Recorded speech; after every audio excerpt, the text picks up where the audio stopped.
people, before we get into the analysis of the game, before we get into the metaphysically realist analysis of the game, for new viewers, in case you're watching this as a YouTube VOD in the future, thanks from the bottom of my heart, of course, as I always say, but know that we first analyze all of these cases live on Twitch, and here I have the description of the metaphysically realist analysis, the reviews we do here on the channel. And here I have all of the description. You don't have that over at YouTube, so for new YouTube viewers, before we begin the analysis, I will include the metaphysical methodology of my reviews that I have already pre-recorded for all of you, just so you have the context of our methodology, because otherwise you won't understand a lot of the concepts I usually talk about when analyzing the game objectively, with a metaphysically objective perspective. Alright, with that said, people, YouTube viewers that are watching this in the future as a YouTube VOD, in case you want the methodology, I'll include it there for the rest of the analysis that we'll do in the coming days. So, without further ado, people, with that small intro, let's get into the case. Let's get on with the case of Singularity. Yes, as you can see here, the game is called Singularity. It could be described as a Bioshock clone, very briefly and in a pretty blunt way. But as you can see here, it was developed by Raven Software. And we'll get into that in a minute. But basically, as you can see, you'll see that the game was published by Activision, but the developer is Raven Software. So what is Singularity? Singularity is a 2010 first-person shooter with survival horror mechanics, pretty similar to Metro, pretty similar to Bioshock, but I just hope that the survival horror mechanics aren't that prominent. I've watched a bit of the gameplay, and they are not that prominent, so I would classify it as an FPS.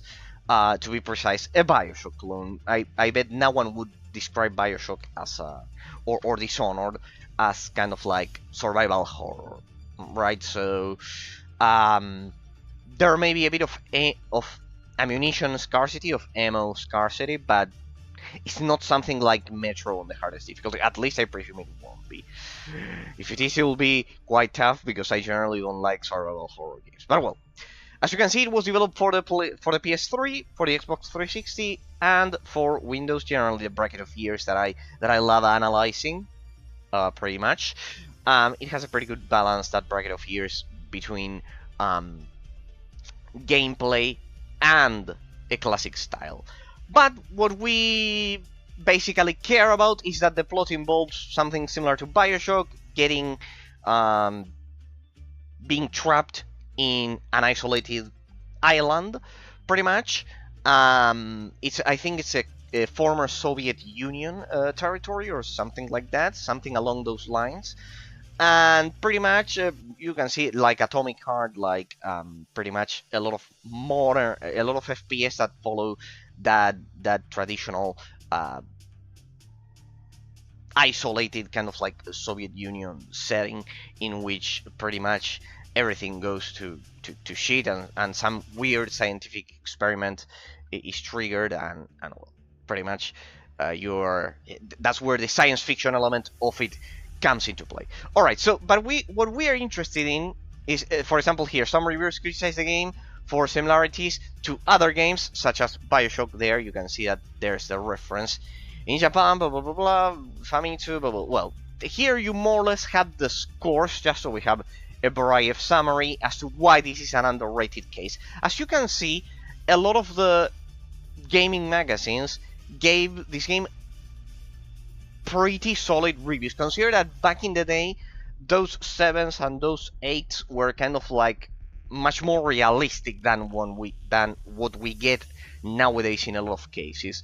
So at first glance, we can see similarities with Bioshock, a solid uh, a solid score that, as I've said, in retrospective, those are much more realistic than the ones that we see nowadays, that we see a lot of 8s and 9s easily, that games can get them much easier than back in the day. An interesting bit of information about the developer before we begin. This is Raven Software, and this is the developer of the game. As you can see, it's from Madison, Wisconsin. It's an American developer. It was integrated into Activision eventually, and then we all know that Activision was then it fused with Blizzard back in 2008, and more recently it was absorbed by Microsoft. So it's an internal development studio of Activision. So Activision is the publisher, but Raven Software is the developer. This is the last game that Raven Software independently developed. By independently, I mean that it was an internal development studio of Activision, but it mainly developed. It was the main developer behind all of the philosophy of Singularity and a lot of other cases. By that I mean that it won't be mainly an Activision game.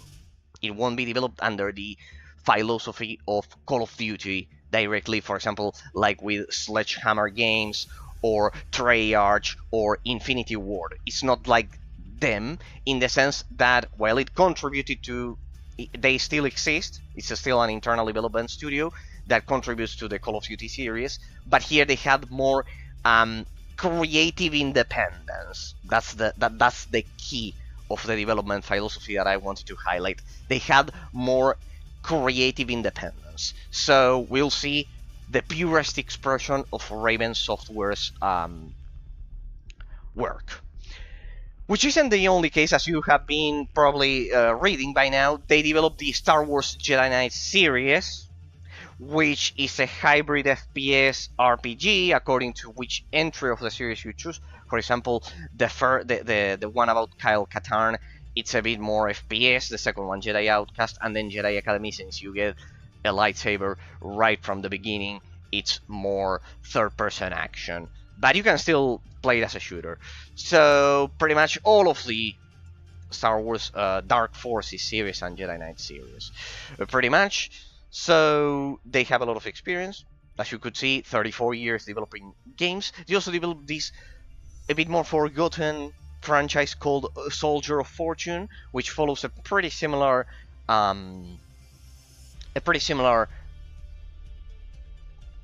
philosophy. It's also an FPS, but it has its own details. They also developed Hexen, a pretty classic FPS from the 90s, as you can see here, that people are always asking for a remake or something like that. So as you can see, they had a lot of experience.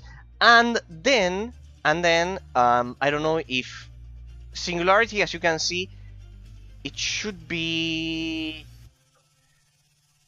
mentioned here somewhere, but no, it's not. Looks like it's not even mentioned. Pretty much they developed Singularity as their last, as their swan song, as their last, let's say, independently developed game with creative independence, let's say, but they were already absorbed by Activision. So then, as you can see, they just contributed internally. They still exist as an internal development studio of Activision, which was then eaten by an even bigger fish, which is a Blizzard. Let's get into the Steam page. As you can see, it has very positive reviews all over the place. Here we can see the first images of the game.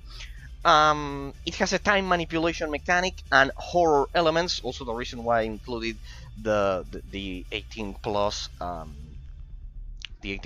sign here over at the disclosure over at my YouTube, over at Twitch. So as you can see, in this case here you have GAN that we talked about in the Ultimate PSP showcase last week, in case you want to check out that. And as you can see, it's part of the Activision bundle. They are part of Activision. You can get Singularity for $9.89 right now, and as you can see how it's related to Atomic Heart to, well, Ready or Not is different. See how here you can see the lack of, let's say, Bioshock clones that we have. See that they're comparing to Titanfall, to Half-Life Alyx, to Red Dead Redemption, to Borderlands. See the lack of Bioshock clones or Dishonored clones that we have. That most of these games don't replicate the science fiction theme of those and the FPS mechanics of Bioshock and Dishonored, which are more similar to the classic style of as I've said, of Arcane Leon and pretty much and Bioshock it would be 2K. So for example, I have another game that I wanted to showcase that it was also developed by 2K, and you'll see that it has the same mechanics as Bioshock, and it has nothing to do with any of these games. So we'll play this one and the other one that I've said. And while all of the reviews here are positive, here you can see average, gem of FPS kind. Don't buy any perks but scientist and healer. Well, we'll keep that in mind, I guess. You can shoot one at first, scientist, blah blah blah blah blah. Shotgun, pistol, and spikes, blah blah blah blah. Very much recommend to anyone who likes FPS. It's cheap, fun, and only drawback it has no sequel. For just 8 hours. Blah blah blah blah blah. Everyone remember Wolfenstein 2009? Interesting comparison. Interesting comparison. I finished Wolfenstein 2009. I think it was 2008 when it was released. I don't know. 2008 or 2009, the original reboot. I finished that game on the hardest difficulty, in which you cannot use a crosshair. And there was no auto-aim, fortunately. That shit should have never existed.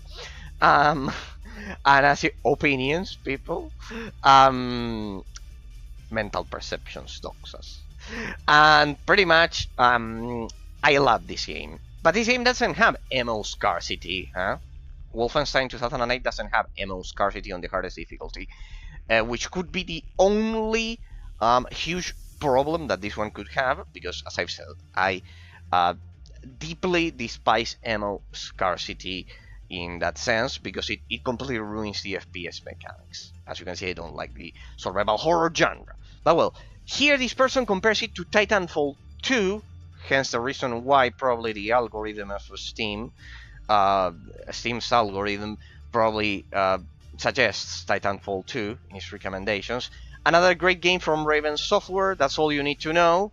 Here you can see that the person agrees with me in terms of how prolific Raven Software was. Great game, hidden gem. I can't recommend this game. It just seems too flimsy. Interesting take. Or something. It feels like they were in a rush and cobbled it together very quickly. Perhaps you never played any of the great shooters over the years, and you might enjoy this, but the shooting mechanics are quite poor. The game does not support ultra-wide, and sound effects are very poor. There is a big limitation when the controls, use button instead. The reload button is the use button. Yeah, minor gripe, but well, still a heck. Anyways, I like the concept, I really do. There's a game that deserves a remake. This is it? What the fuck, and why is it negative then, the review? Alright, well, as you can see, here you can see the ambiguity of the quality of the game and the reason why I've chosen it as a case. The person compares it to Fear, in this case. So, we'll see. Also, why is it that everyone in the Soviet era speaks perfect English, even to each other, instead of, well, I don't know. It may have to do with they wanted to sell more copies on the international release of the game. Probably, I don't know. In the past 90 days, quite interesting. Hey, Street Racing, randomly on your phone. All right, we have the first bot of the day. People. Say. Don't interrupt my analysis. Don't interrupt my analysis, please. Don't interrupt my analysis. Thank you. There we go. Don't interrupt my analysis. Thank you. Thank you. Thank you. Don't interrupt my analysis. Thank you. Alright. Next thing, people. Next thing. It was a bot, in case you are wondering, for those of you watching this as a YouTube poll. And now we get only chat. OnlyFans chat, sexual bot messages in chat. It's absolutely incredible. This shit has gone on way too far, out of hand. All right, let's get to the Metacritic reviews, people. let's get to the Metacritic reviews. Of course, we are not going to pay attention to the critic reviews. We are going to pay attention to the user reviews, of course, because they are the best and more sincere. Singularity, this one is from 2022, for example. This one is pretty.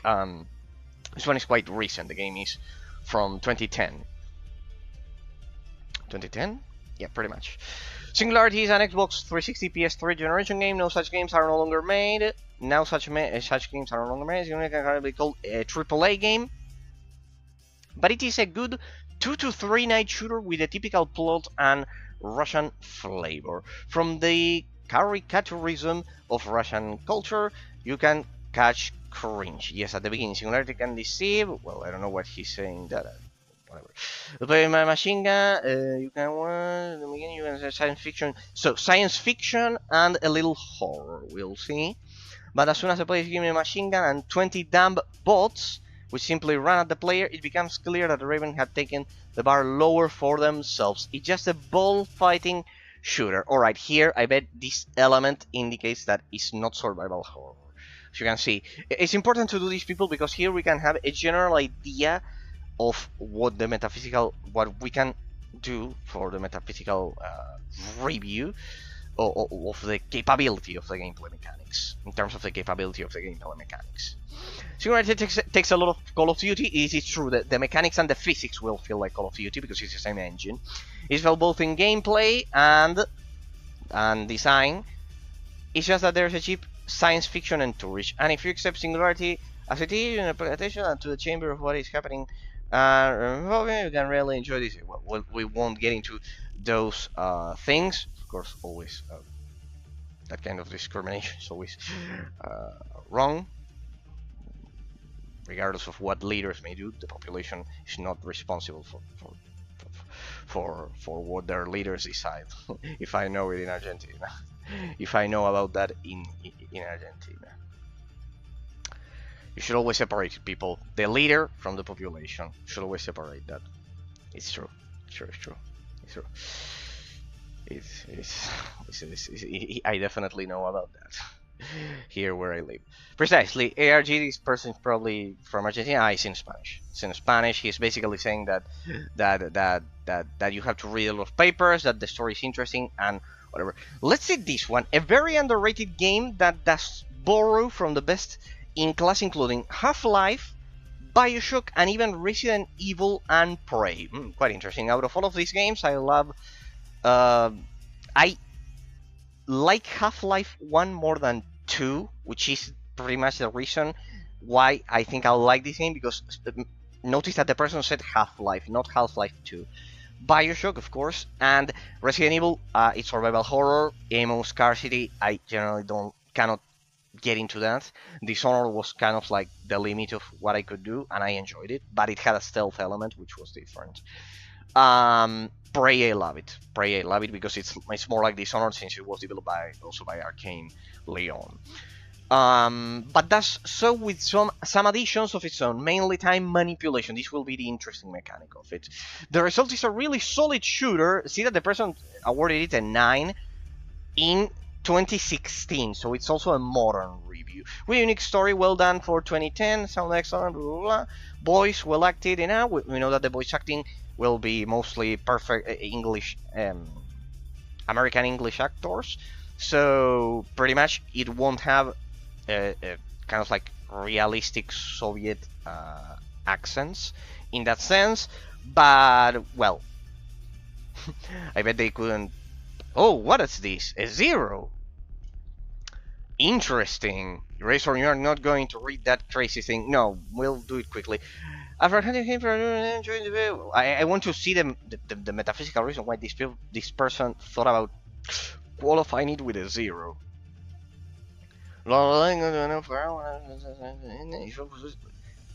If I was watching My Little Pony for 2 hours and someone just jumped up and said, "Boo!" it would be a bloody shock to you for the pacing of the campaign. The pacing of the campaign, the technical side of the game fails horribly. 2012. This is from back in the day. Quite interesting. 2010, 2012. It's pretty much from back in the day. This is kind of like not a contemporary review. There are so many random models. Here you can see the perfect effect of comparing this directly to, for example, Modern Warfare 1, which it was brutal. It was absolutely amazing. So anything that is compared to Modern Warfare 1, except for Metroid Prime, very few games can compete with Modern Warfare 1. Halo 2, for example. Rally game, running past the table, first aid kitchen, and temperature running, machine X, blah blah blah. Wanna make them charge or stop for a second. Pointless, just however thought of them. You can have, yeah, the interaction. Saying scope with the gun, so slow time. Alright, basically the gameplay mechanic, it's such a letdown for what could have been a rebel to. I think Zero will agree that it has to be exaggerated, pretty much. More from 2012, this game is really underrated, says this person. Alright, by no means a revolutionary game, Singularity is very solid. Okay, so this is a 10, it takes it on from Bioshock. Alright, well, pretty much, we're not gonna read spoilers, of course. It's a very fun game in the Bioshock mold. While not for everyone, Singularity is a great title. It had the multiplayer as well. Quite interesting.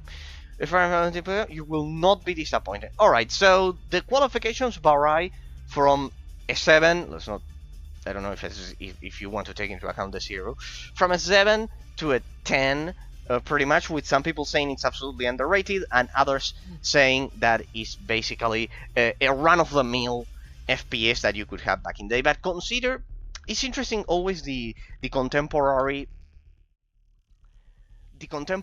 effect that since in the 7th generation we had a lot of prolific, of amazing first-person shooters. Generally, these more AA, let's say, obscure, underrated FPS games were much more easily discarded, if you know what I mean. They were much more easily discarded, and nowadays we have, I think there's a lack. There's definitely a lack of these games that certainly makes them much more valuable in the grand scheme of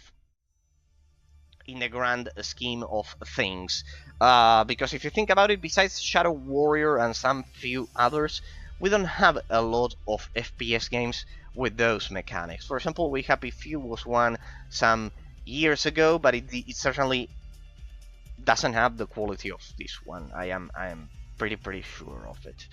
So, ladies and gentlemen, let's get to it after this small intro. Remember, for those of you who are watching this as a YouTube VOD, in the future I will basically include the metaphysical methodology of our analysis here on the Twitch channel, because you don't have the panels with all of the description.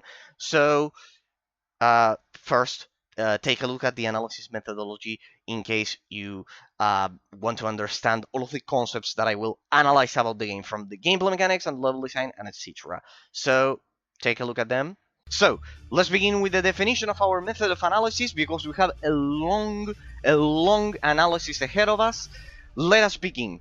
As you know, people, if you come over here over at Twitch, if you drop by the Twitch stream, you will realize in my panels I have a lot of explanations about how my analyses are metaphysically realist analysis, basically involving philosophical realism, which is the opposite of relativism, and basically the main premise of a philosophically realist analysis is that when we define metaphysical reality, when we define existence, we don't define it as it is usually unconsciously defined by relativist game reviewers. Generally people, I'll try to do this as brief as possible, when you define reality as the sum of our mental perceptions, opinions, or doxas, as we used to call them in ancient Greece, when you unconsciously define metaphysical reality and metaphysical entities in it as the sum of our mental perceptions, of our opinions, simply the sum of those opinions define reality. That's usually how relativism works. It's a matter of mental perception. It's a matter of opinion. It's something that must have happened to you. It's to you all watching this as a YouTube pod. Pretty much when you have a discussion with someone, it doesn't need to be a violent discussion or anything like that. An intellectual debate, any intellectual debate you could possibly think of, and the person is cornered, the person doesn't have any more logical arguments, generally the person will say, alright, but that's your opinion and this is mine and that's it. That is exactly what we are not going to do here, because that's relativism and because that makes it impossible to transcend our mental perception and define metaphysical reality. Right? It's a matter of two mental perceptions. Relativism generally works like this. Two mental perceptions. You have your opinion, I have mine. But objective conclusions are never reached as a direct consequence of that mindset. That's precisely what we are not going to do. What we are going to do is to use philosophical realism. Why? Because, as I always mention in my analysis, while relativism works at ruling a country, at for example, creating laws or organizing a society in general, we all vote. Think about your own Congress or Parliament. In the case it's a European country, Congress in the case of us, North American and South American countries. And as I always mention, think about those. Think about your own Congress or Parliament. The congressmen basically raise their hands and they vote, and the majority of mental perceptions, of opinions, of doxas, as we used to call them in ancient Greece, rules. We vote and majority rules. That is completely untenable and inefficient, absolutely useless at analyzing isolated objects, because it is impossible to reach metaphysical reality through the simple sum of opinions as your definition of reality. Because a person will have a mental perception, I will have another mental perception, and that's it. We never reach an objective conclusion. This is precisely what we are going to do here on the channel. As I've said, discarding relativism, we'll use philosophical realism. What's the point then? What's the point? Precisely. Since metaphysical reality isn't the sum of our mental perceptions, but an external entity, an external metaphysical entity, when compared to our opinions, to our mental perception, we will use it because it's more effective at analyzing isolated objects. The example that I always use, and please, well, I gave you a disclaimer for followers of the Twitch channel, and over at Discord they must be fed up of listening to me comment this constantly, pretty much. As I always mention, people,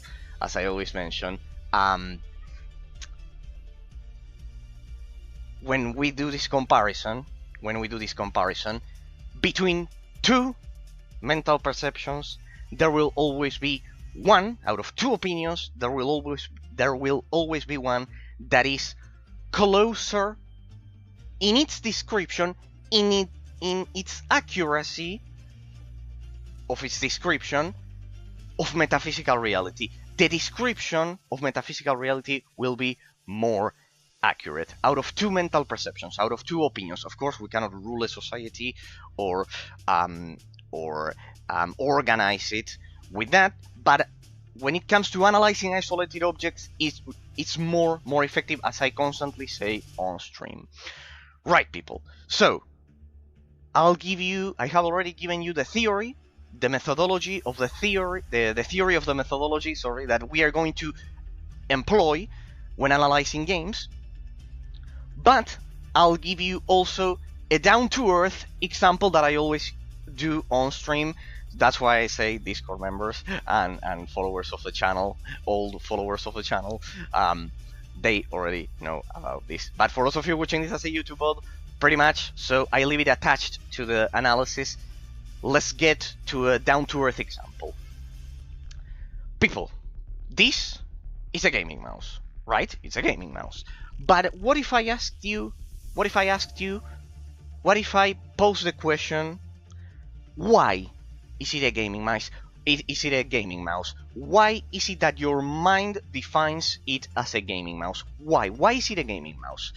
The logical answer that most of you would logically tell me, it's absolutely natural, it would be to tell me that this is a gaming mouse, that we refer to it as a gaming mouse, that we call this a gaming mouse, because we have all agreed to call it like that.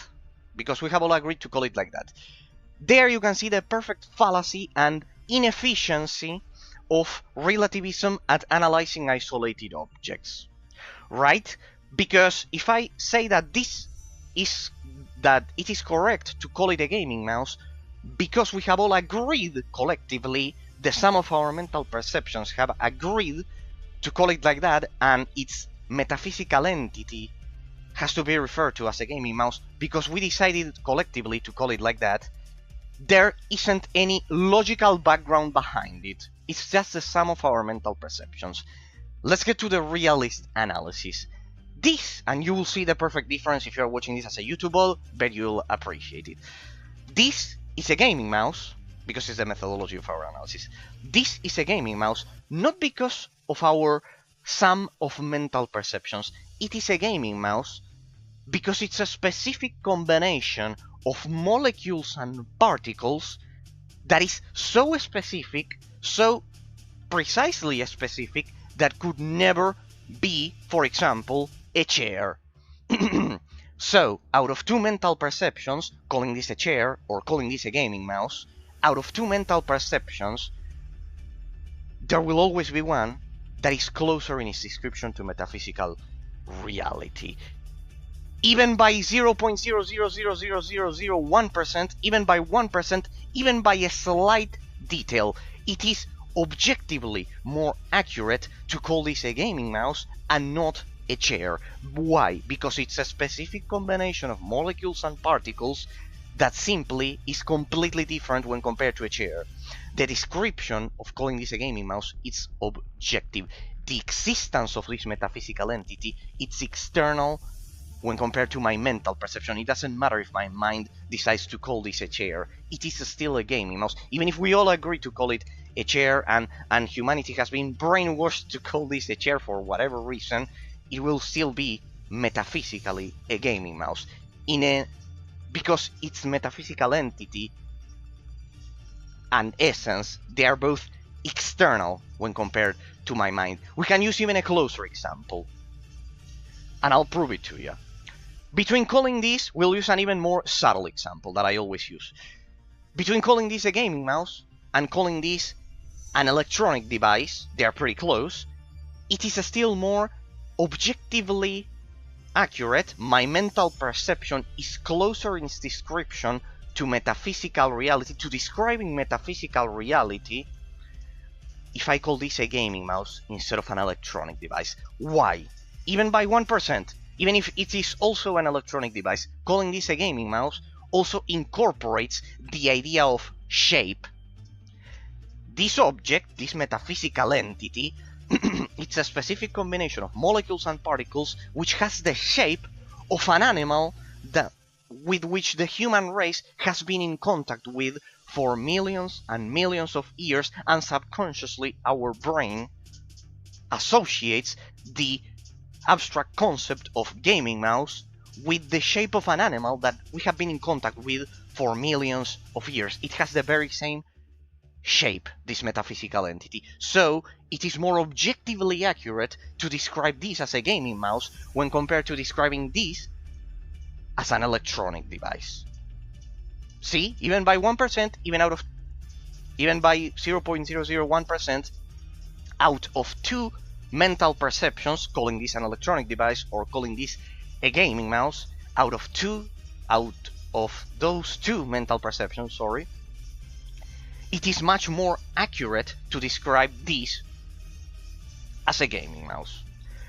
So it is objectively, it's not a matter of my mental perception, it is more objectively accurate to describe it like that. There's a more objective mental perception out of the two of them, out of three, out of four, out of all of the mental perceptions that humanity is constantly having for every millisecond, constantly, even right now, all human beings. That is the methodology that we are going to apply to our game, that we apply to our game reviews here on the channel and for the final analysis of Sacred 2. We will try through our mental perception, through our reverse engineering of my mental perception in this case, to try to reach metaphysical reality in our description of the game.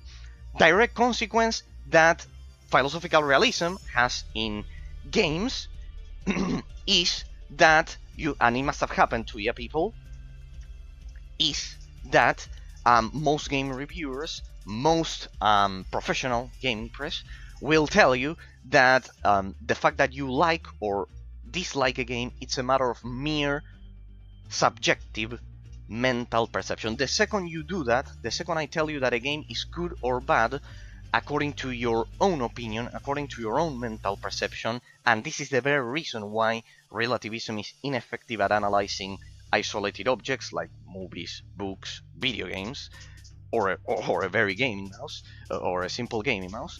It's because relativism changes the focus of the analysis from the object, in this case the video game, to the subject. It changes the focus of the analysis from the object to the subject.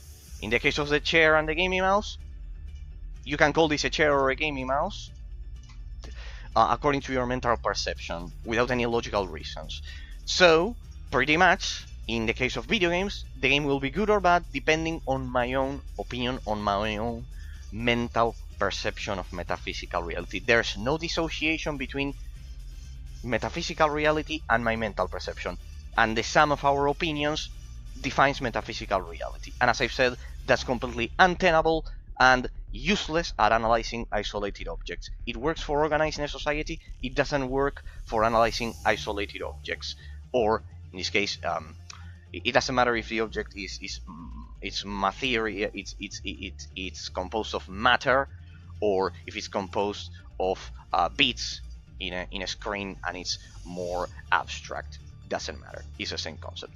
So the direct consequence of doing a relativist gaming review is that the quality of a game will be completely subjective according to personal taste. That is precisely what we are going to completely discard and eliminate out of our analysis that we are going to do today. But just so you know the methodology, we will base our analysis on I base all of my analysis on a 5-pronged system that you'll see for the duration of this long review that we are going to do, that will try to reverse engineer my mental perception of the game to reach metaphysical reality, a common ground between all of your mental perceptions of the game and my mental perception of the game, so we can all together reach metaphysical, objective metaphysical reality. Perfect. So, the quality of a game, as a conclusion, isn't a matter of personal taste. For example, it's a matter of how do you describe metaphysical reality. It's an objective matter. It is true that one can have preferences, that one can like one genre more than the other one, but for example, I would never say that, I don't know, a game that I liked a lot, subjectively, my mental perception, is the best game of all time. For example, imagine if someone only played Fortnite for 15 or 20 years, which is the case for a lot of people, and they say it's the best game of all time. And most people will have the reaction, when confronted with that claim, that it is wrong. But most people won't be able to tell that person why it is objectively wrong. It's not a matter of our mental perception of it, because we know that the level design complexity, the gameplay mechanic, the abstract model of the gameplay mechanics and their complexity, a lot of things that you'll see once we get to the analysis of Sacred 2, the graphics quality, everything, objectively, in a comparison with other games, Fortnite is simply not the best game of all time. It is objectively wrong to say that, for example.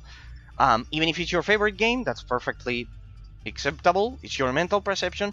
But when trying to reach the common ground of metaphysical reality and describing the metaphysical entity of Fortnite as the best game of all time, it is objectively wrong. See that I can do a dissociation between my mental perception, or in this case, the mental perception of that individual. My favorite game of all time is Star Wars: The Republic, and I know that there are cases that, for example, Baldur's Gate influenced much more the classic RPG genre, just as a random example. And like that is the same in the mind of this person who thinks that Fortnite is the best game of all time. Subjectively, it doesn't change the fact that objectively, that it is metaphysically objective to consider other games as the best games of all time. Pretty much. So, the direct consequence, we're not going to do a subjective analysis. I won't tell you that, for example, you will like Sacred 2 as a direct consequence. If you like Diablo 2, you will like Sacred 2, because I'm not giving you a logical reason behind it, which is what most reviewers usually say. Most reviewers usually say if a game is addictive, it's good. If it's not addictive, it's not good. And that's because they are unable to reverse engineer the logical process behind reaching metaphysical reality. They are stuck in their own mental perception. So it is actually addictive. Then the immediate question we should pose is, why is it addictive? Generally because there's a psychological sense of progression which creates that feeling of addictiveness in the brain, in the brain of the player, due to a psychological sense of progression that the game is able to create on the player. Good people, I think that's enough. We have a long analysis ahead of us, so without further ado, you already have the methodology that we are going to use. Everything perfectly explained in a very brief way in 20 minutes. It's a very complex topic to talk about in 20 minutes. If you like the topic, I highly recommend you drop by the stream and we talk about it as we usually do if you are watching this as a YouTube pod in the future. Alright people, let's get to it. As you know, I love doing a cold boot, what I call a cold boot, the first time I play a game like this. And as I've said, we'll play this game and one more that will basically be another option for all those of you who love pretty much Bioshock, the first Half-Life, all of the games that were described in the intro by the rest of the reviews, and that pretty much relate to this style that Raven Software is trying to replicate here. Well, there you can see it. You can see it now. The same developers as Star Wars Jedi Knight. Another game that they developed that none of the reviewers mentioned is actually Wolverine, the movie tie-in, which is actually amazing. It's probably the best movie tie-in game published by Activision and developed by Raven Software, pretty much. I highly recommend it, Wolverine, especially the movie tie-in, especially the PC version. The PC version is definitely the best. So yeah. Alright people, as you can see there, we can see that they tried to do kind of like first a similarity with Slavic languages, with pretty much the communist Soviet Union thingy there, with the hammer and everything. Well, not the hammer. And pretty much here, as you can see, some of the brand of the title is kind of like inverted. All right. So we know that this game happens in an isolated island of the old URSS, the United Republic Soviets, the URSS. And it has multiplayer. Well, I think I've already configured it. If you liked Atomic Heart, pretty much this game is for you. If you like Bioshock, this game is for you. If you liked Dishonored, as I do, I come from Dishonored. I'm Dishonored team. I like Dishonored a lot. Let me see. Of course, always get alright. 1440p. No vertical synchronization. No depth of field. Never include that. That's kind of like it makes the game blurry in the background and all of those things. Review. What's that? What's a review?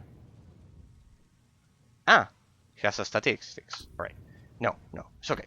Let's do a new game. I don't think the campaign will last that much. Of course, always hard difficulty.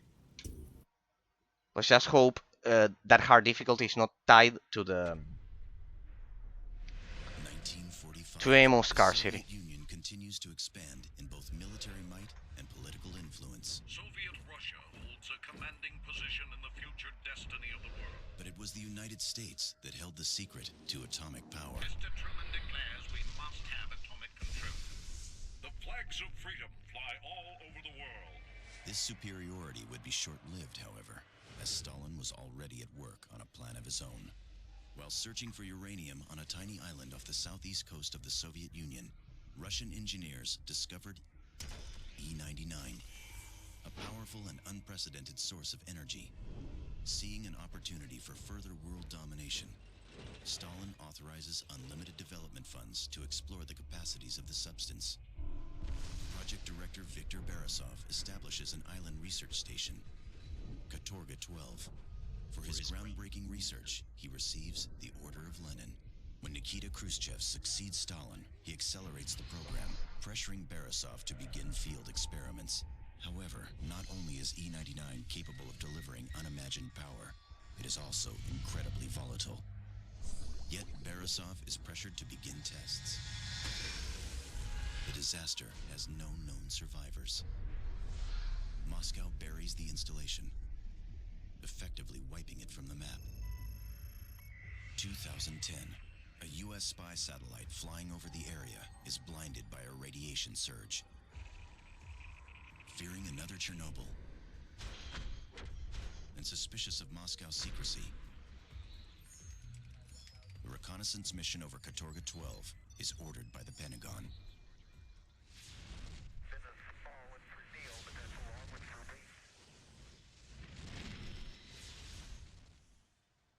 So it's like a second Chernobyl. Quite interesting. In that sense, we could establish a similarity with Stalker or something like that. Team Titan 1 actual, you are now entering Russian airspace. Proceed with caution. All right. So we play in the person complaining that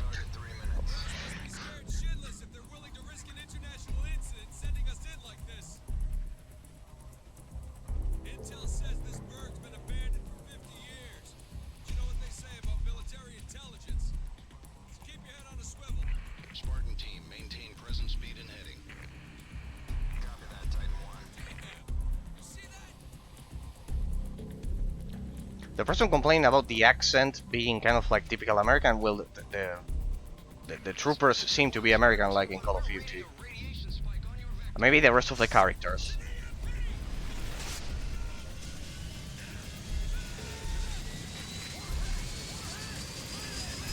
Typical Call. Here you can see the influence of how popular Call of Duty was back in the day. This intro could have easily been a Call of Duty Modern Warfare intro, 1, 2, or 3. It's kind of like, or Ghosts or whatever. Typical Call of Duty intro, falling off a plane, like that. It was kind of like the 101 teaching of FPS development from 2010. The player must be in a plane and it has to crash. Boom. It has to crash. It has to crash. The player has to be in that plane and it has to crash. Like that. Alright. The sensitivity, it's a bit too much. And I had already adjusted it. Let me lower it even more. Aim assist, never. Sacrilege, of course. This feels more or less what I'm used to.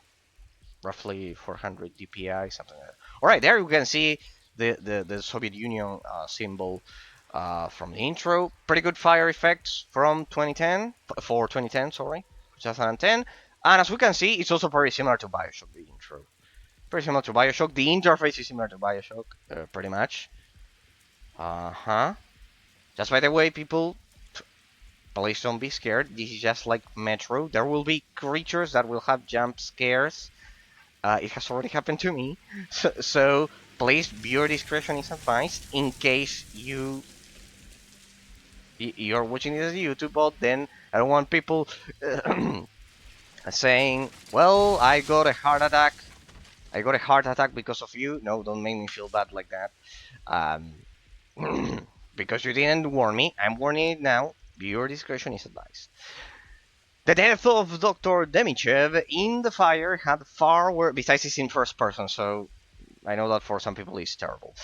The death of Dr. Demichev in the fire had far worse results than anyone expected. We had hoped Dr. Borisov would be allowed to continue with our research, but we just received word that Moscow has deemed our work to be too dangerous.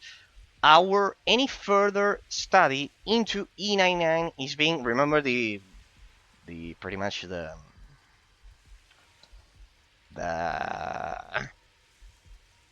the fictional element, the fictional element of the game that caused all of this second Chernobyl is being discontinued, and all personnel are to be removed from the island.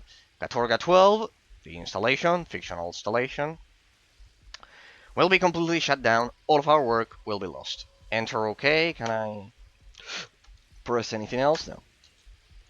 You have to press enter, and it's true. You have to read the notes with the same key press as you reload. Hey, Bioshock here. Steam Pack. It's called. It's true. They had already fused with Blizzard by the time they developed this game. 2008 was when Activision fused with Blizzard. Look at this. Just like in StarCraft, the Marines from StarCraft. Steam Pack. Small health upon pickup. Look at that. It disappeared. The user interface disappeared. Oh, someone's talking to us, people. This is Devlin 4-1. We were hit, goddammit, I repeat. We were hit. It would have been. One actual here. What's your status, Captain? We got punched out. Copters down and we're scattered. Don't know how many KIAs yet. Over. Satellite's got you about 30 clicks south of a radio tower. Get your team there, Captain. We're pulling you out. Understood, sir. Spartan team, if you copy, switch your comm gear to TAC 3. Meet up at the rally point.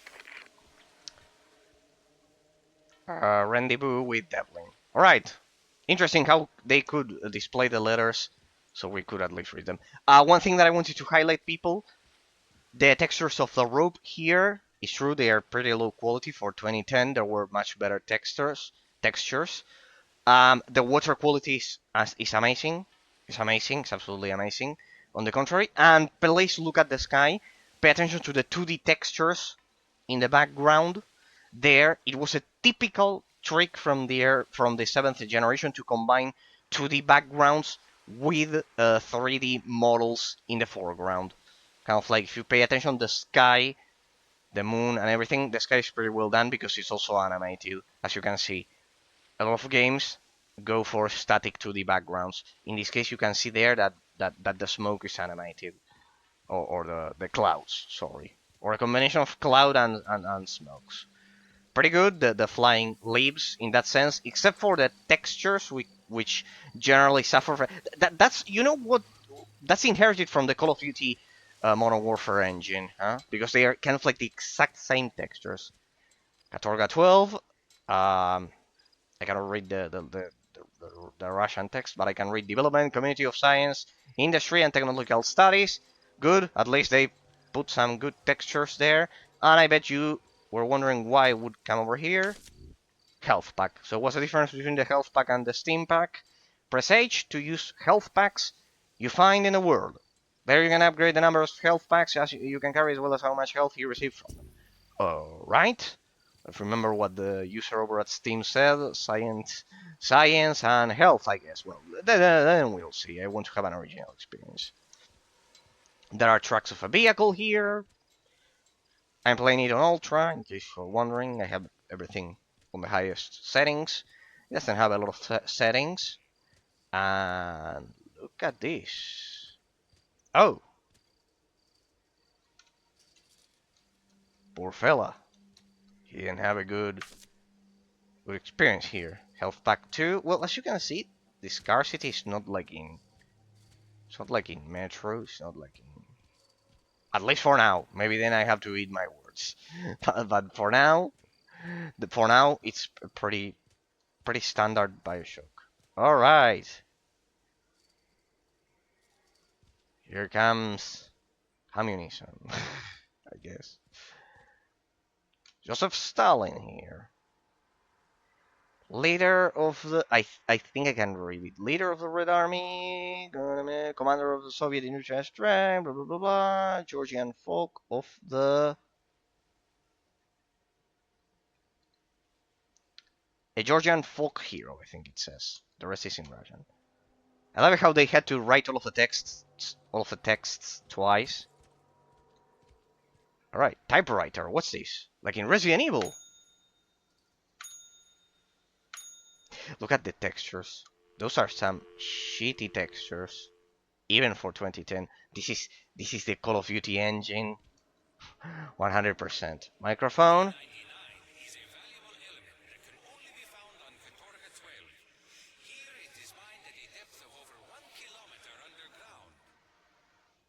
Pretty good surround sound. In that sense, Activision was always good. The influx of new scientists and technicians to Katorga 12 has dwindled to nothing. Right? Rumor has it that Dr. Borisov might become the new head of Katorga 12, but I doubt Moscow has much confidence in him. Left. If only Dr. Demichev hadn't died in the fire. Alright, Dr. Dimichev had to die in the fire. Quite interesting. Okay. Let me see. What else do we have? More typewriters. No extra secrets for the curious player. Borisov reactor. Once construction is completed, the tower will be home to the Borisov reactor. This powerful device will generate a singularity, an event horizon that will provide the Soviet Union with unlimited energy that is both clean and safe. You are here. The village area contains the civilian docks, where new personnel first arrive on Katorga 12. It is home to many of the inhabitants of the island and features a school that offers the best in Russian education. Alright. The industrial docks No, are where no, no, no. supplies are. I want to do them in Research order. laboratories are where scientific investigation is done into the potential uses of E99. Some of the areas of experimentation include weapons development, crop regeneration, and medical research, as well as chronology investigation. The rail line is where vast amounts of supplies and research materials are moved across the island. It also serves as the main transportation of raw E99 ore. The industrial docks are where supplies are brought in from the mainland. Hundreds of tons of equipment and material are offloaded here every day. The processing facilities are where E99 ore is purified and enriched. In order to protect the civilian population from any potential radioactivity, security is very high.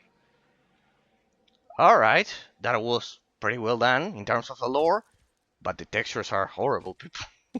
The textures are horrible, but the lore is pretty well done. This effect is pretty well done. Okay, projector? Does it work? Teach us. Just like in Bioshock. Ah, look at the magic of video games. Is ever present. And here on the isolated island of Katorga 12, we are fighting that threat.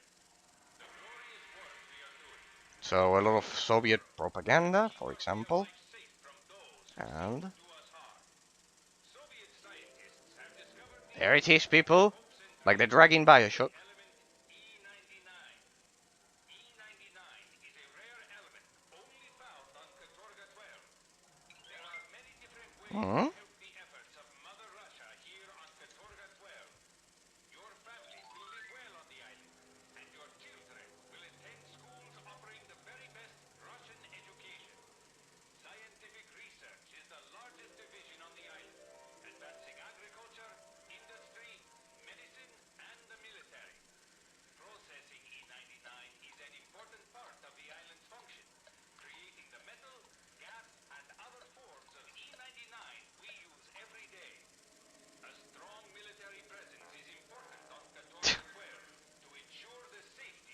I love how they used the symbol as a face. Every Russian crowd is the backbone of the island. From the rail yard to the docks, every worker supports the motherland. All of your contributions will go toward achieving the ultimate goals of our work here on Katorga 12. Alright, so it's an isolated island, as I've said. Against the forces of the West. You are the lucky ones selected for service on Katorga 12. We have moved your family for your convenience.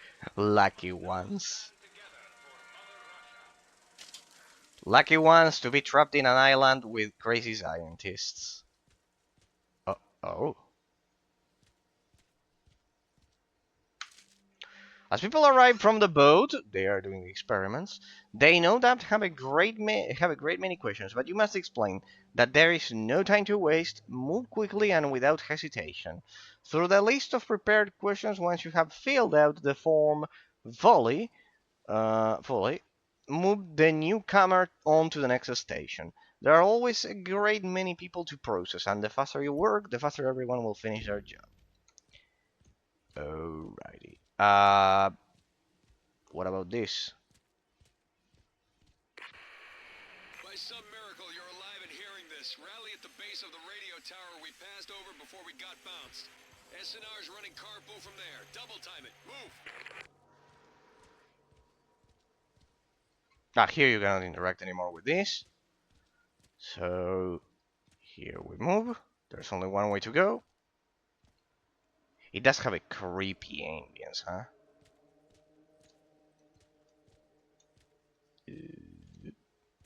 So it has a lot of lore. Press mouse 3 to mouse 3, it has to be the wheel? Yep, definitely. I don't know what the fuck they were thinking. No, melee has to be E. Anti-gravity deadlock, age, Q. Where's melee?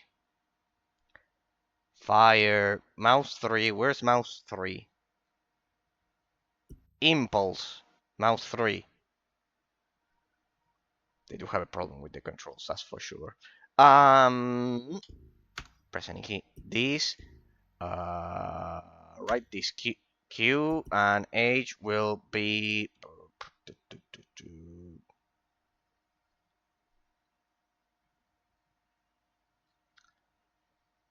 They have kind of like two uses because here you can see that use and reload are kind of like together. So F is used for the chrono ping. I might as well just assign the abilities to 1, 2, and to 1, 2, 3, 4.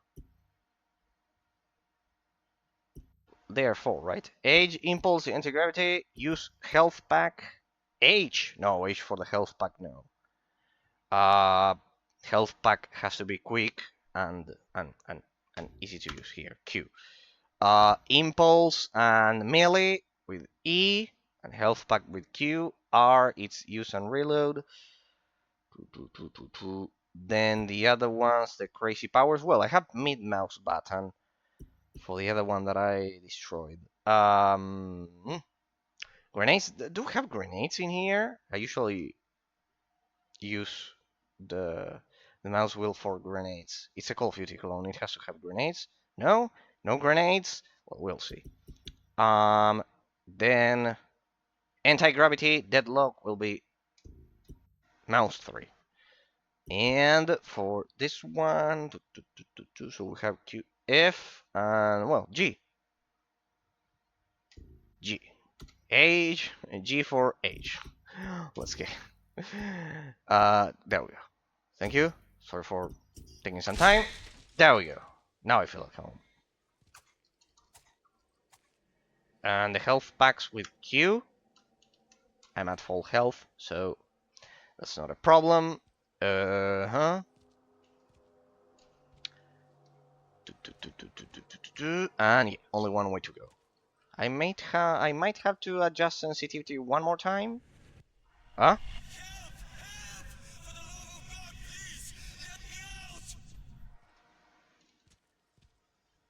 All right. We're beginning to have visions, people. Interesting. Get ready. As I've said, viewer discretion is advised. If you're watching this as a YouTube mod, the game does have horror elements. It's not like, I hope it's not a survival horror because I want to shoot a lot of the monsters and everything, but well. Alright. Can I increase the field of view? Then I'll see that. Let me see. I don't think it has field of view adjustment. No, it doesn't. It's kind of like fixed. At least it had wide options, widescreen options. Alright, here we go, people. Get ready. The Singularity. Workers District, Katorga 12. I think I read 1952. Can I get burned? Alright, so this is when the incident happened. Pretty good sound, terrible textures as we said, but pretty good sound effects. It has a typewriter from Resident Evil, we cannot use that one. Alright. The textures of the fire could be better. You know which textures are these? These are exactly like Dungeon Siege 3. Public Bureau information, pretty much. No, you cannot get burned. It's kind of like pretty cinematic in that sense. Alright, so we are one of the scientists. Oh. Save the injured man and bring him to safety. Not like I have any choice. Yeah, I'm going. I love it, everything. All of the interactions are executed with R. Okay. I don't have to do any quick time event. That's an improvement over the Call of Duty engine formula. Look at that. We have kind of like a carrying stance. Isn't this where we were coming from? Like 2 seconds ago? Hey, I can't stand and I'm faster. Can I run? No, I still cannot run. Nope. Same way, I guess. Not like there's any other option.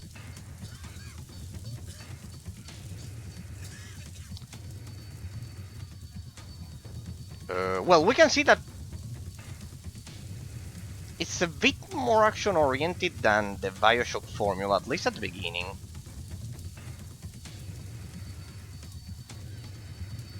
I bet it's through that door. I mean, there's no other exit.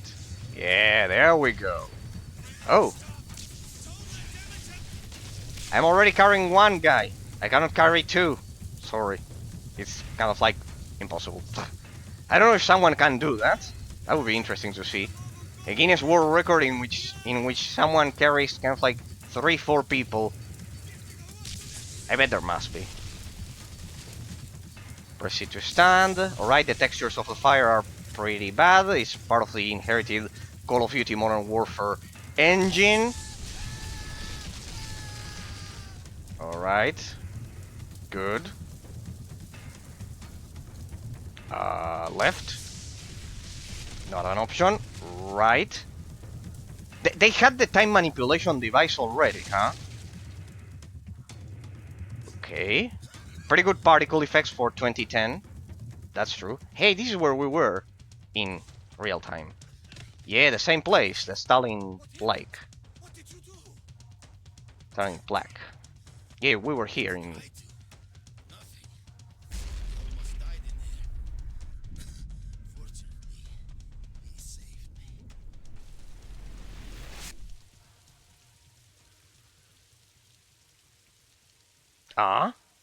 No.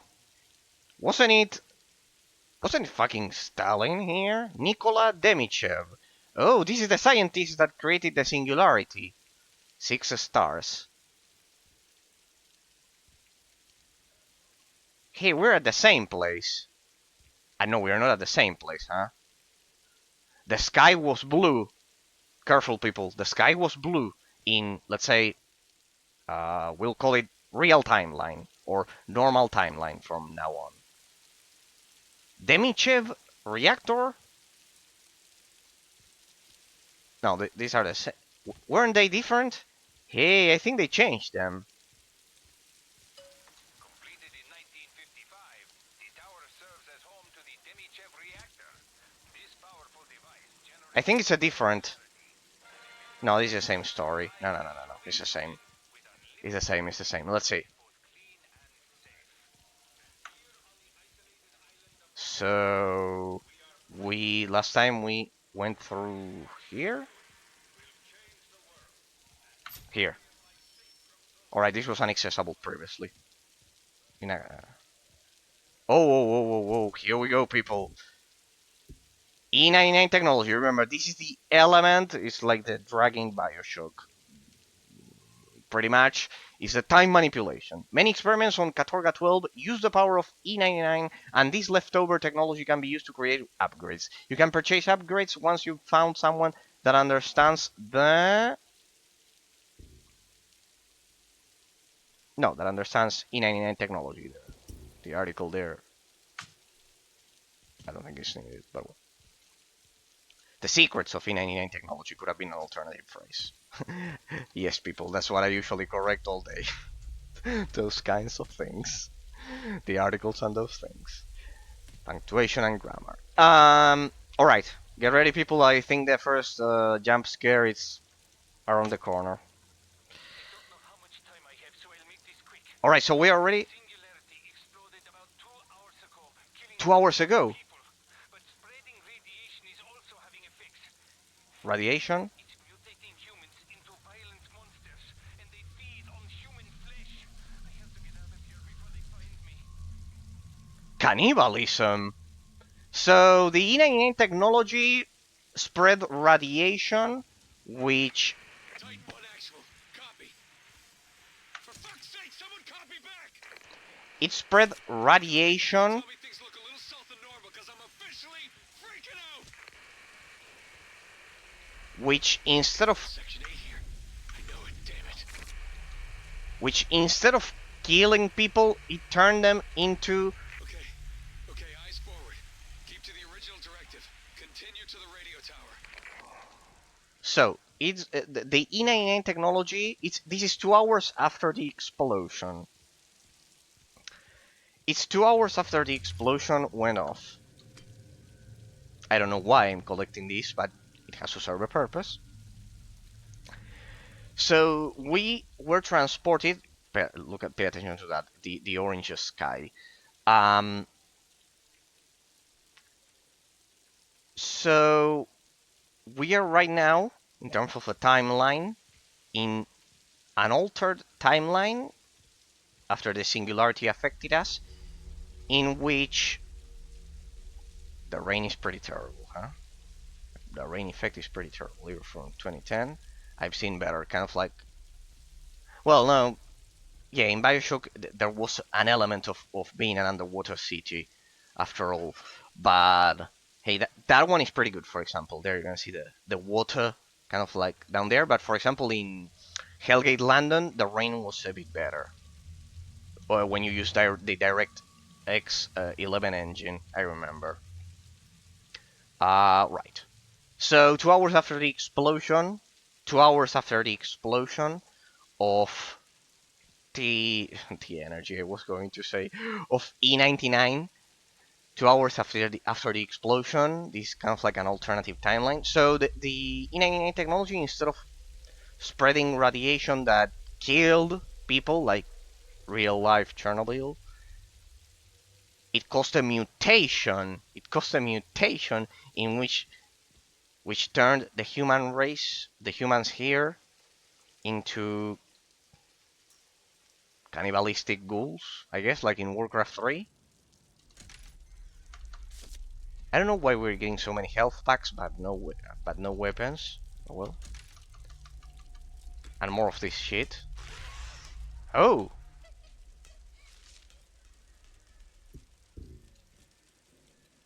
Quite interesting. When Kasha returned from the lab, she told me she wasn't feeling well because she had come in contact with an E99 solution. So kind of like then they kind of like fractioned the substance. I offered to take her to the doctor, but she refused, saying they might terminate her. She begged me to keep quiet about it and let the sickness run its course. But then she became violent, so I chained her door shut. From the terrible sounds I've heard coming from there, I can't even bear to look in on her anymore. Oh, dramatic story. So she mutated into the creatures that we're probably going to face, I guess. I hope it's not a stealth game like Alien Isolation or something like that. Dear Mr. and Mrs. Moji Cabbage, your son Jacob has continually been disruptive in class. He mocks me in front of the other students and refuses to keep his hat off during class. His crude behavior will not be tolerated. If this continues, he'll be expelled from the school, or worse. Mrs. Koslov. Alright. Alright. Weapon, shooting. I hope we can... Mobile? Alright. Weapon? No, no. Can I walk?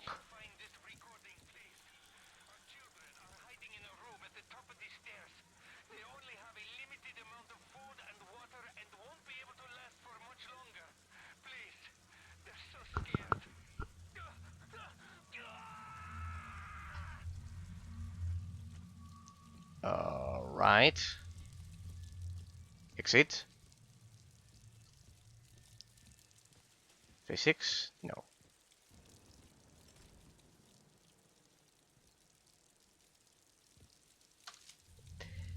I curse the day we came to Katorga 12. The island is isolated. Yuri is working himself to death in the labs. I keep asking him what is so important that he can't come home and sleep. But he tells me he cannot talk about his work. We would both be punished. Damn it, I'm getting 1984 vibes here. The novel from George Orwell. Find a weapon to shoot Padlock. Centurion ammo. Good. Good. Yes. Weapon. Yes. Now we are speaking the gamer's language. My language. A single shot revolver that fires a powerful E99 bullet. This weapon does a very high amount of damage, but has an extremely low rate of fire. Alright. Press and hold mouse 2. Ah, damn it, I hate holding. I like toggle. I know it's unpopular, people. I know that professionals play with kind of like with hold, but for me, ooh, something was moving. Something was moving there. Well, whatever. We'll play with hold, even if I hate it. Me and my family. My daddy works at the big process with double S. What the fuck? Process plant with double S. Here on Katorga. It's kind of like to replicate child handwriting. I think it's on purpose.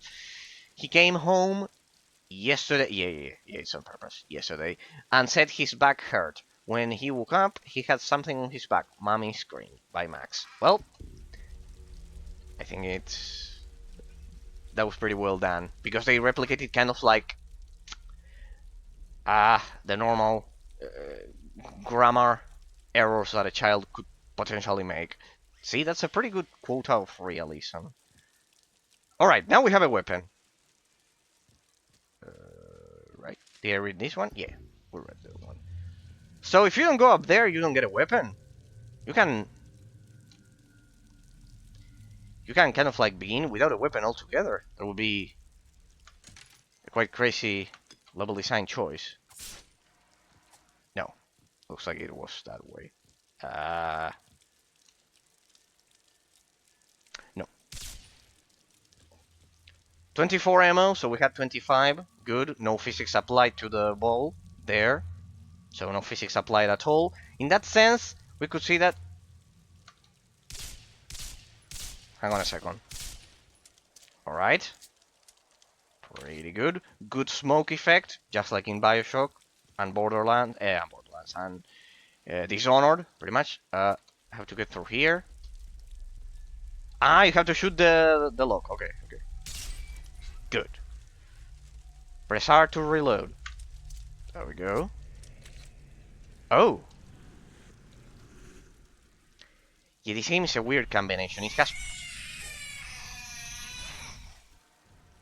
This game is a pretty weird combination. It has amazing atmosphere, amazing graphical effects, but the textures, since they inherited the Call of Duty Modern Warfare engine, they can be a bit muddy. Well, sorry if anyone had a heart attack because of that. I said viewer discretion is advised twice before this. Well, there you have it. That was pretty well done, I must say. Wasn't expecting that. He died pretty fast though, huh? Does he bleed? No, they didn't implement blood mechanics. Uh, typical piggybacking of Halo 2 back in the day. Don't worry, people. Alright, that was some kind of zombie. But I remember that these games, magazine, art, and everything, had another kind of mutated creatures. This is not the worst we'll see, people. Alright, that was, that was pretty well done. We must admit it, people. It was pretty well done. Oh. So we can progress through two different portions. Ah, here you have another one. See? If you miss the other one, you could grab this one. I had the health packs, right? Good.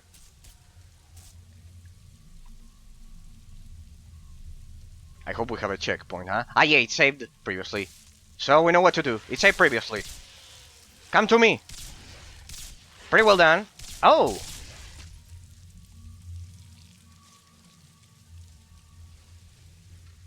I love how they jump on you. It's kind of like it's the same mechanic of the dogs in Call of Duty Modern Warfare. I don't know if you notice it. It's kind of like the exact same animation, with the same pacing, with the same everything. Alright, I bet you can see that it's not survival horror, as some of the reviewers stated. Kind of like, I have, what, 25 bullets, and I was meant to shoot them? Oh no, this is... Alright. As you can see, the survival horror elements aren't kind of like due to the ammo scarcity. They are due to the jump scares. Dear Svetlana, my darling daughter, how are things going with you? Things are going fairly well here. Your father and I are a little worried about you, though. We never should have let you go to that island. There are rumors that... And not just there, but... There was even something about it in the newspaper. But it was on the last page and made out to be nothing. If what they say is true, it sounds like the government is... But all they say is... I don't know. Anyway, I hope I'm just being silly. Write back and tell me you're okay. All my love, Mom. Okay. I love how they perfectly describe human relationships here. Kind of like... It feels very realistic in comparison. Okay. Pretty good lighting effects. And a pretty good...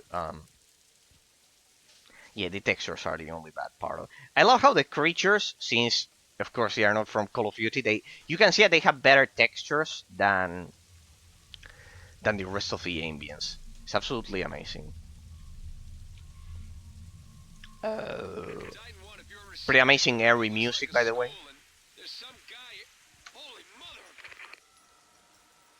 Holy mother of God.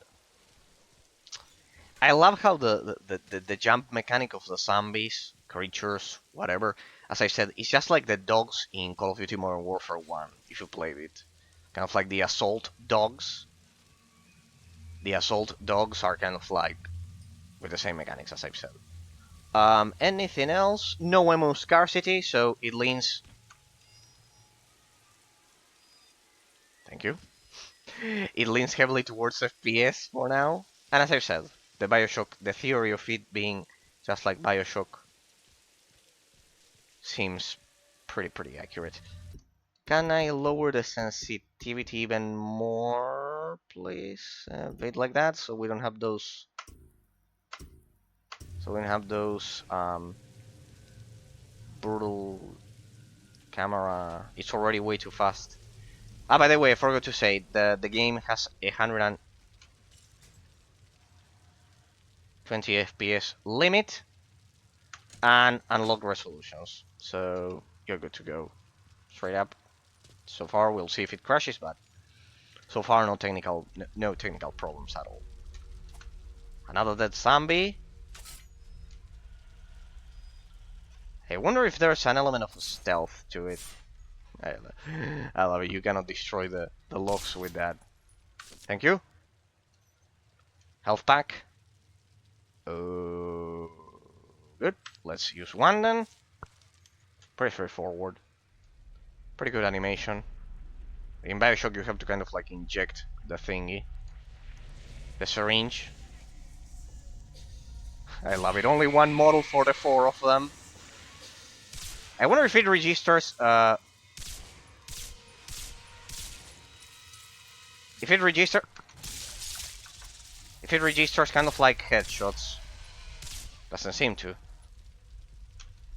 Hey, this is the same organ kind of like the textures as in Wolverine by Ravensoft. That game is amazing, and I recommended it at the beginning of the stream because the graphical effects of Wolverine kind of like healing.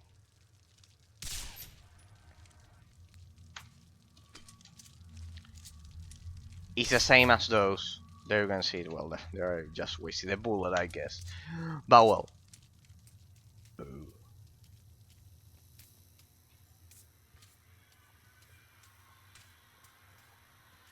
Aha. A message from Dr. E99. Hello, children. Please remember to wash your hands after using the restroom. Practicing personal hygiene is very important for the health and well-being of yourself and others. You wouldn't want to upset your parents by catching or spreading an infectious disease. Dr. E99. Quite interesting. I love how we can interact with these ones, but not the ones at the beginning of the game.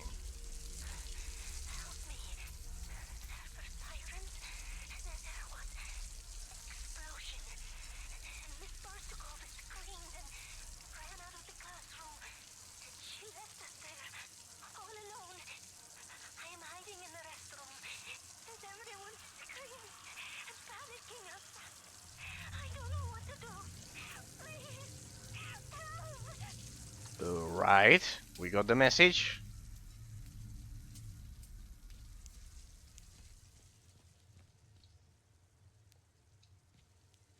Dead end. I wonder if we'll ever use all of this tech that I am actually collecting. Students are to be alert at all times and remain aware of emergency testing procedures. That'll surely help. Testing procedures will surely help. They always help. How could they go wrong in any video game ever?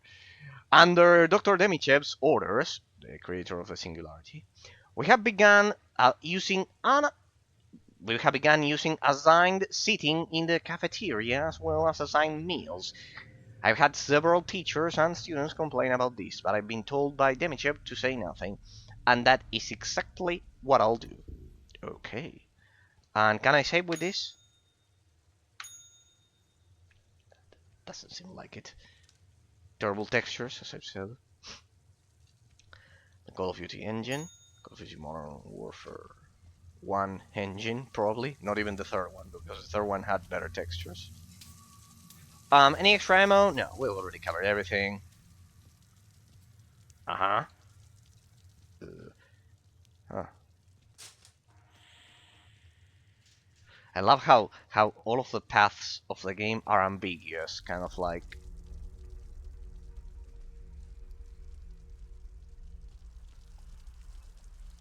it feels, it gives you the feeling of being semi-open world,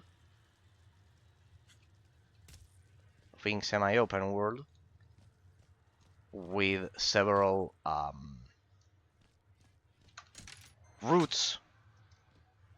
Not totally open world, but semi-open world with different routes, and that kind of like contributes to the player's feeling of curiosity. In that sense, the level design is pretty well laid. What? Another one of you!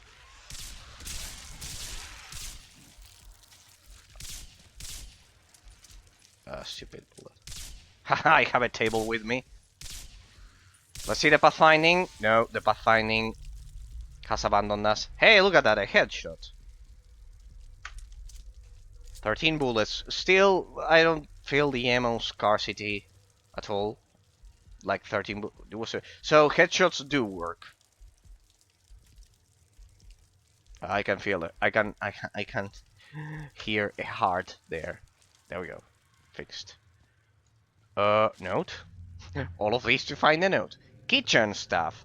Please place 1 ounce of this powder in each student's food who sit at the table 1. Table 1, sorry. It is an experimental enhancer which is completely safe. Thank you, Principal. No suspicions arised. Arisen at all. Anyways, I have melee. Shit, stop wasting ammo. I don't know why I waste ammo like that. Pretty well designed for the pistol as well. So headshots do work. Please give me some more ammo. Otherwise... Aha! There we go. Perfectly calculated. Except for the fact that it's not precisely ammo. It's just more of that weird tech.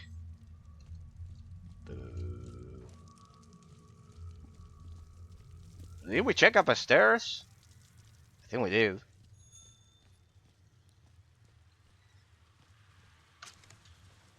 Dr. Demichev has told us the equipment they're installing at the school is safe, but I'm worried. I have a friend who works at one of the animal testing labs, and he told me E99 mutates living flesh. How could they expose the children to something like that? Oleg the bear likes ice creams. Not with the best grammar vocabulary ever. My Oleg the bear picture won a prize. It's another child, probably. And now the man who liked it said he will use it on other ice creams. I got 3 ice creams, all of them with S, and we went to visit the factory where they make the treats. Mr. Demichev came to see us and asked about Oleg's color in my drawing. I said I made it up, but I saw it in on a man's hand when I was waiting for Mama to finish her papers at the lab. It was glowy and it looks good on Oleg. Pretty much. I wonder if I'll get a reward for reading all of this shit. I bet this is the exit. So we'll take the other path. I'm sorry, people, I'm like that. I love exploring all of those things. So... such an airy atmosphere. Beast attacks you and you are dead. Shit, it was a locked door from the beginning. Clear. Check, check, check, clear. First floor, all cleared. There we go. All tangos down. Yeah. So, only one way to go. Let me guess, another transition in which we'll get attacked. The accident begins and we get attacked? No, it would have been way too much, people. Kind of like that was how we got attacked the 2 previous times. It would have been way too much. It's true. The developers aren't stupid. There we go, some ammo. Just what I needed. There was a note. I'm not sure what the principal is up to, but ever since they began assigned seating, During lunch, several students have gotten sick, some violently. Later tonight, or later tonight, choose whichever pronunciation you like, I'm going to inspect the kitchen and to see what we've been feeding the children. Only now. If anything is abnormal about it, I'll let Dr. Demichev know. He'll set things right. Okay, so the drawings of the bear that we saw previously were kind of like part of a contest that the guy did with the children. Some minor details of the lore. Oh, the poor children are all dead. This is disgusting, but well, we have to say that if they want to go for a horror atmosphere, they definitely were successful. They were definitely successful. That's for sure. Okay. Uh,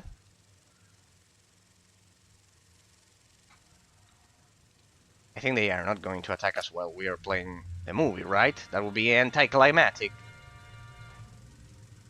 So, This is our good friend Dr. E99. He's our answer to the growing menace of the United States. oh. You see, America created the atomic bomb, a powerful weapon they've used twice now on large cities. But thanks to a recent discovery, we control something much more powerful. We control the might of E99. Who added that harp sound? E99 is a rare element that can only be found deep underground here on Katorga 12. A base was built on this island to study it. You see, our scientists think that someday they will be able to use E99 to accomplish some pretty amazing things. Like taking barren farmland and making it productive again.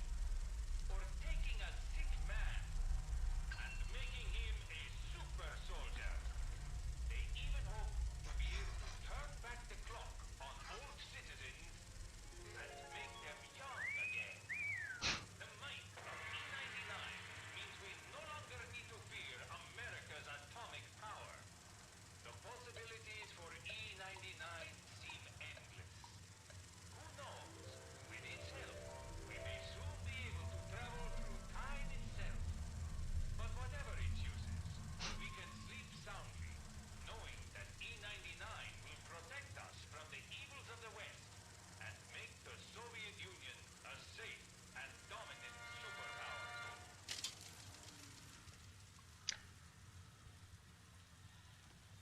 The sound engine of this game is absolutely amazing. It's absolutely amazing.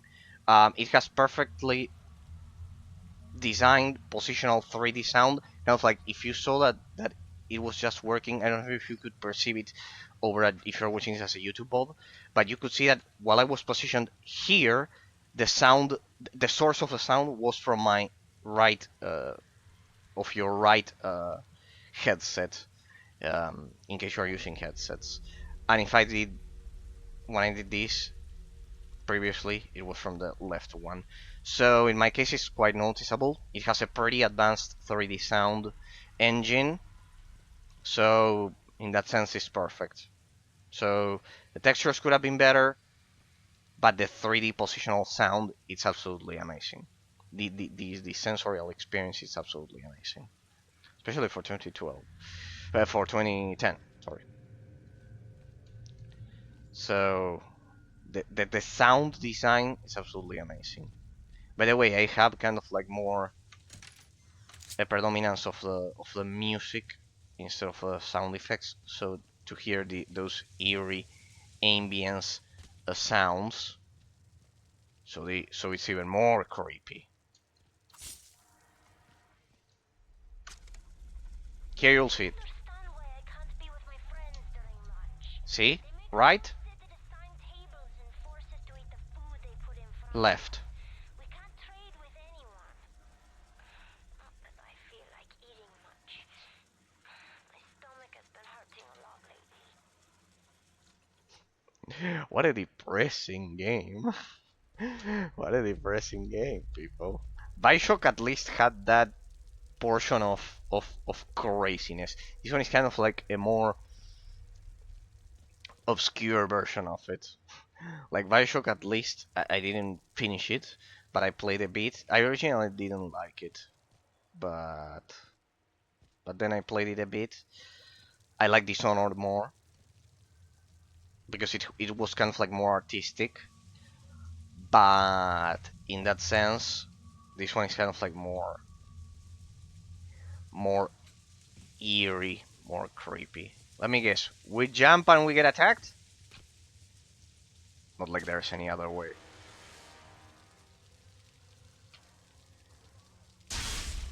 Shitty? Oh. Pretty well done. Thank you. I wonder what all of this tech that I am collecting is used for. Yeah, here I don't have a lot of room to maneuver.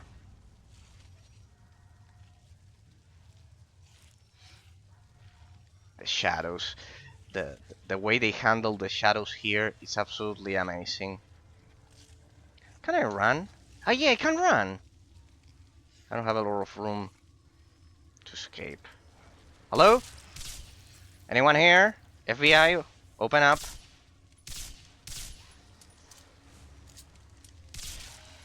Headshot, yes. Well, yeah, headshot, look at that. Look at that, right in the head. Pretty good decal quality. Oh. So, he was trying to read some books or what? I can hear the sounds. So when they're around, we'll hear these sounds of beasts just, I don't know, eating books, I guess. Eat the book, please, beastie, beastie, beastie. Here comes civilization. Nothing to loot here. Well, I mean, civilization. Well, we're civilizing the place. We're purging it. It's called civilizing beasts. Okay. There has been another event, this one much worse than the last. It has exceeded Borisov's threshold. We are securing the facility, and then we will make our way down the hill. We must leave Katorga 12 at once. Yep. That doesn't seem to have gone all too well. Oh, blood. The shadows are also pretty well handled, huh? Because you could, for example, you could see that creature with the... Hey, this is not fair. I don't have a lot of room to run away.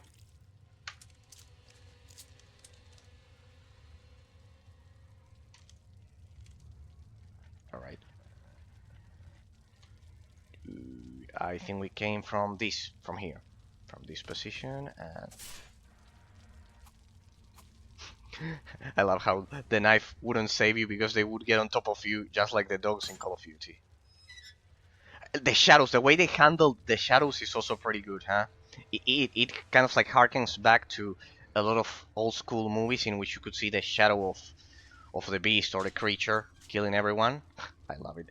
The chair going from right to left. The developers of this game had a pretty good understanding of movies. Hey, second weapon! Good. Ah, someone was over there. Let's see, our second weapon, people.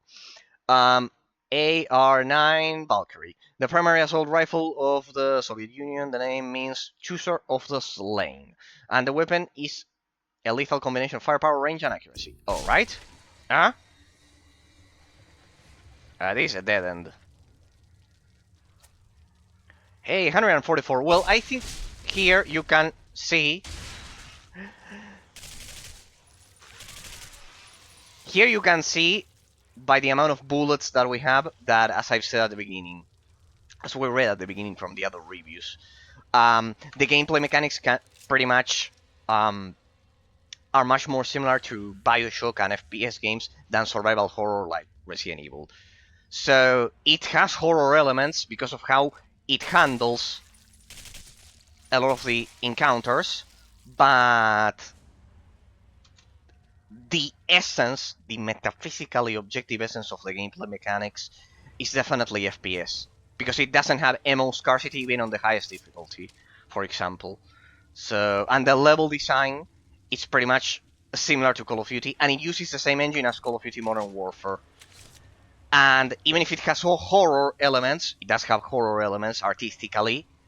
The gameplay elements are first-person shooter. Like, it's not survival horror because there isn't a component of ammo scarcity, and there isn't a component of kind of like a huge difference between the fighting capabilities of the player and the environment. In survival horror games, that's a huge difference. Generally, you cannot fight back like in Alien Isolation. Hey, how do I help ya? Headshot, yes. Anyone else? Ah, that one. Yeah, open fire. Let me reload here a bit. Hey, there were more of them. Ready, I take right. Go. Come on, I take right. Well, here you can see the perfect influence of Call of Duty. If you hadn't come along, I'd be dead. Alright, we're supposed to meet up with SNR yesterday. Let's move on. Pretty amazing 3D positional audio, once again. Well, here you can see the influence of Call of Duty. It even has the same system of when you look at an ally to display the name there. What were these things? Great question. Like, did the Russians create them? They did. Why? Remember that Raven Software. Missed it, but I'm pretty sure a massive pillar of energy shooting into the sky wasn't mentioned in the mission briefing. This is Devlin 4-1. Do you copy, Titan 1? Titan 1, this is Devlin 4-1 on guard frequency. Please respond. Are we good to go with extraction? Hey, you can run as well. Yeah, good. For a brief period of time, huh? You cannot run endlessly like in Call of Duty. Okay, so they found a perfect balance like that, like giving you kind of like a limit. Pretty good ambience, and remember, that guy is kind of like our partner. We were at the beginning of the game, an hour ago, pretty much doing a real mission. We were kind of like US Marines getting into this isolated island. The T energy, sorry, that's from Sacred 2. The E99 energy pretty much created all of the radiation that turned all of the population of the island into creatures.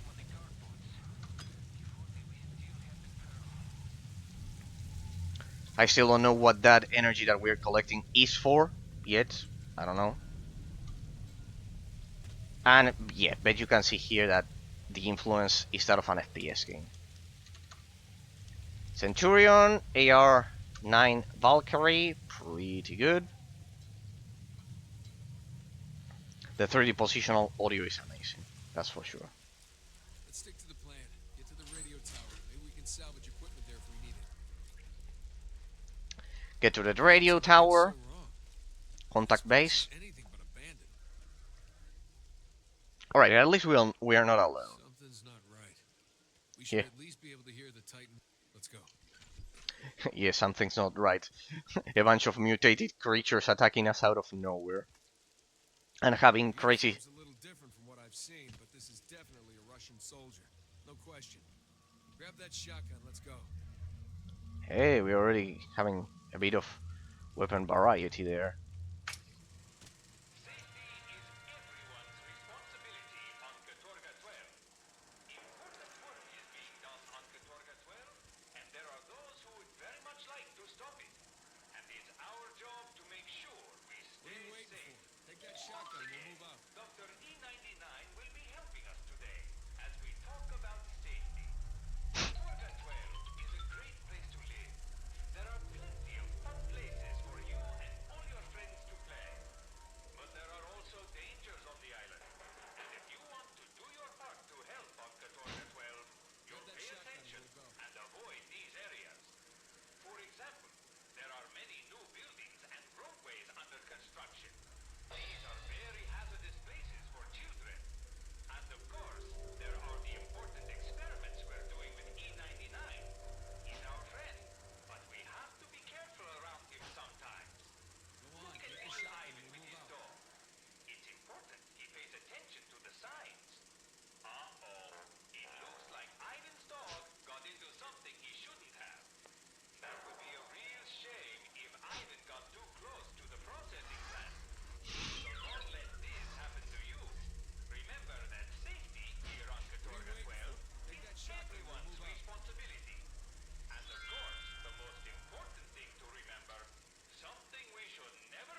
Oh shit.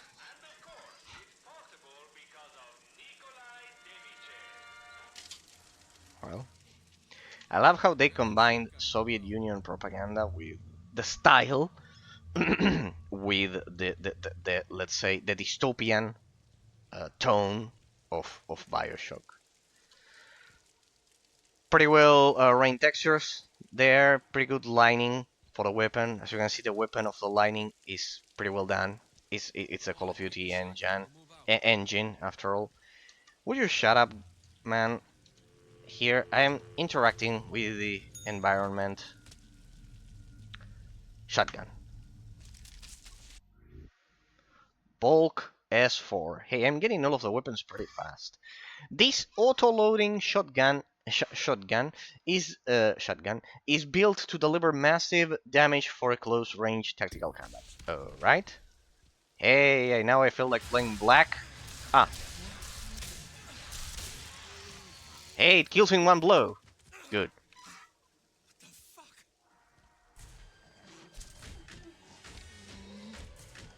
I have the shotgun, we can do it. Typical Call of Duty quick time. Well. Ha! Here you go. You cannot deal damage. That's it. Pretty well done. Hey, the physics of the of the weapons are like Call of Duty. What the? I can only carry one? Shit. I lost my rifle. Shit. You can only carry one. Ah, look at that. They do bleed. Okay. Ah, you can only carry one. You can only carry one long weapon, let's say heavy weapon. Alright. It also feels like black in a sense. I don't know if you played that one. Oh! Call of Duty DNA 100%. There you can see the action elements that I have been commenting that this isn't a survival horror. Though it has horror elements. It's an FPS horror game. Like Bioshock, like Dishonored. Oh! That one exploded. What about you? Oh. Stop doing that. Oh. So they have... they can move in 4 legs as well?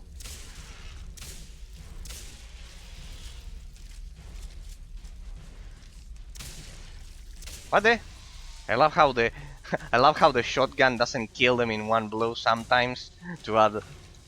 even if you are aiming perfectly. To add kind of like tension. Typical trick from... oh! Shit! Pretty well done, pretty well done. The way they handled... you're still moving? No. The way they handled the entrance of the well, mutated zombies, we could call them. I don't know, we still don't have information on that. Alright, it has to do with their range. You have to be extremely close to kill them in one shot. Alright, alright. So we can see that the gameplay mechanics do have their perfect measurement. Okay. In terms of the abstract complexity. Let me see. Let me guess. We're gonna fall? Yeah. Look at this. That one didn't die. Nice try. Pretty well done. I was expecting the fall, but not that there were 2 of them here. Once again, this is Call of Duty 100%. This is how Call of Duty builds the ambience. Especially Modern Warfare 1. Especially Modern Warfare 1, which is more like an action movie. Like grabbing the hand, the small quick time events. In that sense, we can see that Modern Warfare 1. I open the door, and you hold. The door is blocked. Find a way to open it.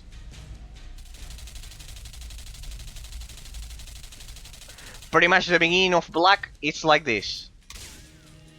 Nope. Ah, it probably has to do with this. Alright. You just keep them off our backs, I guess. Here you can see this small transition. Pretty good jump scare there, but I could see it through the crosshair. Don't worry, just let me grab the ammo here. The ambience is pretty well designed because it combines the horror elements from something like Bioshock with the gameplay mechanics and physics and weapon physics of Call of Duty, and pretty much the American movie vibe of Call of Duty. So it's a pretty unique combination in that sense. Because Bioshock, while it does possess that that slight horror element with the big daddies and everything, it has a much more dystopian tone to it. This one is more like straight up horror with jump scares. For example, in Bioshock, there aren't that many jump scares. Alright. And it's not that depressive. I mean, Bioshock is depressive, but not as much as this one, especially at the beginning. With everyone, with children dying. I know that it happened in Bioshock, but here it's much more graphic. Much worse one, however. I saw the readings. I fear the worst. There is no sign of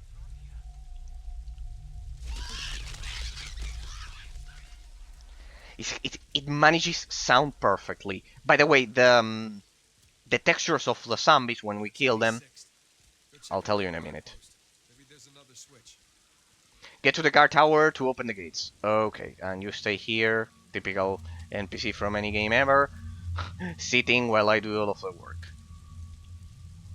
The small eerie sounds, sorry, are, for example, not in Bioshock. Or the textures of the zombies when we kill them. The kind of like the visceral graphic with the blood and everything and the organs, that is inherited from the Wolverine tie-in video game that Ravensoft did. In that game, for example, Wolverine gets shot and you can see the kind of like the burnt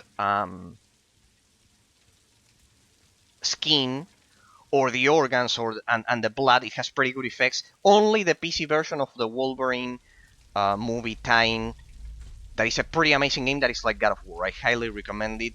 Oh, and it's the previous game to this one by Raven Software. So I can see elements from all of the games that they developed previously. Oh.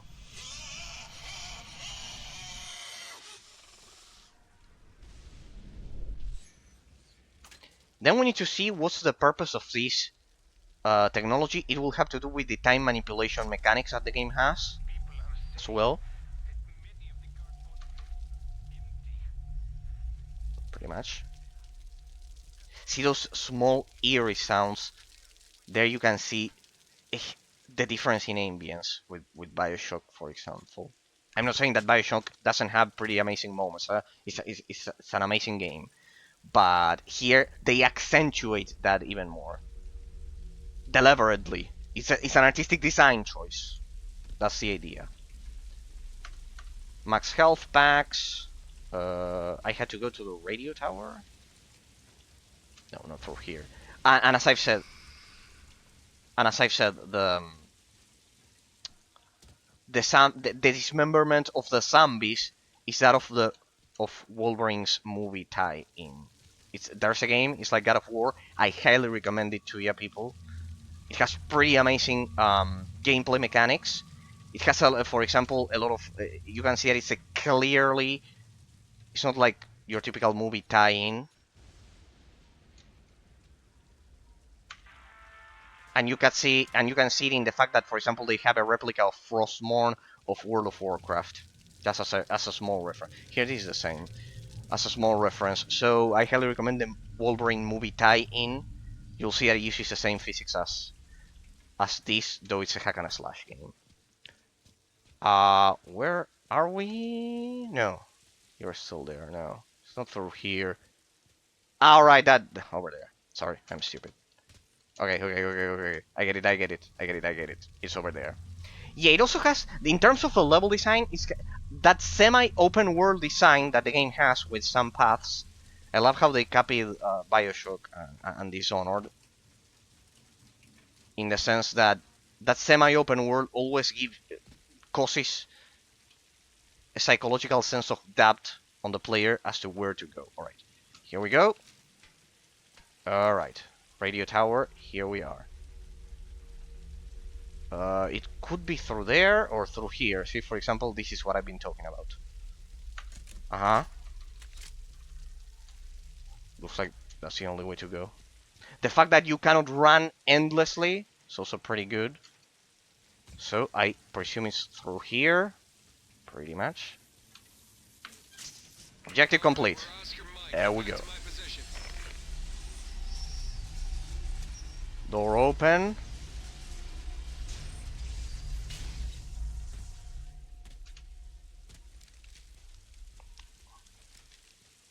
Yeah, definitely not a survival hole with two weapons fully loaded like this. Shit, more of those things. Grab that rifle. We gotta clear a path. Hey, we get sniper gameplay mechanics here. Good. Yeah, we're already at full health and everything. Kill those maggots on the bridge. On it. Yeah, you can only have one long weapon. Press L shift when scope is up to slow time. Pretty much the aiming mechanic of Call of Duty. This variant is a modified semi-automatic sniper rifle. The precision optics design make it perfect for long-range combat, but unreliable in close quarters. But we have the pistol. Give me the ammo. And it will... Ah, it doesn't swing. Ah, no, it doesn't have kind of like breathe-in mechanics. Ah, look at that. Pretty good. So if I press shift, I kill them all at the same time. Nice shoot. Let's move. Good. I'll stick to the shotgun. Huh? Chopper? What do you mean chopper? We're in a dystopian, crazy,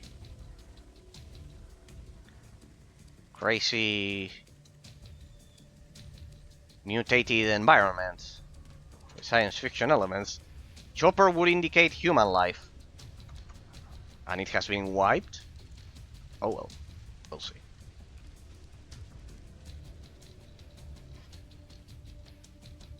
Keep scanning for any more of those creatures. Now I can see that I grabbed the shotgun and I had to use the sniper rifle. Do these explode? When a gamer sees red in any game ever, he has to just try it. Yeah. Pretty good explosion graphics, by the way. Let me reload my pistol here. My revolver is technically a revolver. Amazing physics in terms of a weapon. Well, it's the engine of Modern Warfare 1. I should have expected that. Can you endlessly run? No. As I said, there's a hard cap limit. All right. Saving content. Do not turn off your system. Don't you miss those? Most the others have fled deeper into the island. I must find my Nadia. Good physics there. 1 point for the developers. Good. Sorry, I had to test it. Here. When do we get the time manipulation mechanics? When? I need them. It's a necessity. Oh, I bet they'll have to do with that crazy box over there. Finally. Weapon upgrade. Jesus, it's like an antique show in here. You have found a rare piece of weapon upgrade technology. Use a weapon locker to upgrade your weapons. Weapon locker. Use weapon lockers to upgrade weapons and switch your weapon loadout. Most weapons you discover in the world are automatically added to the weapon locker. Ah, it's this thing. So I grab that. Titan 1, this is Devlin 4-1 actual. Do you copy? The guy's still trying to contact. Titan 1, this is Devlin 4-1 actual. We're primed for extraction. All squadrons on alert. Again with the Russians. Say again, this is Devlin 4-1. They must be jamming our comms. It's all Russian all the time. Does anything work on this goddamn island? Of course not. This place has been abandoned for nearly 50 years. That's English. It was supposed to be. Who the hell is this? Wait, no. I wanted my weapon upgrades. No, no, no, no, no, no, no, no, no. No, I wanted my weapon upgrades first. Stop time. Shit. Oh, damn it, shit. Hey, what the? These are not monsters. They are soldiers.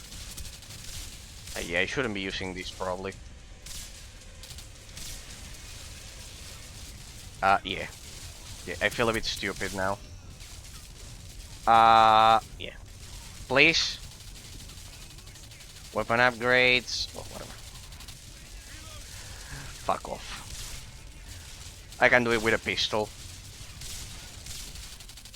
Anyways, we have unlimited health stuff. Let's see here. Will this work? No, I'm out of range. I can do it with a pistol. With a revolver. Far West style, people. Don't worry. The revolver was one of my favorite weapons in Borderlands. I have pretty good experience with it. Where are they?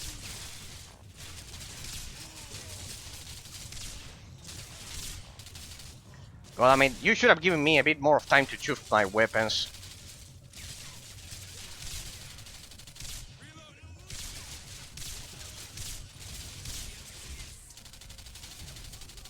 Alright, so... Is that a grenade like in Call of Duty? Yeah. No ammo. Ah, damn it. I am an idiot, definitely. I am definitely an idiot. I had a rifle there. Talk about level design awareness.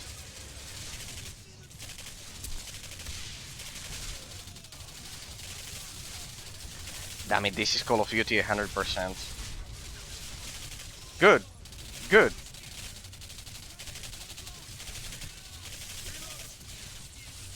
I hope I can stay here and pretty much upgrade my weapons as I was promised originally. They don't seem to be able to get in here.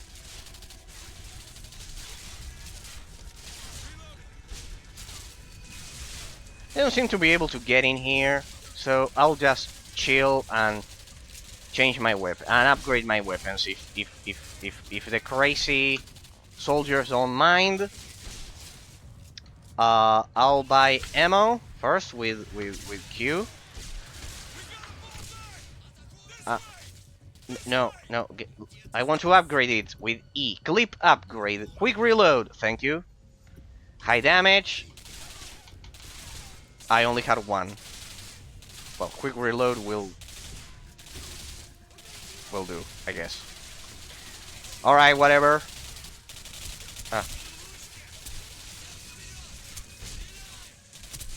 Huh? That didn't work out well. I think this was scripted. And that was as well. Alright, alright. That wasn't a decent pacing, I'm beginning to see. Oh well, it's not something terrible. Captain Renko. You are Captain Renko, are you not? Looks like it. Don't look so surprised. Your name's right on your uniform. America's charming penchant for individuality. Now, I have some questions for you. Name, rank, and serial number. That's all you get from us, Ivan. Check your Geneva Convention handbook. Geneva Convention. I did away with that little inconvenience years ago. See, We are officers in the United States military. I want to Talk to someone in our embassy. I think you'll find that impossible for a number of reasons. Our embassy. Right now. Shit. One dead. That's Shit. How is it you haven't aged a day in 50 years? What the? There's only one explanation. 50 The years. TMD. Where is it? As if I... No shit. Grab the guy. Kill him. Shit. No. Not that way, player. Not that way, player. Not that way. Well, at least we know how the death animation looks like. Sprint. Left shift to The sprint. TMD. Where is it?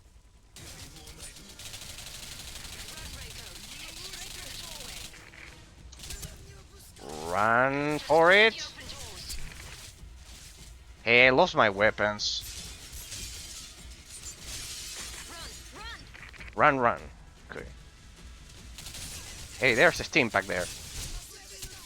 Hit. To the right, to the left. Those are going to explode. No. They did explode.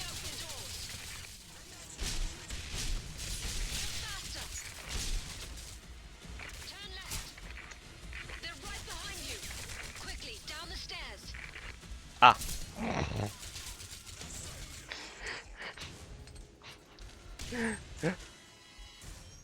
Nathaniel Renko. My god, you're here. Just like Mir 12 said. Weapon, please. You must have a lot of questions, but we don't have a lot of time. Thank you. Weapon. Quickly, this way. Yeah, I think I fucked up that upgrade because I wanted high damage for the automatic rifle in that last bit. Oh well. Alright. Section 2 of the game. Second level. Damn it, that was a bit anticlimactic, though realistic, when they killed our US Marine partner there. God damn it. My name is Catherine. I belong to an organization known as Mir 12. Here, this should answer some of your questions. British accent. I could recognize that anywhere. Ah, We are Mir 12. Our mission is to reveal the truth that's been hidden from the entire world. In the 1950s, a military research base was built on the island of Katorga 12. To this day, the government denies its existence. That is a lie. According to top-secret documents we've uncovered, the base was the site of research involving the mineral E99. The E99 research program was headed by two men. Dr. Viktor Borisov, a top researcher in the field of quantum physics. He didn't live to see the outcome of his work. Reports say he was killed in an unexplained laboratory accident. This man stepped in to lead the program after Borisov's death. He went on to lead Russia in a war for world domination. A war won using superpowered weaponry developed at Katorga 12. Today, we know him as Chancellor Nikolai Demichev, leader of the world government. The events surrounding Demichev's rise to power are still a mystery. Our organization is in possession of a journal that claims Demichev is a fraud. It raises many questions about Katorga 12. What happened there to put Chancellor Demichev in power? What could have caused so much destruction and taken so many lives? Evidence points to this structure on Katorga 12, the Singularity. What is the Singularity? The journal claims one man will lead us to the answers. His name is Captain Nathaniel Renko. It is our mission to locate Captain Renko and help him achieve his goal. We are Mir 12. We will reveal the truth. such a good One of the design. lead scientists on the Singularity project built a hidden vault. You must find it. Go through there. Here, two-way communicator with GPS. Now go! Search for the lab of Dr. whatever. Alright, and we are on our own. Pretty much. All of the NPCs have left us, they have abandoned us, and we will continue on our own. Okay. Wait. Okay. We still don't have time manipulation device. Or whatever. for all of those four abilities that we saw at the beginning. Alright, but now we pretty much have the context. Well, a bit more than we had initially. Alright, good. So...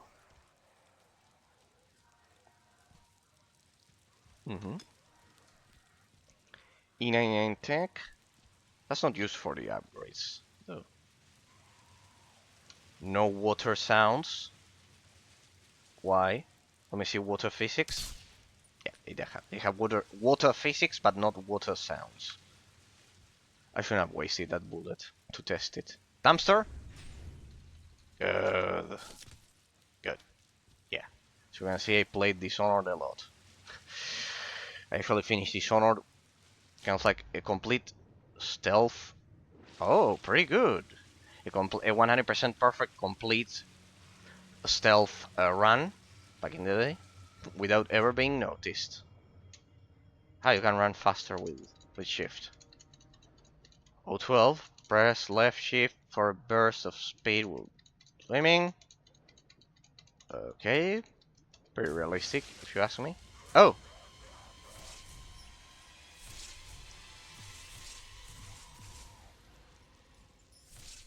The zombies teleport now. That'll be pretty hard to deal with without my shotgun or automatic rifle. Why did they impale everyone? If they're fucking savage zombies, they wouldn't have that kind of sophisticated... amusing. There you go. Teleporting zombies. He's definitely looking at us. Can I shoot him? Oh. Didn't like that bullet. I only have 4 bullets. Didn't like that. Weapon, ammo. Well, I don't know if we'll get ammo, but we got a health pack here.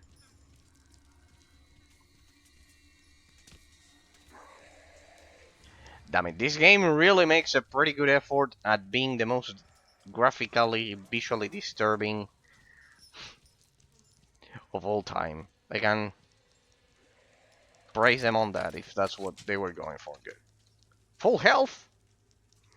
Alright, you cannot stack on those, huh? You can only stack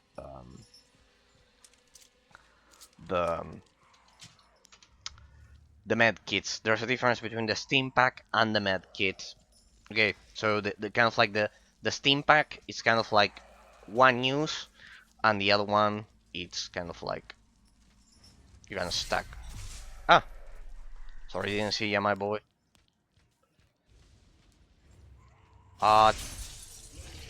Pretty well done. What is it? Weapon locker. Okay, let's go. Thank you. Weapon upgrade. A rare piece of weapon upgrade technology. Yeah, we'll do that. I should probably upgrade my pistol, since you know it's the only weapon we have right now.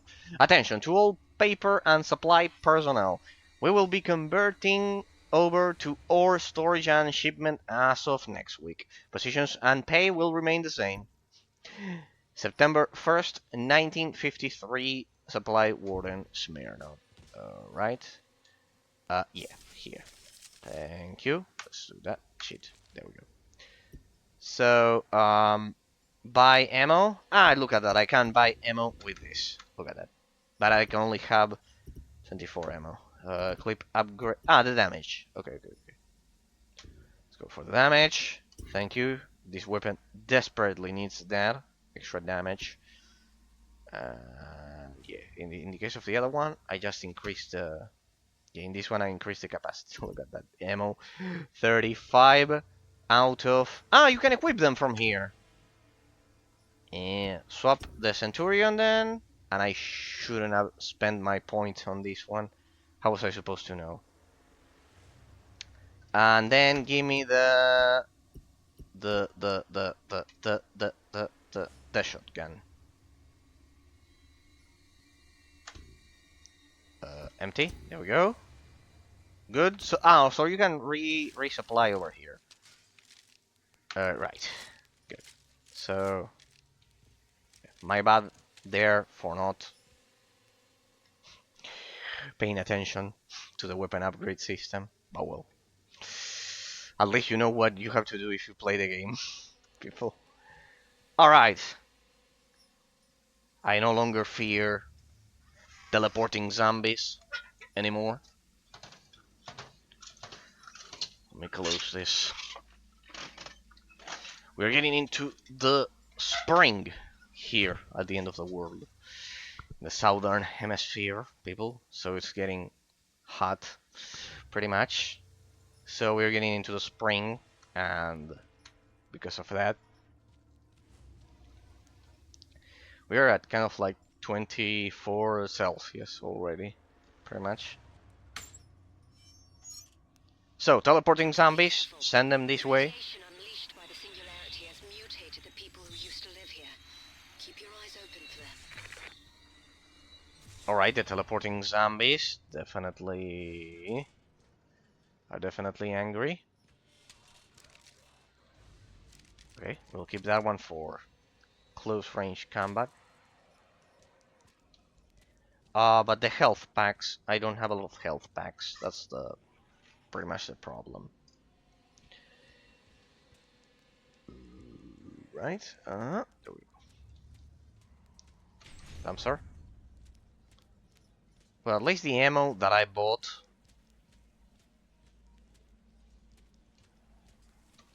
did help me. So the E-Tech is like the dollars in Bioshock.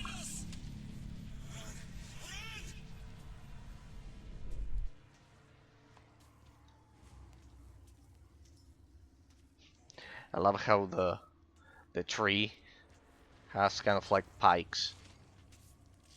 Oh.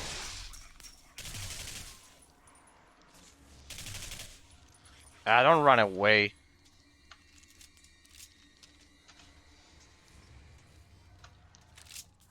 Thank you.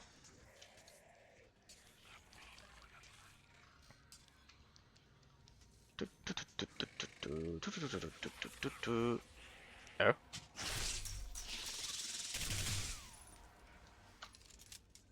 I'm not gonna stand around and be bullied by some teleporting fucks just because they have those flashy moves. I'm sorry, if I can shoot them, I will on sight. There were 12 of us. We sought shelter in a nearby warehouse when the Singularity exploded. But then those things found us. There are only 3 of us left now. 3 of us left. We have to get off this island. You definitely do. There's ammo there, but I think I am a full ammo. Saving content. Don't turn off the system. Only one? I could only kill one?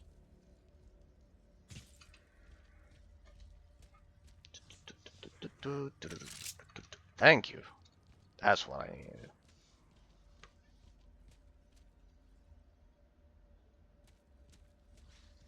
I could lower the sensitivity even more. Pretty much I've already lowered it to maximum.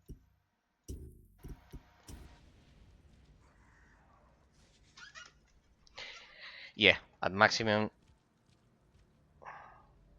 Well, it's a bit crazy perhaps, but still. Perhaps a bit like that. Something like that. There we go, perfect. Yeah, I would probably keep it at maximum if this was kind of like a competitive shooter, but yeah.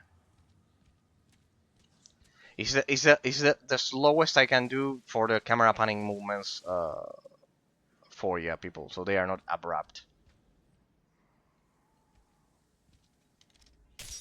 Good. Not good.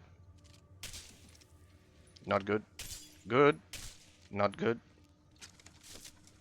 We've either lost the monsters or they grew bored 30. with us. We're safe for now. Pavel twisted his ankle in fear it's broken. We'll rest here for tonight. As luck would have it, our little haven has a chest set and a stash of vodka. All the comforts of home.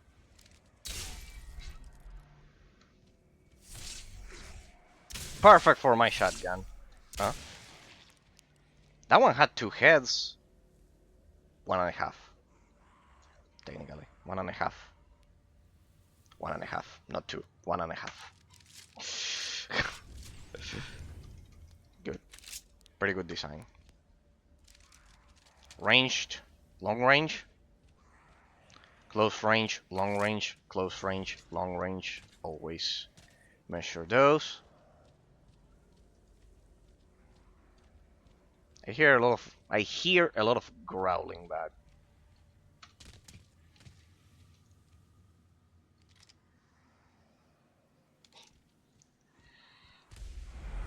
Pretty standard.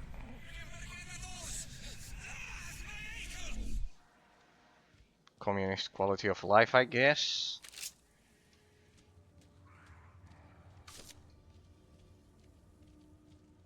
Back then.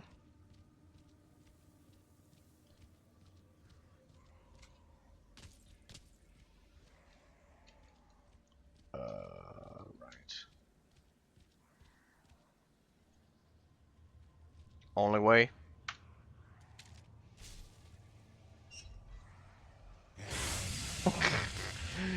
I saw this one coming. Oh. That one didn't register. Oh, please. Shit. Stupid weapon. Hello, little guy.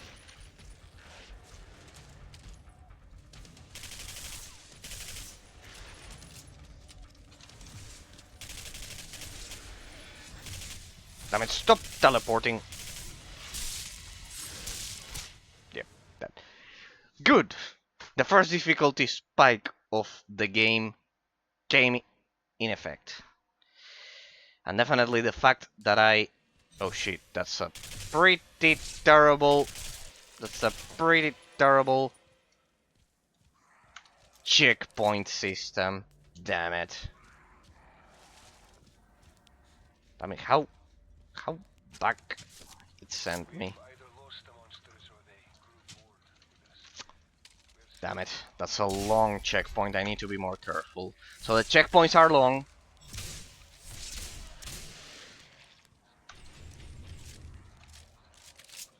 Alright. Stupid shotgun. I'll keep it for last. Let me heal preemptively. This one has increased damage. I should use this one. Yeah,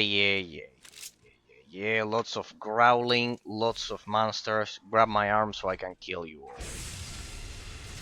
Pretty well done. This is pretty much standard movie references. Reload. Tango down. They teleport on top of you? You have to be kidding me. Shit. You have to be kidding me. They teleport on top of you. That's absolutely crazy. That's way too much. Well, it's never way too much. It adds to the difficulty of it. What did they throw? Explosive barrels? Aha! That's a nice touch. What happens if I get up on top of this? I got the high ground, Anakin. Shit. So if you let them successfully throw an explosive barrel, it's an instant kill. Interesting.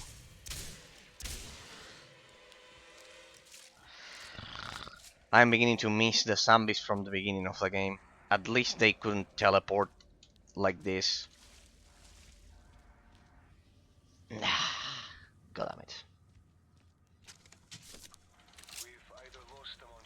I'm beginning to miss the zombies from the beginning of the game. Pretty much. Growl, growl, yeah. Ah, there was another health pack there. Definitely missed that one. The previous 2 times. Hope it makes a difference. Okay.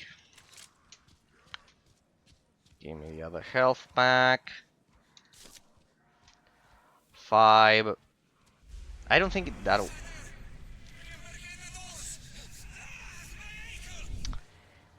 I love how you are actually forced to trigger the spawns, and that doesn't allow the player to...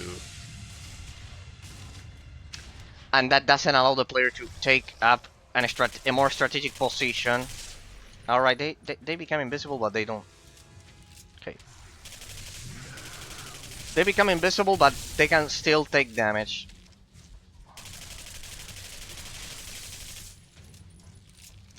Let me reload, please. Or not. Let me just heal myself as I change to my shotgun. Stupid imbecile. Ah.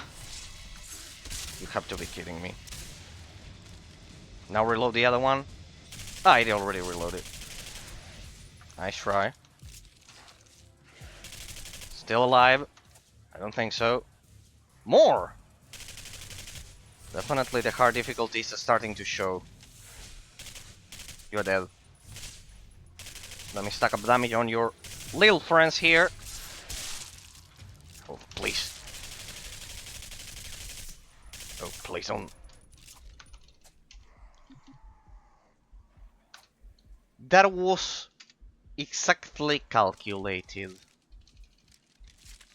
Thank you. Yeah, I should take into... I'm beginning to miss the... not through here. I'm beginning to miss the upgrades that I didn't get initially. Yep. I'm beginning to miss them. Happens. It happens. What's the point of upgrading that revolver if you are never ever going to use it again? Thank you. There we go. Damn it. That was so exactly calculated. The TMD. It was invented by Dr. Beresov, one of the scientists who worked here in the 50s.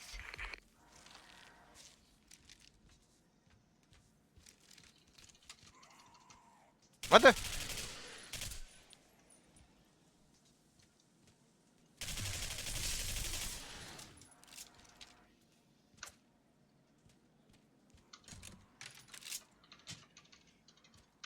No, for the extra money. You have to spend some more bullets for the extra money.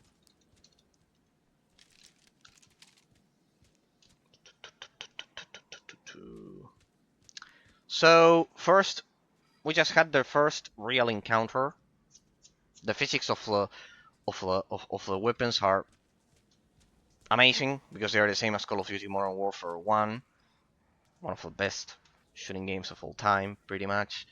The level design is more complex than Call of Duty. It's not that linear. It has diverging paths, and as a direct consequence of that, you pretty much can, you know, you pretty much can. First of all, it induces a psychological sense of doubt on the player, and pretty much it's the same as Bioshock in the sense that you have to explore the level design to find those extra bits of information and ammunition and pretty much and health steam packs. So yeah, pretty much it's a pretty interesting combination. They're almost in. Please. I don't want to die like that. I'm so sorry.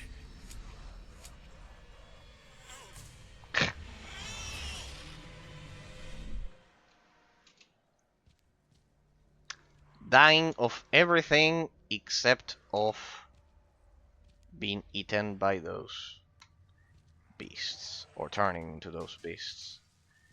Pretty similar as Days Gone. The beginning of Days Gone has something similar to that concept. What?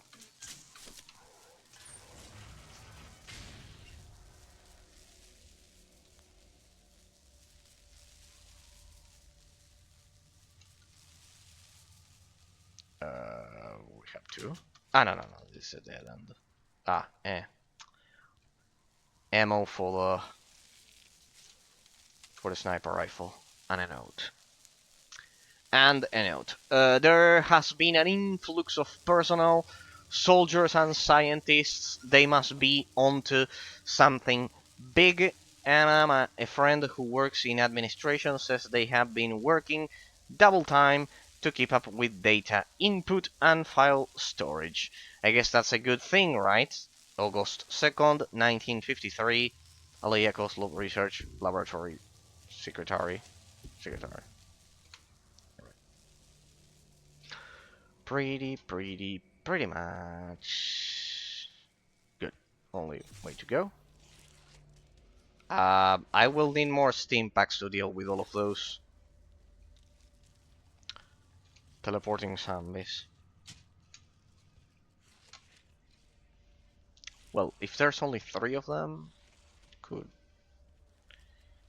we could fix it, I guess. According to the Mir 12 journal, there's a hidden entrance in this building that leads to the vault. Find it. Search for secret entrance to Bolt Catacombs. They wanted to make it very, very clear that this guy died, I guess.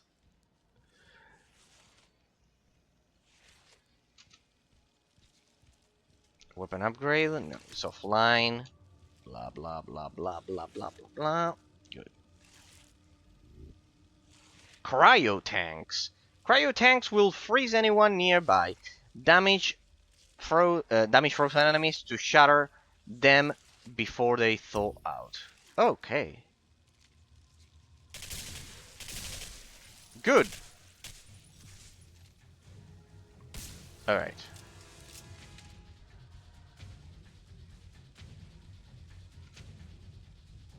There's another one over there. Ah, they disappear until you drop.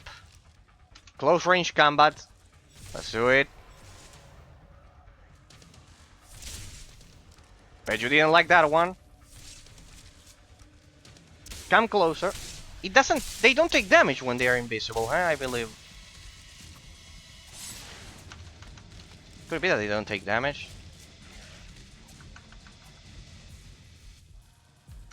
Could be that they don't take damage when they are invisible. I think they have a small cooldown time. Good fighting music.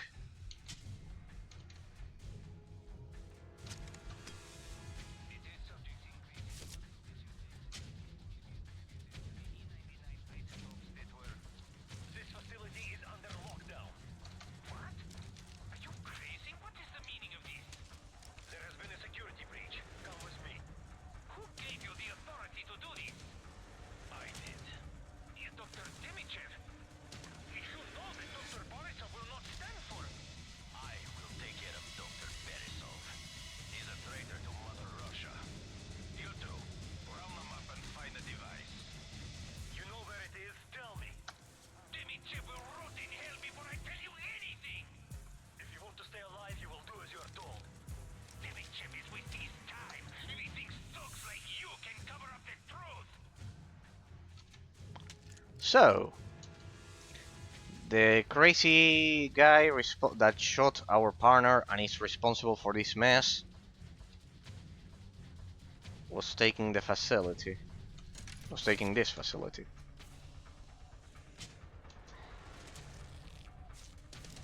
Thank you.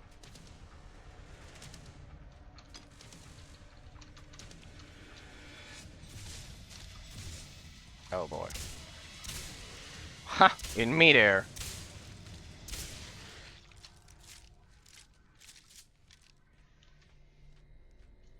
So I guess this is not the exit. No. The big ominous door in the center is the exit and the answer.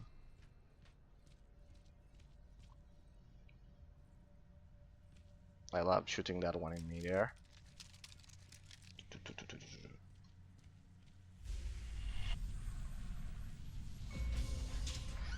Oh. That was the other scientist, the other one responsible for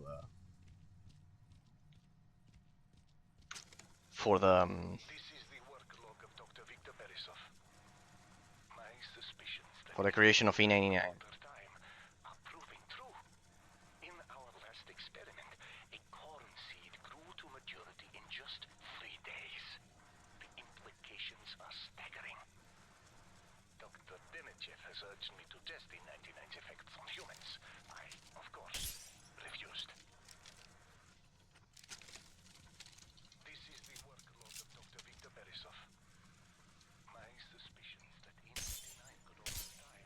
See how amazing the physics were back in the day, people.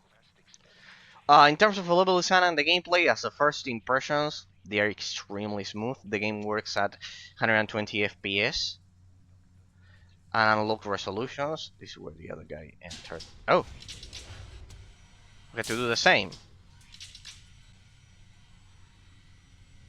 Find bolt entrance.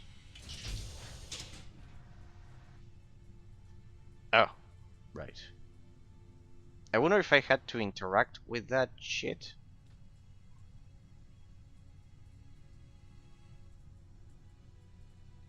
Doesn't look like it. Can I reload the checkpoint?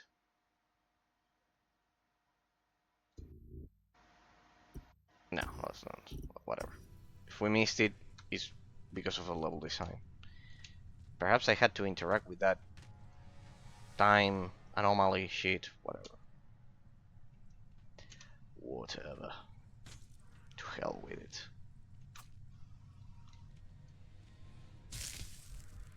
You have to be kidding me. That just dealt damage? Yeah. And I have no health. Well, not much I can do about it.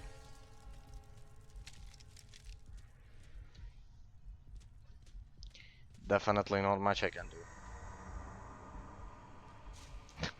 I'm almost dead. Your signal's off the grid, so I'm guessing you found the vault. It contains the device Demichev killed your friend for, the TMD. Alright.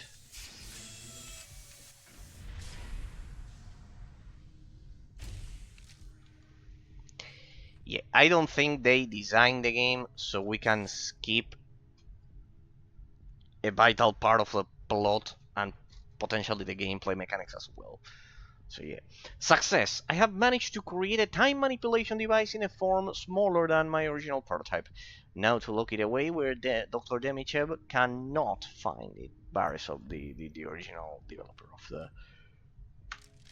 of this thing. Oh, film archive.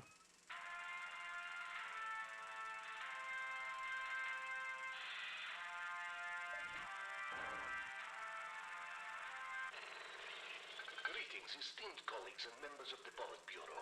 My name is Dr. Viktor Borisov, and I am head of research for Katorga 12. Investigation into E99 is proving more fruitful than I had dared hope. The most recent discovery is that the element can be used to change the time state of items. This is test trial 143 of the time manipulation device, or TMD as it is more commonly referred to. As you can see, the TMD is able to revert items to their original state, or rapidly age them. Care must be taken not to point the device at a living creature. The effect is very unpleasant. I have already begun working on a smaller version of the device. Unfortunately, the TMD will only work on objects that are imbued with E99. I am making great strides in my research and will continue to do so. To communist victory! Communist victory. God damn it.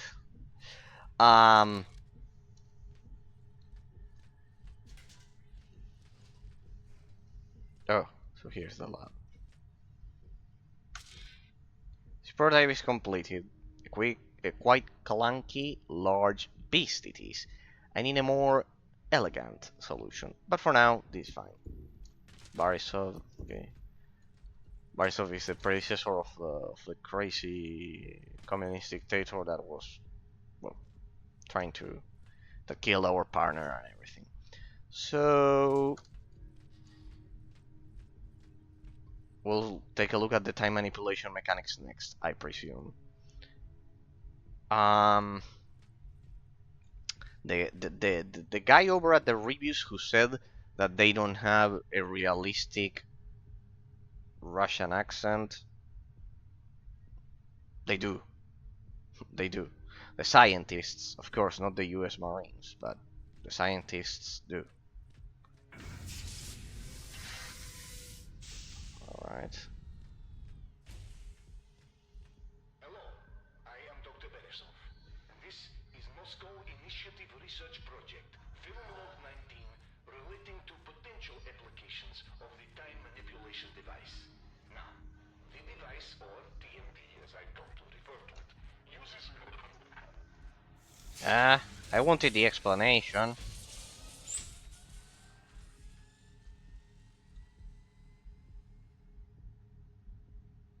See the amazing quality of kind of like graphical effects that we had even back in the day. You put your arm, I guess?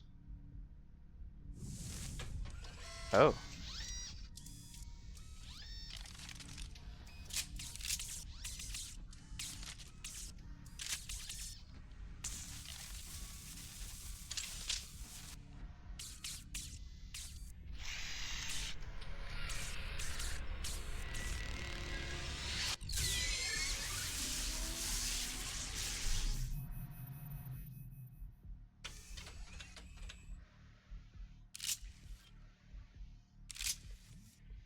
The main gameplay mechanic, people. Oh.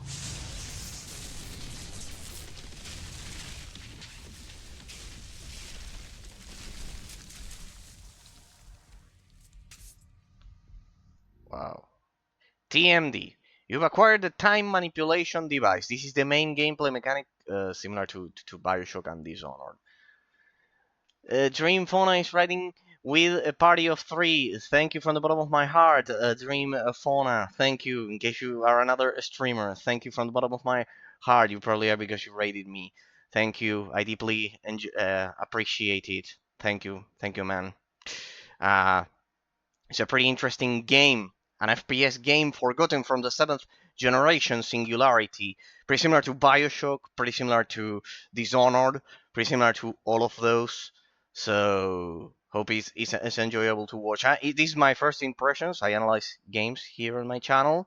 I do metaphysical analysis of video games, analyzing the level design, the implicacies. Yeah, it's definitely an interesting choice. I've heard about it, but I never played it. Yeah. It's quite. I'm only 2 hours, 32 minutes in. But if you like Bioshock or Dishonored, in my case, I'm a Dishonored fan.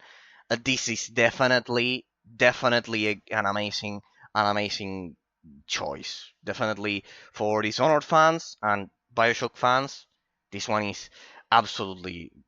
So far, it doesn't have survival horror hell elements, as I've been commenting. It leans more. It used the engine of Call of Duty Modern Warfare 1, developed by Raven Software, and it also has the physics of Call of Duty Modern Warfare 1, but the carnage of the zombies and everything, it's from the Wolverine movie tie-in from 2009, I believe, that Raven Software also developed. So in that game, it's amazing. I highly recommend the PC version because kind of like when Wolverine restores, it has the same textures as the zombies here. Quite interesting detail. Time manipulation may also objects to move objects. So we can move objects now, pretty similar to Bioshock 2, probably, and back and forth through time, changing their state between old and new. Press G, I've assigned it to G to age or renew objects in this world. Objective complete. Alright, here it is, people, the time manipulation device. By the way, another game that I played, I don't know if you played it, Dream Fauna, lately, it's Sacred 2. I don't know if you like old school games. Probably if you remember this one, you like old school games. Sacred 2, amazing. You'll have the size of an open world MMORPG. Is the other one that I have been analyzing. Also split second. That was also amazing. So if I just press G, wow. Haven't played Sacred either, but yeah, I do a lot of retro stuff myself. I imagine, because if you knew about the existence of this one, pretty much, Sacred 2 is from the same period of time. The same goes for Split Second, and yeah, highly recommended Sacred 2.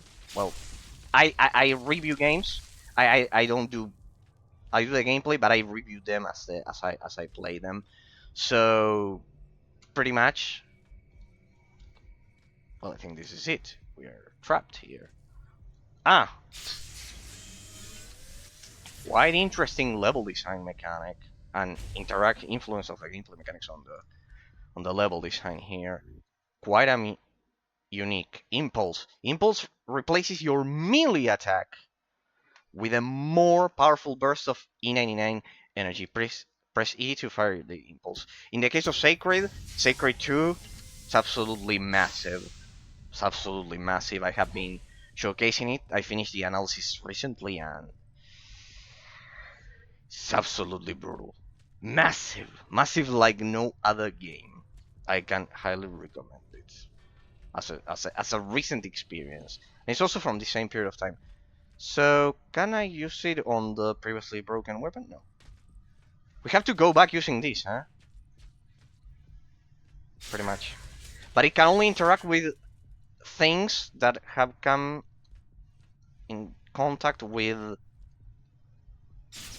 the E99 energy, which is kind of like the main energy causing all of the mutations.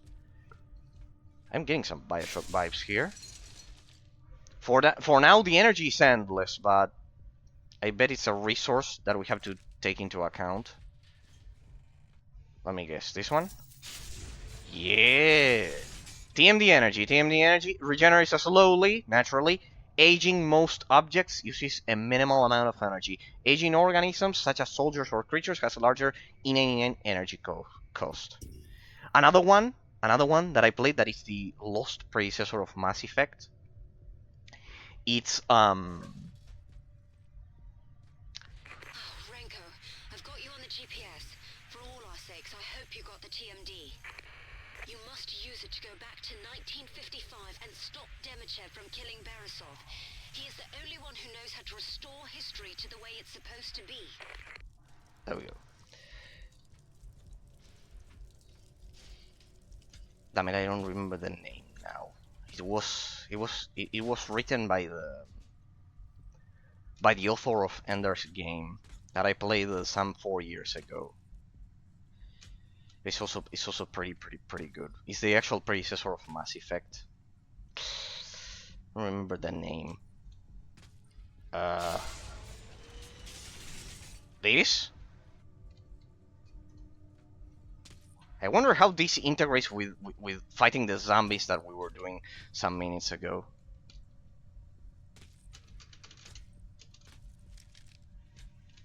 No, this doesn't seem to be the exit. This? Could it be? Oh yeah. Looks like it. So it interacts with these orange thingies?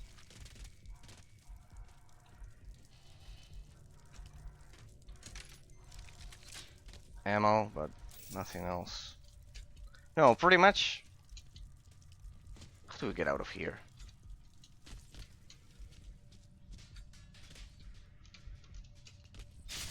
Aha!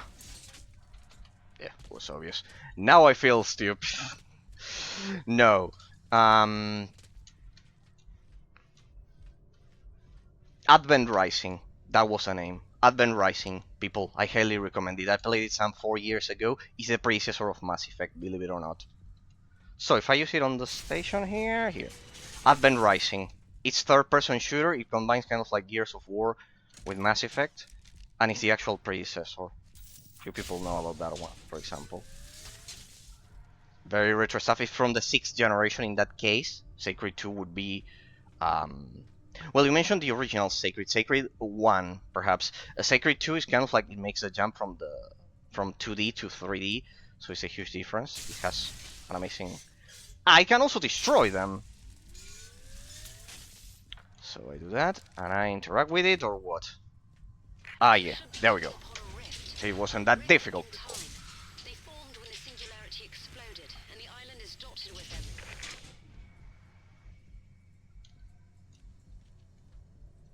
The integration of the level design with the gameplay mechanics is amazing, huh? If they expanded upon this element in a proper way, we'll see.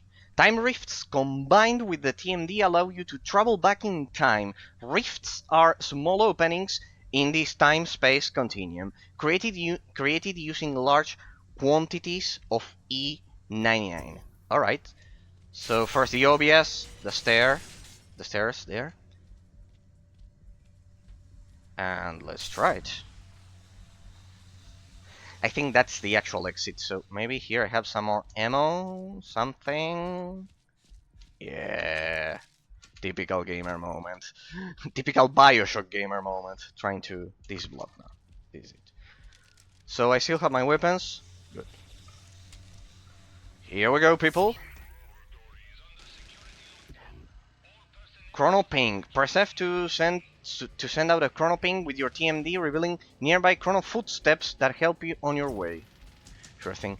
It's amazing the integration of the level design, of the gameplay mechanics in the level design, because you can manipulate the environment pretty similar to what I mentioned with Split Second last week, people. Pretty much, you can see that I can change the level design through the use of this. Alright, there I sent the ping. What the? We are no longer in the same period of time.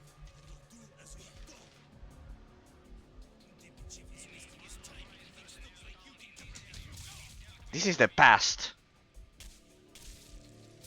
When all of this mess was kind of like still underway. Alright. Pretty much.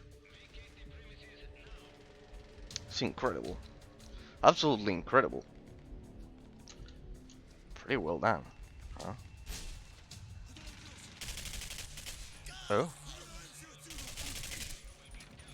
Alright, so we're combining shooting mechanics with the zombie gameplay that we had originally. Pretty good level design. Pretty good level design.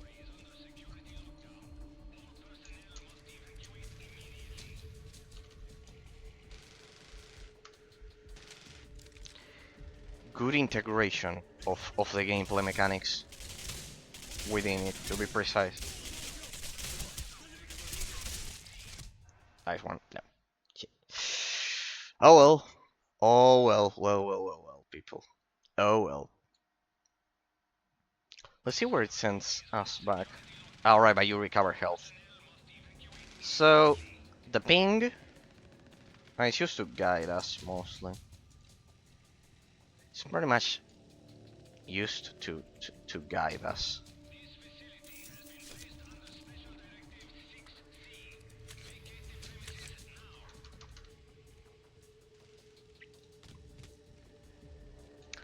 In terms of the influence of the economic system on the gameplay mechanics, it doesn't have the economy of a survival horror game, that's for sure.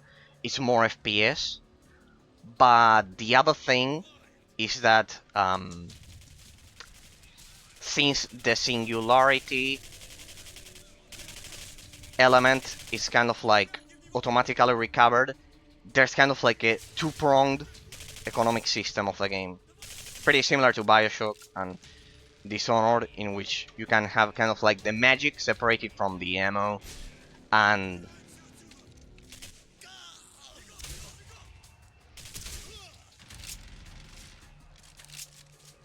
you have to kind of like worry about two resources at the same time. The magic is pretty much that. Damn it, shit! I was sorry, people. I was healing. I was healing, people. Sorry, but the game has a pretty good integration because, in that sense, the Singularity elements pretty much compensate they're kind of like the magic system of Bioshock. So there we can see a dissociation, a two-pronged economic system that the game has. You not only have to worry about your ammo, you have to worry about your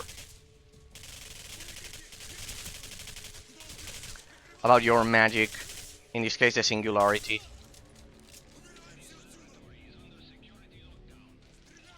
The weapon physics are the same as in Call of Duty, so they are smooth.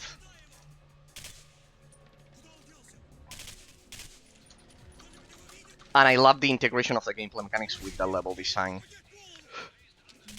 Above all, with the time manipulation mechanic. Shit.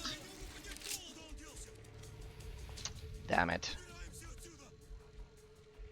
Damn it.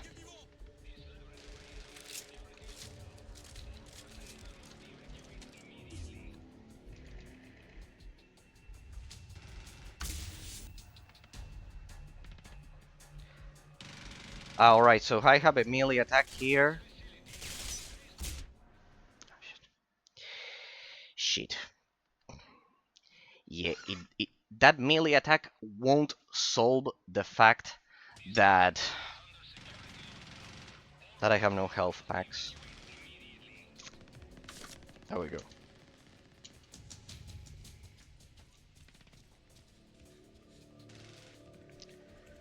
So amazing integration of the gameplay mechanics on the level design. The textures, we've already analyzed them at the beginning.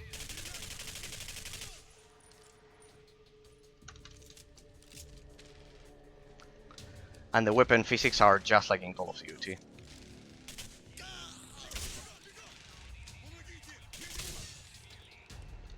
The economic system integration is two-pronged, like in Bioshock. Pretty much.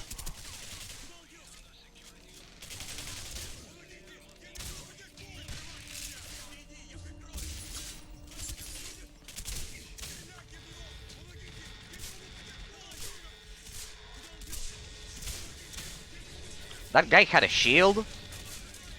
Uh-huh.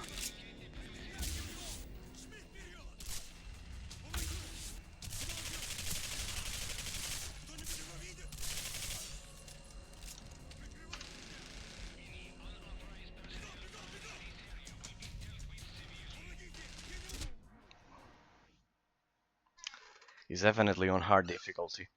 It's definitely on hard difficulty. Definitely on hard difficulty. Give me a sec.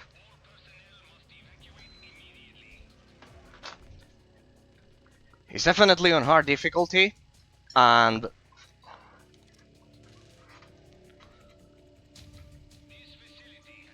definitely inherited the physics and weapon damage of Call of Duty Modern Warfare 1. Without a doubt. So I can ignore the ones below here. Yeah, this is close combat, so I have to use the shotgun. Definitely weapon variety is properly implemented because you deal more damage in close combat with the shotgun. I love it. He was meant to kill that guy and he targeted me directly. Alright, so the huge difference is being ready for the spawns.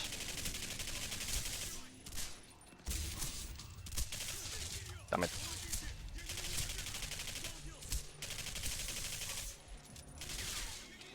Damn it, no, no, no! There we go. Yeah. Alright, so it's like Call of Duty.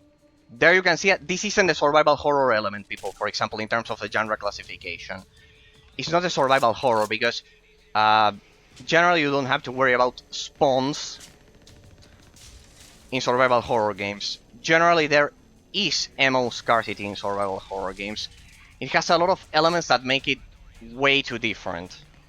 It leans heavily towards FPS in that sense. E9N is even more powerful than I could have imagined. There was an accident today, a prototype, see. TMD exploded. That radiation killed 3 of my assistants. But I cannot allow this to stop work. But I cannot allow this to stop work. Give me a second, I want to see my AC. There we go.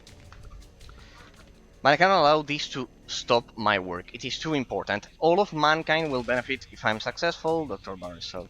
Okay. Let me see. Sorry that I have to concentrate on the shooting a bit, people. Now we cannot do the analysis. That sense.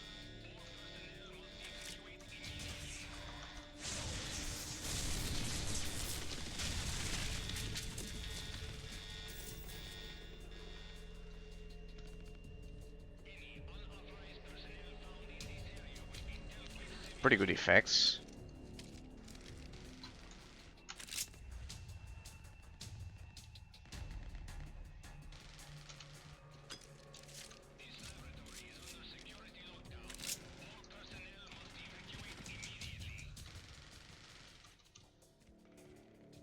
No, I won't let you. I don't recall asking your permission. Just think about it. Premier Beresov has a nice ring. That's not what we created the Singularity for. I tried to be nice. I tried to include you. But make no mistake, I will kill you if you don't tell me where the TMD is. You wouldn't. Do I look like I am bluffing, Victor? Very well. You give me no choice, my friend.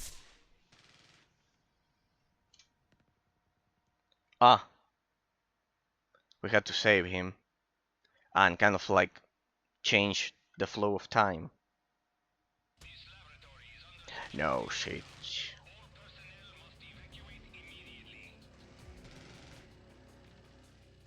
That one was painful. God damn it, that was so stupid. Who designed that? I'm beginning to see the pace issues mentioned by the other reviewers.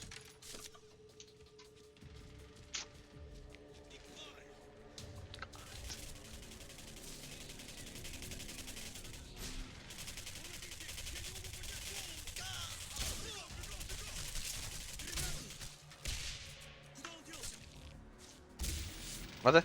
Oh no.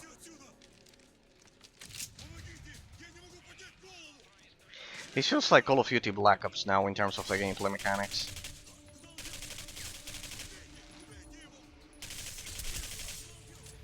They are definitely the physics of Call of Duty Black Ops.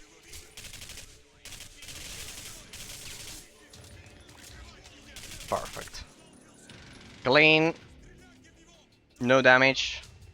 Well, almost no damage.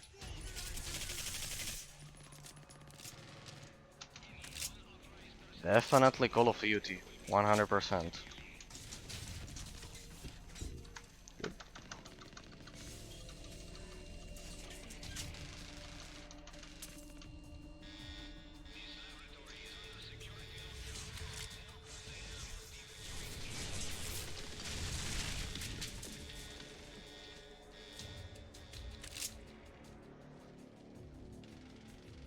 No, I won't let you.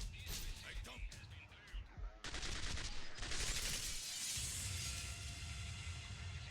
We changed time right there. The TMD? How? You saved my life. You're wearing the TMD and an American uniform. Something must have gone terribly wrong. Follow me. I need my notes.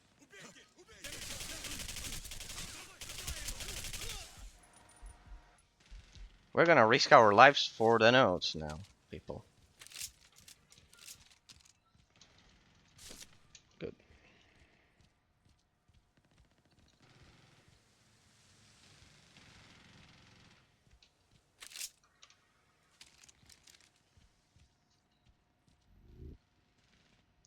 TMD energy cell. Your E99 energy regenerates, but you can use TMD energy cells to refill your energy quickly. They are automatically used. When you're out of the energy, attempt to use your TMD. There are two guards. Can you dispose of them? Stop it. We're far away.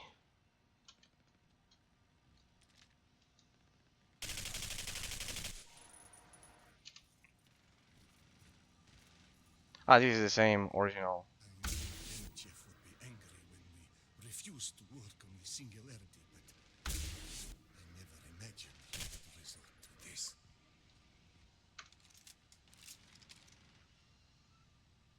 Let me get my notes.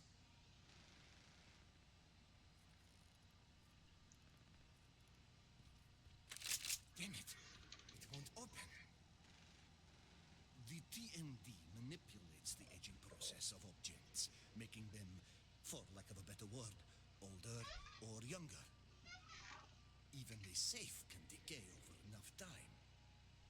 We're running out of time. Please, age the safe with the TMD.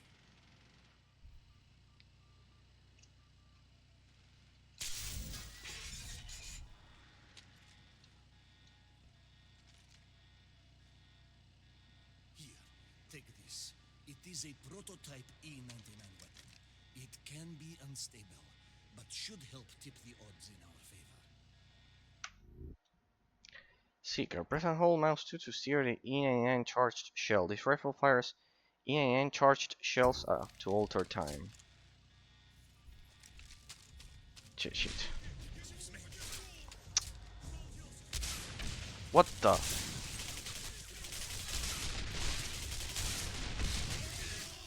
What the? This is a mechanic from the Sniper Elite series. Ah, well, pretty good. A mechanic from the Sniper Elite series. Wow.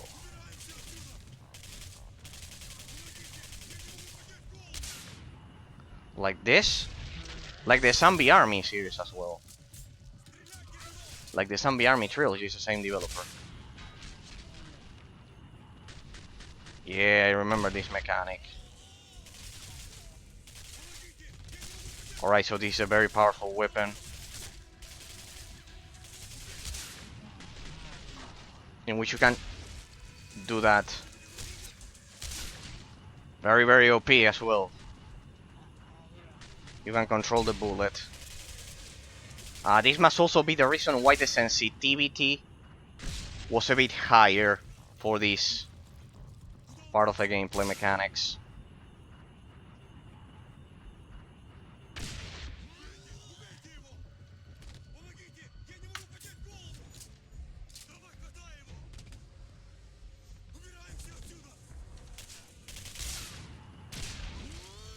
They don't seem to be able to deal damage to me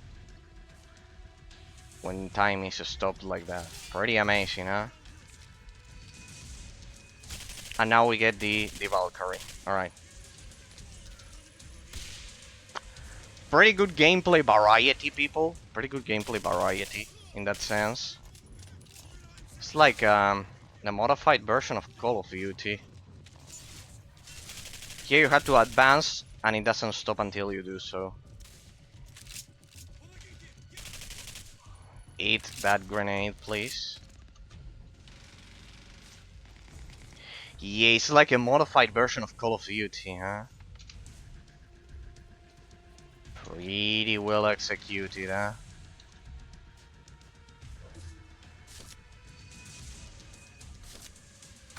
Unlike this. Here you have proof of it. If I come back here, they keep spawning.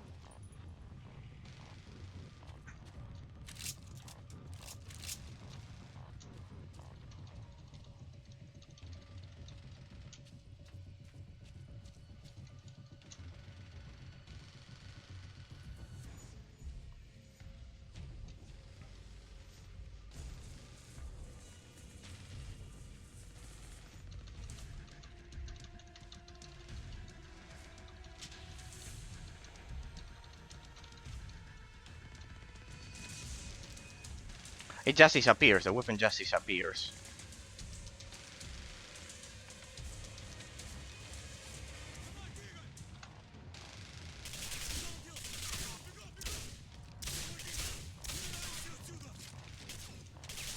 Basic rule of Call of Duty, people.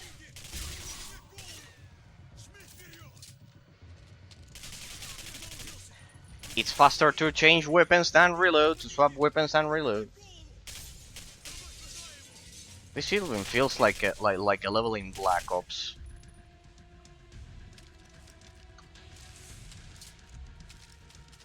I mean, you cannot have the automatic rifle and the Seeker at the same time. Oh well.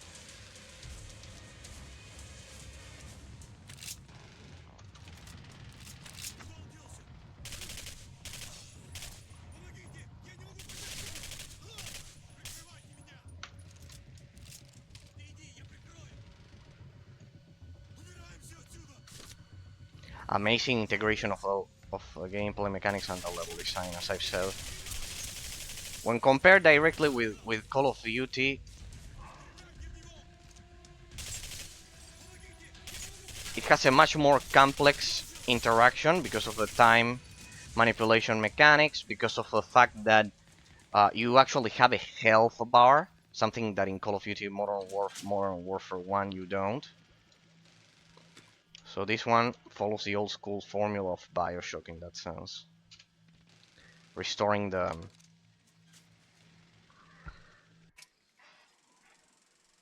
numbered amount of life. We've already seen this. The same.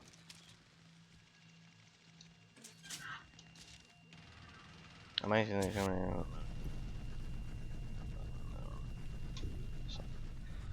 Alright.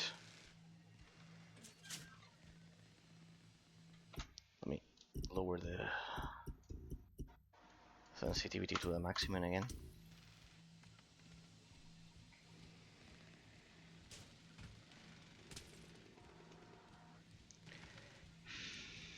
You can also do that. Oh! That one was hidden. Pretty much.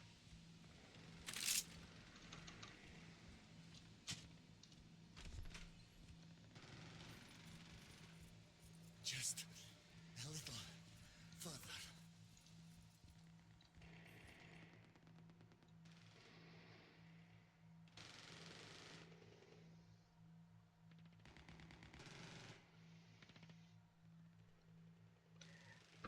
Pretty much.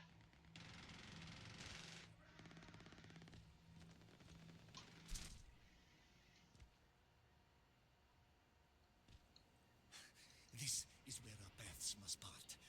Do not worry about me. I will find safety in that tower. And rest assured, we will meet again. Use the TMD to activate that rift. It will take you back to your time.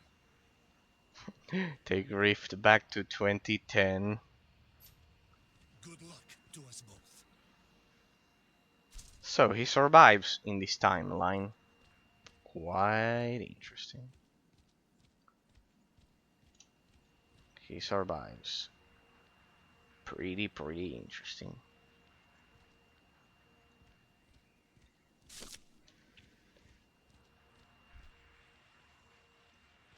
No, I have to use it. Captain Lanko, I almost don't believe it. I have waited over 50 years to see you again, but to you it's been mere seconds, hasn't it? We are Captain I told Renko? you I was going to. I've returned there. It seemed the most sensible place. Come quickly, we have much to discuss. And keep your eyes open. I sent a mutual friend to meet you.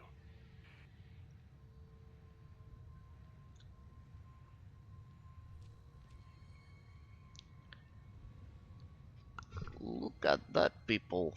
It's actually 2010, and we are actually Captain Ren.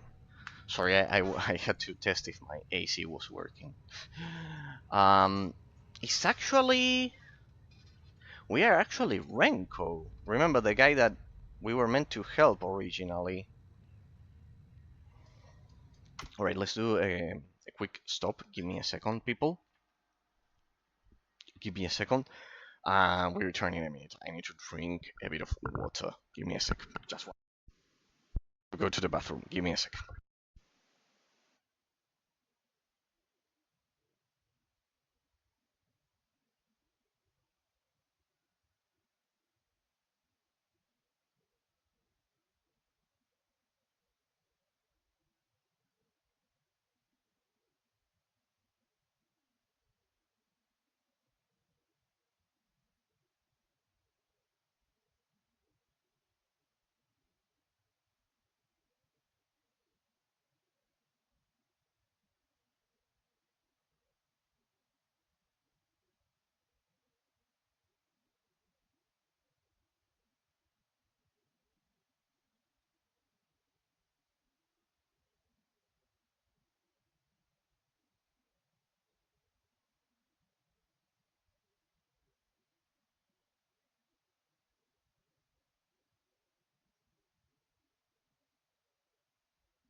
Alright, people. So, first impressions so far. Um. Alright, it's a full screen. Okay.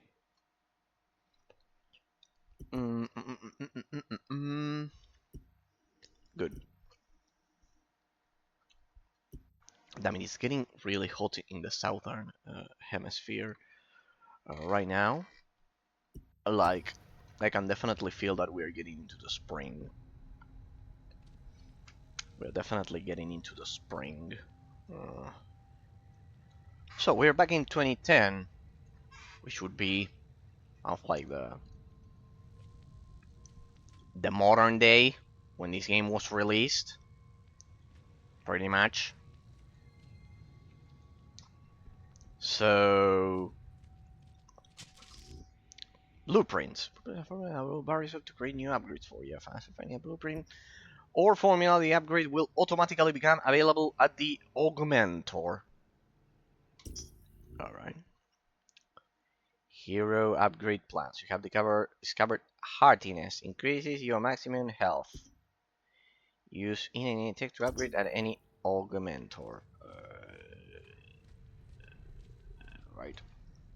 So let's have a bit of a background because remember we are back in 2010. We're back in real. The same.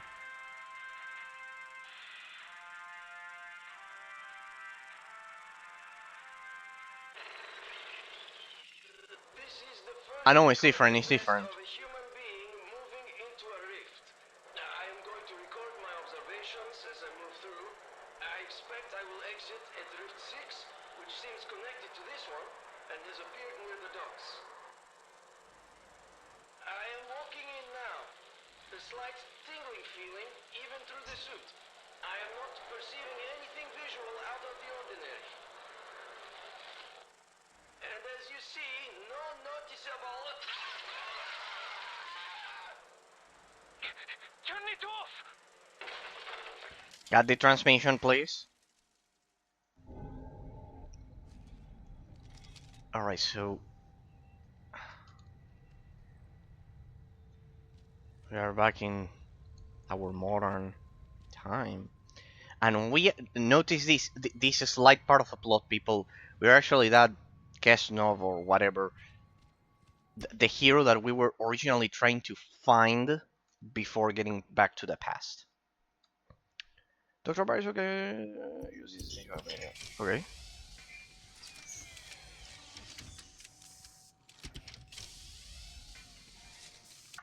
Alright.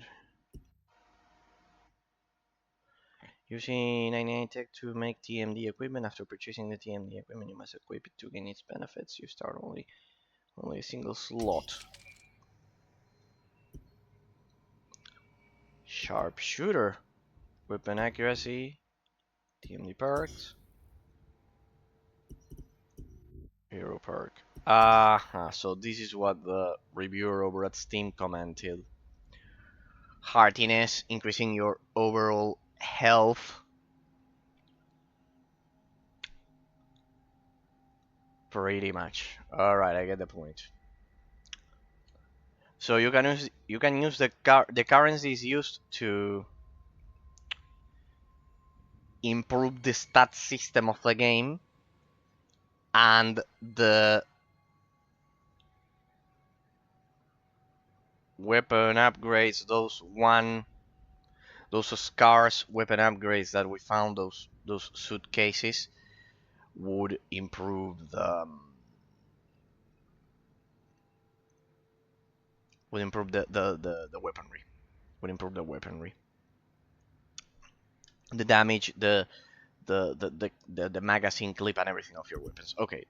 So yeah, I can see why this Steam reviewer said it. Heartiness pretty much rules. All weapon accuracy could arguably be decent, but this one is definitely top priority. It's basically improving your odds at surviving. Senior Technician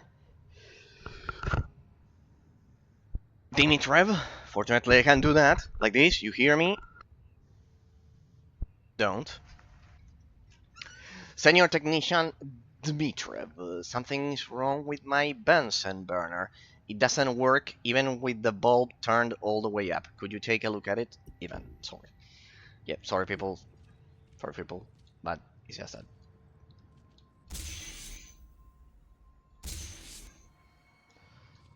This transition from winter to spring always brings this to everyone. Yes, we are kind of like inverted. We're pretty much inverted when compared to the northern hemisphere. Press G to renew medkits and retrieve health packs from the inside. Oh? You gotta be joking. That's a brilliant level design.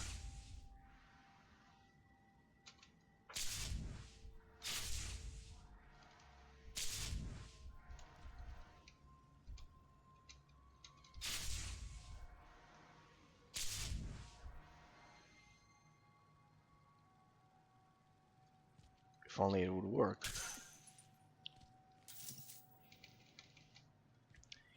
Retrieve med packs from inside of time reverted. To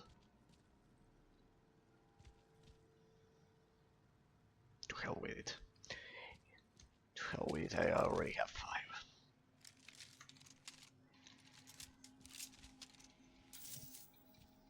Somewhere over here. Ah, here. Okay. Anyways, I'm at max health. Alright, I see.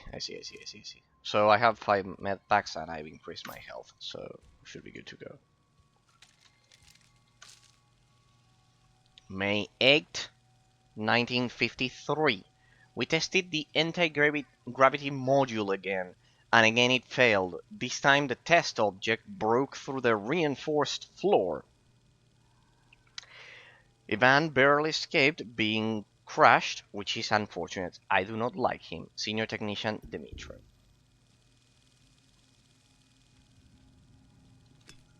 Alright. I love how the game is somehow slow-paced and it takes its time.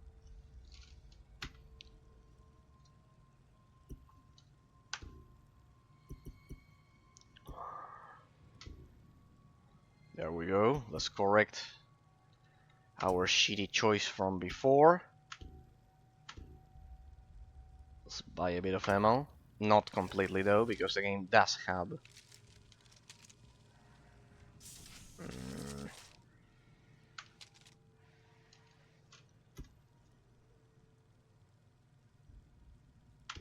Oh, like that.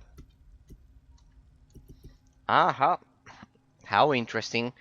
You cannot choose the time manipulation weapon. You cannot choose it there.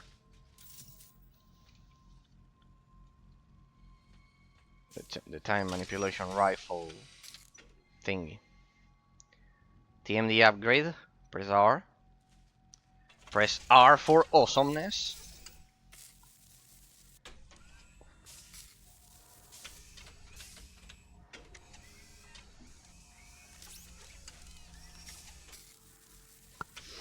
It feels like Ben 10's Omnitrix at this point.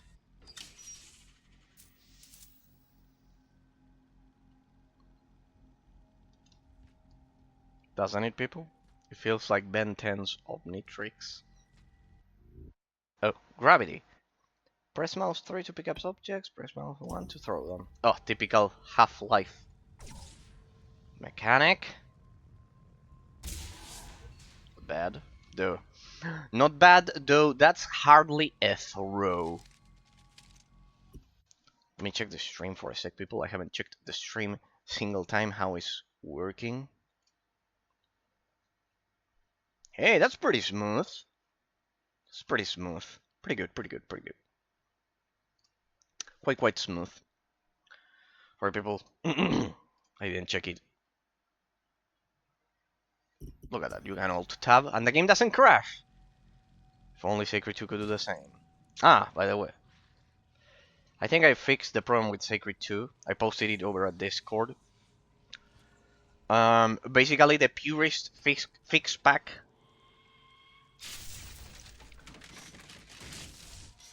Basically the purist fix pack. There we go. See, we got the ammo there. It's not worth it to spend anything on ammo.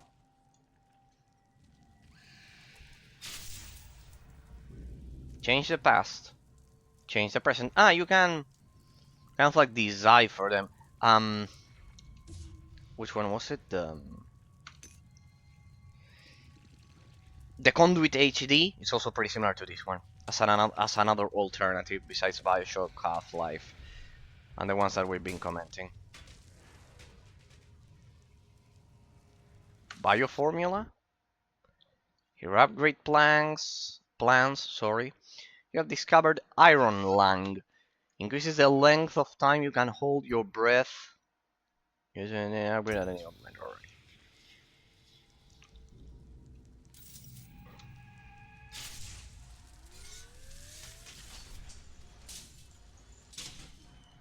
Good.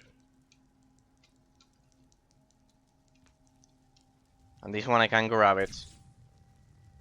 Aha.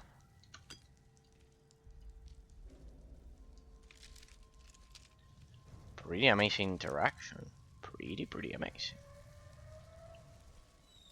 Can I restore it first? So restore it like this, and now I put it down. Alright. Mouse 3 is the wheel, huh? Don't think that I have those. I do. This mouse does have kind of like those crazy mouses with all of buttons, but I don't use them. I can swap this portion, pretty much this portion of it that you see there, but I don't do it. You can do it, but in most modern mouse you can probably assign it to that one, but I like a classic style.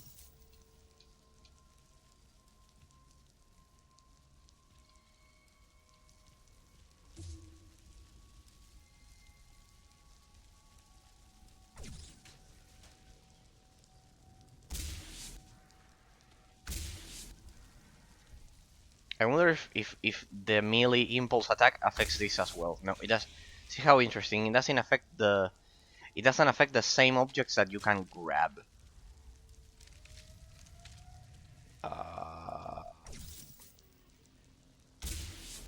Shoot the thing so everything explodes.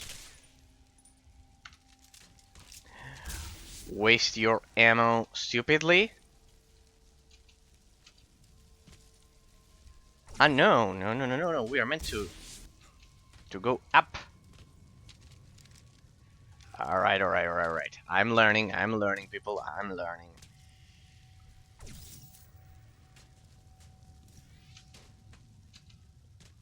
Half-Life moment there. When in doubt. Restoring time is the answer.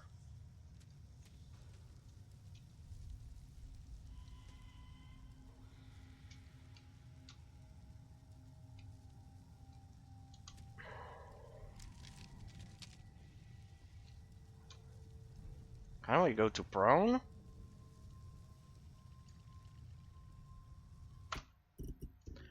Prone. Crouch. No, prone doesn't seem to be an option.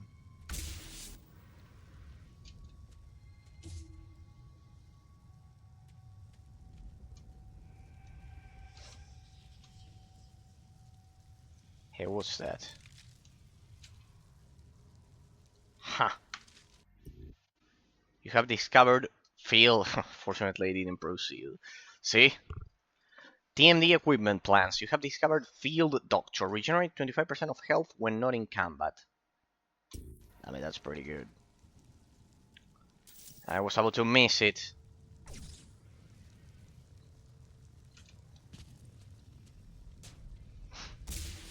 This. Does it explode?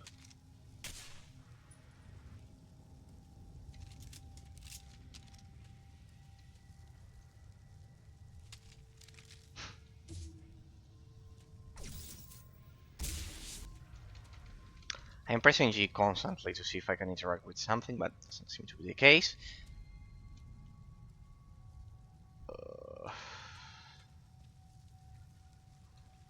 Well, people. Oh shit, what did I do? I shouldn't have done that. Thank you. Ah, see? They took into account the stupidity of a player. Well, stupidity. You are naturally kind of like encouraged to explore, and that can happen at this point. It's pretty similar to Portal in that sense.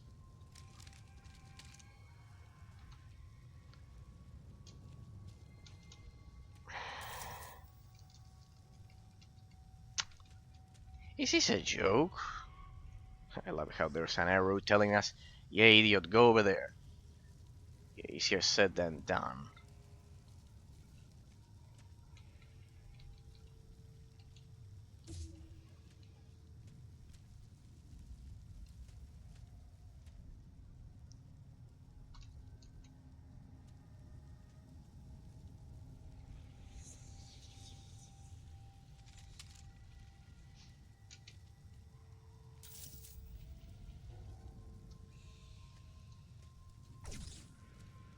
Logic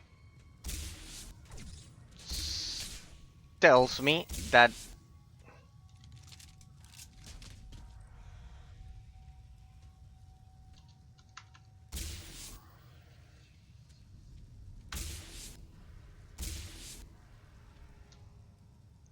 we cannot bend it either with an impulse.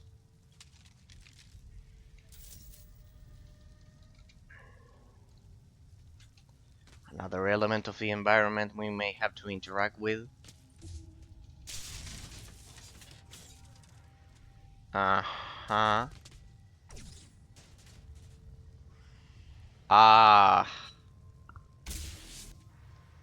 I have the solution. You can reverse back time and then... Wow.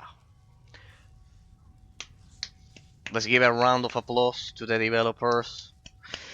Pretty amazing interaction of the gameplay with the level design that you saw right there, people. Good. Good. Yeah, the game probably mentioned it, but I didn't pay attention to. You can reverse time back. Okay, I didn't know that.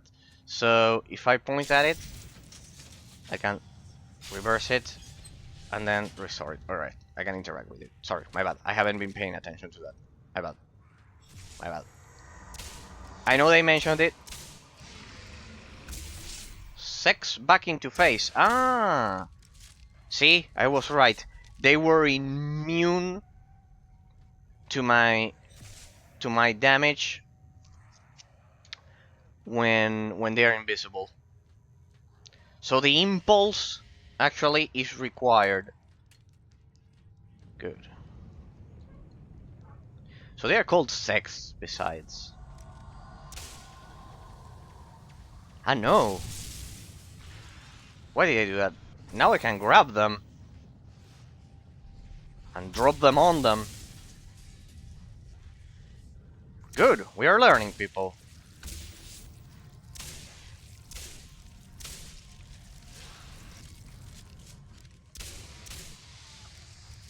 Stupid shotgun. Typical shotgun moment of any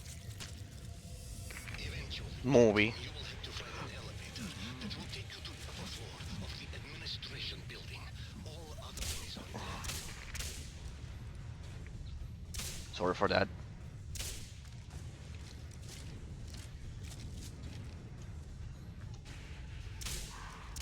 They're not taking damage. Yeah, they are.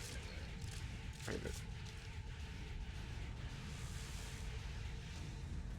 I'm surprised by the amazing interaction of the gameplay mechanics on the level design. Pretty good, pretty well designed. The physics.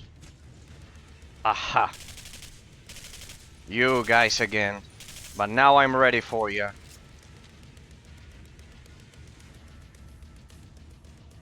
Amazing soundtrack. It adds a lot of eerie tension.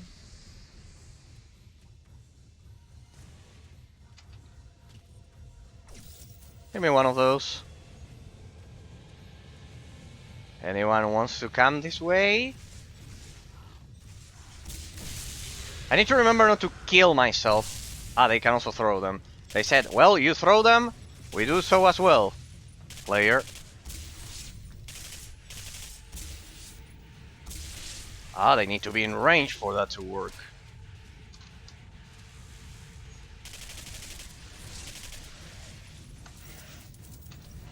Damn it, I didn't know that also had to reload. More beaches coming this way.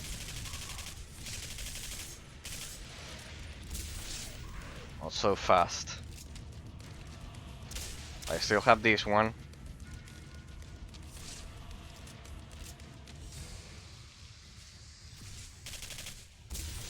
So I need to remember they are immune to damage.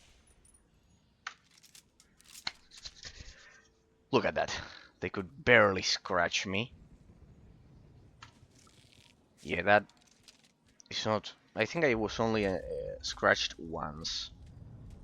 It's just that those med packs don't restore all of your life at once. Sadly, we cannot loot their corpses. I wonder if there's a power to loot their corpses like in Borderlands. Can you imagine? Turn sick organs into... So they are called Zeks. I missed something over there? That's a violation of the gamer's code.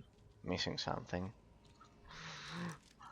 That's a violation of Article 1 of the gamer's code.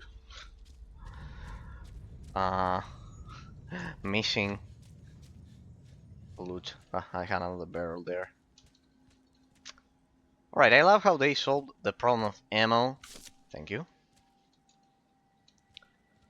The problem of ammo in a pretty elegant way. Like...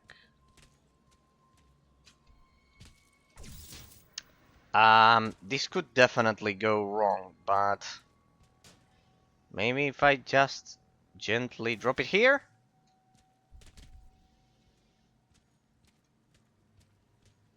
I know, but it's not the one that allows me to open them. It's not the one that allows me to... So there's a difference between the crates, the boxes, and that one.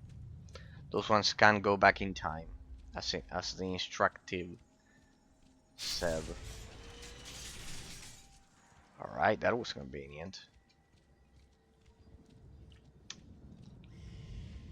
There's a secret there.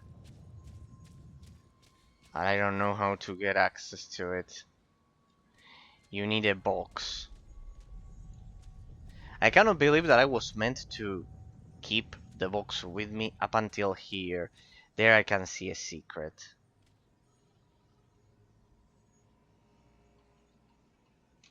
I can see a secret there.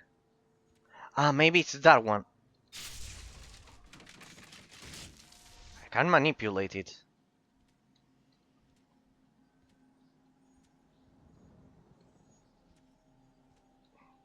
I can manipulate it, but I can't bring it with me. It probably has to do with coming back to this area. Probably. Bit of recycling. We'll see. Otherwise we missed a little secret there. Not so fast. Not so fast, little bitch. Not so fast. Aging. Age enemies with the TMD, press G to age a sec, forcing it to shift between times, slowing his movement.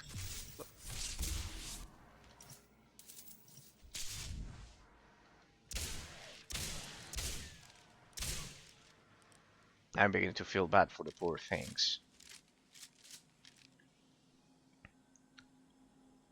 Alright, but I consumed my charges there. Right.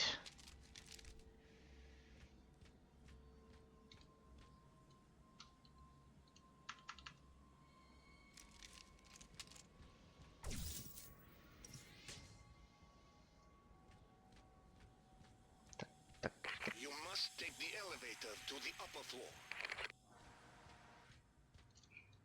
You don't say.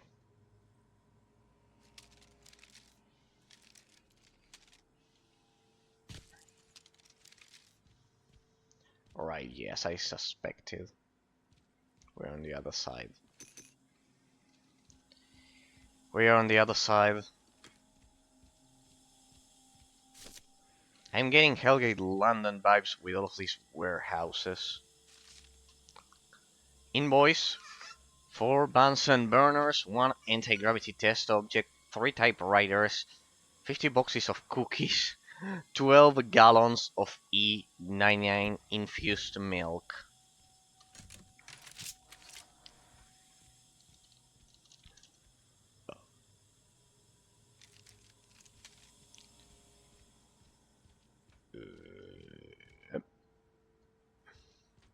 Wait. I can smell secrets from a mile away. Or a kilometer.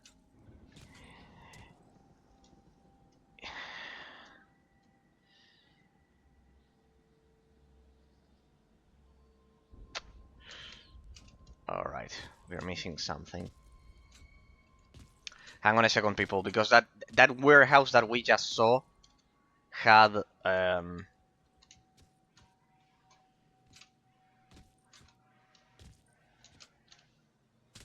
that warehouse that we saw previously. There was an object we could interact with.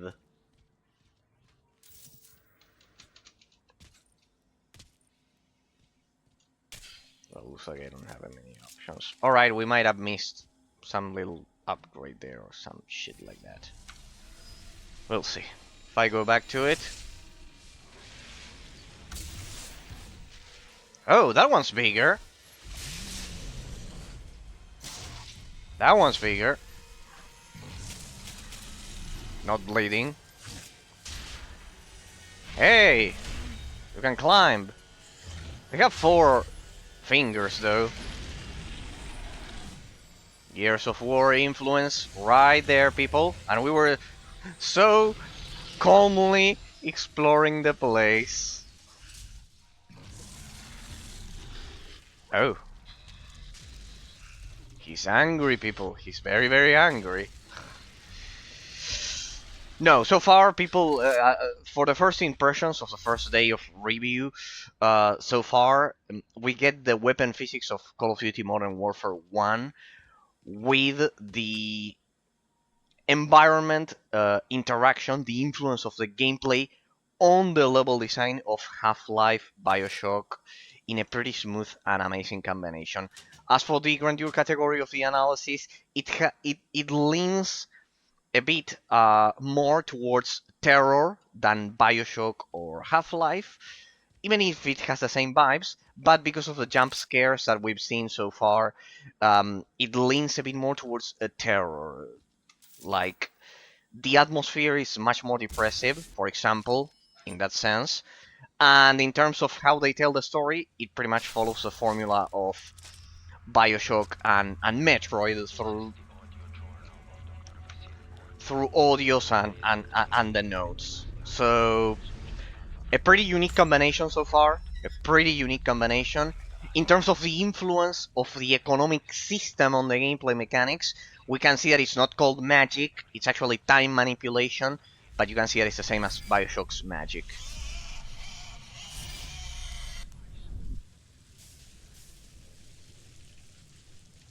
So it has a two-pronged influence of the economic system on the gameplay mechanics, because you have to worry about your bullets. There is an ammo scarcity in that sense. These ones explode, right? They damaged me. Yeah, they damaged me. Can I destroy them with... No. Yeah, you have to destroy them. Yeah, these ones almost killed me some minutes ago. So, if you like Metroid, if you like Bioshock, if you like Dishonored, if you like The Conduit, for example, on the Wii, this one is highly recommended so far, because it follows a pretty similar formula in terms of what I've said of the two-pronged economic system on the gameplay mechanics, and everything, with the weapons of and the engine of Call of Duty Modern Warfare 1. When I started recording Harry Hardgars of late, his behavior has become erratic, he mumbles to himself, he's extremely irritable, and he's narrowed to the point of paranoia, I'm a little bit of a breakdown, in terms of the engine, it's absolutely amazing that a game from 2010 has unlocked frame rates up to 120 with unlocked resolutions, and the ambience is definitely the strong point here with those eerie sound effects and everything. I don't have weapon tech. What am I doing? With those eerie sound effects and the ambience, even if the textures are, it's not bleeding. Even if the textures are a bit muddy, because it uses the engine of Modern Warfare 1, the ambience, it perfectly replicates the formula of Bioshock and Dishonored. We still have not found the American. Keep going. I love how it goes from very quiet moments to adrenaline pumping jump scares and shooting segments. In that sense, it's pretty well balanced. There we go. Health packs. It doesn't, as I've said, in terms of the genre classification, it's not a survival horror. By now we can say it with 236 bullets, for example. There you can see. It's a shooter. It's a shooter. Shit. It's a shooter. It's not a survival horror. There is an ammo scarcity. As for the logical elements behind that classification of, well, but you can see my point. What the? Aim at the glowing thing, Eraser. Aim at the glowing thing. Don't be stupid. The glowing thing indicates the spot.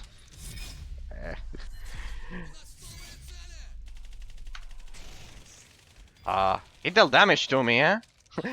Don't think it didn't deal damage to me. It did deal damage to me. That was a free hit for my. I can drop here. Let me see. Let me scan through the terrain.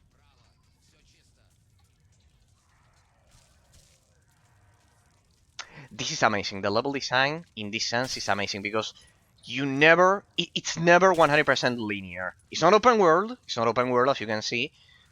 It uses the same engine as Call of Duty and everything. But as you can see, you always have at least two. Let me decipher that one. MI Air 2 is. I cannot read that one. There. Okay. It's amazing how the level design is never open world, but you always have more than one path.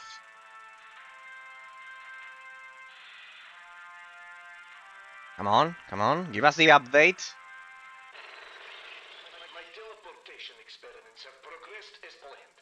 The first step was accomplished, and I have determined how to alter an item so that it is out of phase without time. Unfortunately, locating the item once it was shifted became a major problem, but I created the chronolite to address that difficulty. In this test, an object is shifted into an alternate dimension. What we've been seeing. Now, with the aid of the chronolite, the object can be seen. It can also pull phased items back into our time. The chronolite is a huge step forward. Once it has been miniaturized, it will be an incredible benefit to my teleportation research. Praise the deeds of great Lenin and Stalin. Alright, pretty much. So, two-pronged... No, not again. Shit, no. So, two-pronged economic system, a pretty ingenious level design, and pretty much it's kind of Call of Duty Modern Warfare 1 with science fiction elements, if I had to say. Definitely in terms of the genre classification that I always love to do first, it's not a survival horror games, even if it has graphical horror elements, but for example, ammo scarcity isn't an element in terms of the genre classification, so, and that's pretty much the most prevalent and essential element of any survival horror game. Here we don't have ammo scarcity, so it's a first-person shooter with horror elements, like Bioshock, like Dishonored. like the conduit. And yeah, pretty much, let's go on, people. We had to follow the weird creature that almost killed us. And it has the backtracking, also like Metroid, for example. Metroid, Metroid Prime has the same. It doesn't have backtracking. It's a bit more linear in that sense, but still not 100% linear. The fact that you cannot run continuously also adds an element of tension that the developers perfectly measured. I know it's a subtle element, but it's important because it adds to the tension when trying to escape the creatures. Don't worry, they are also enemies. The other Russians trapped with us in this crazy island. The story, 100% perfect. It's pretty much like Bioshock and amazing. So this is a free-for-all. Will it come all the way over here? Yeah, it worked. Look at. Did you notice that range? That's an amazing range for a physics system from 2010. Did you notice the range? Wow, pretty good. That was an amazing range.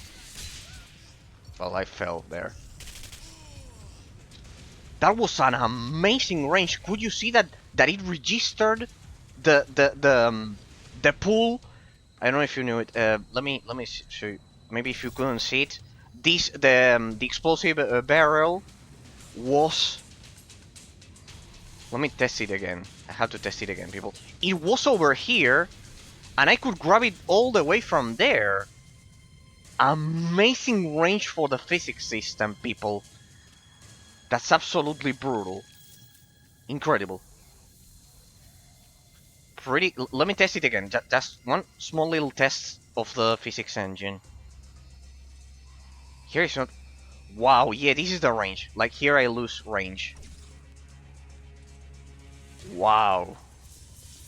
But this time it came through the object, which is pretty weird because back in the day, you could those were kind of like, even if they are kind of like, those tubes are kind of like empty, and by normal physics, real life physics, the object would come through it.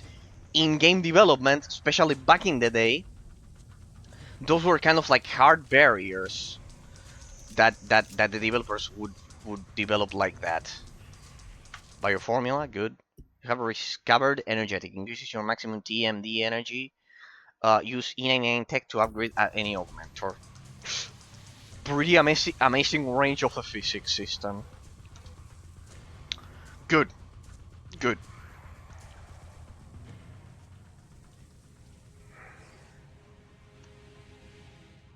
What now? The story's pretty amazing, huh? So far it's a pretty solid product. We'll see if the replayability will be the problem, probably. It does have multiplayer like Call of Duty. But another direct comparison we can establish is with Wolfenstein. I think I have to destroy that door. That one there. And for that to happen, I need to find at least one more explosive barrel? Or what? I love how eerie the music is, the sound. Ah, I think I get the point. No? No, then I don't get it. I don't get it yet.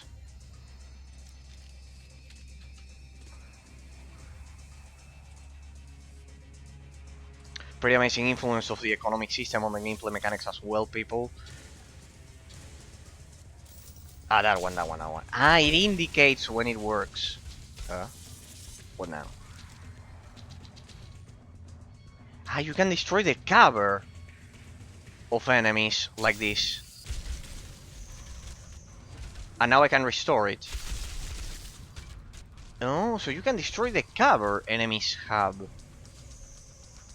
Alright, when that bar appears, it means that I can interact with the object. And so the blue one indicates that I can bring it back to the present, and the other one indicates that I can kind of like make it age to the past. Alright, so that's the interaction we need to pay attention to.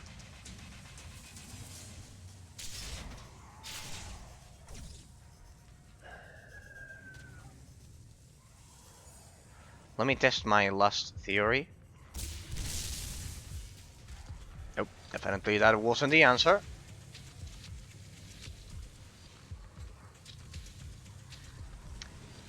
I would appreciate a minimap right now.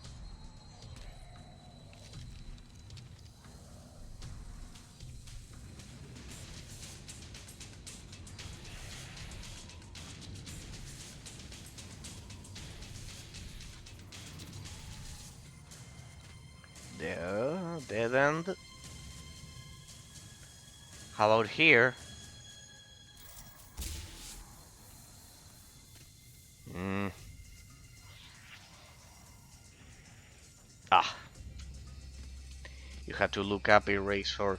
See? You had to look up. Had to look up.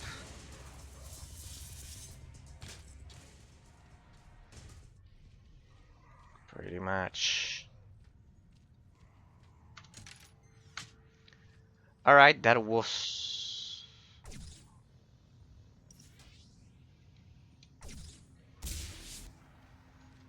Alright, so... You noticed it, people, right? When you... Then I'll show it to you again, but... There you can see that yellow bar that indicates that we can age that thing like that.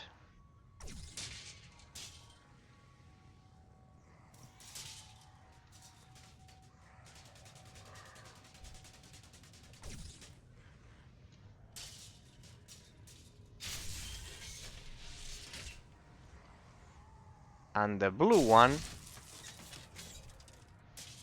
indicates that we can restore its original.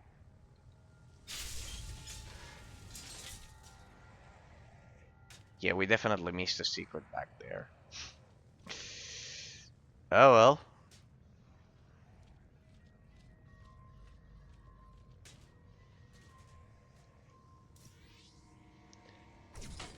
What the? I can grab ammo as well. I can pull ammo towards me. Oh wow. I love how this is designed so you can practice. Move it.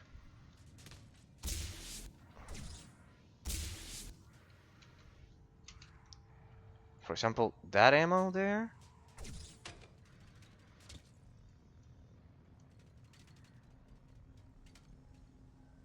Oh, but this is a hard limit. But previously it did work. Well, not here, in the other one. Right. I can feel I'm getting Half-Life vibes now. More than anything. Nothing.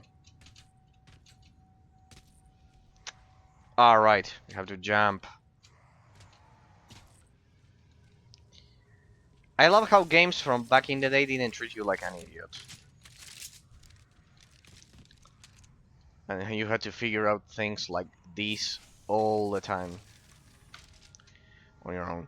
Colonel Ivanov, Weapons Division, from Sergeant Chertok. Base Security, Colonel Ivanov. I regret to inform you that Dr. Korkin, the head of your teleportation research team, was found murdered in his apartment in late last night. What has me confused how his assailant was able to enter the room. All the doors and windows were boarded up and nailed shut from the inside. We had to break down the door to get in. I'll keep you informed when any new information is uncovered. Okay, people, pretty much. Weapons locker. Do we have any extra upgrades? Tech? Weapon tech? Zero? Zero. Only ammo. It's only for ammo. I love it. They only designed 4 weapons for the game, and they said, this will.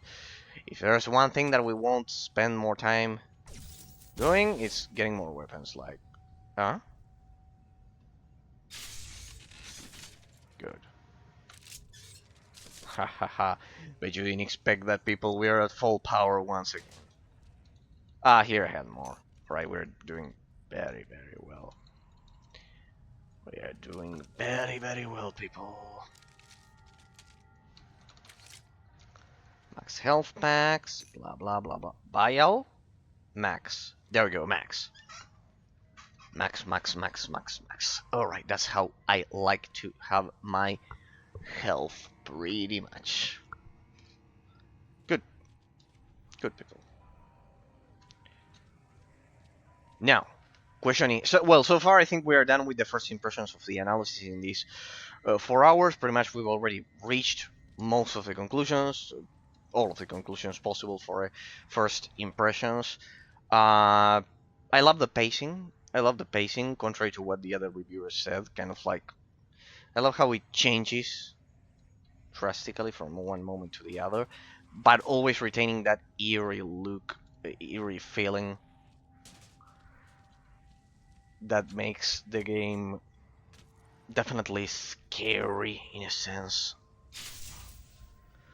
Follow Barisov due to don't trust Barisov, you Jeff.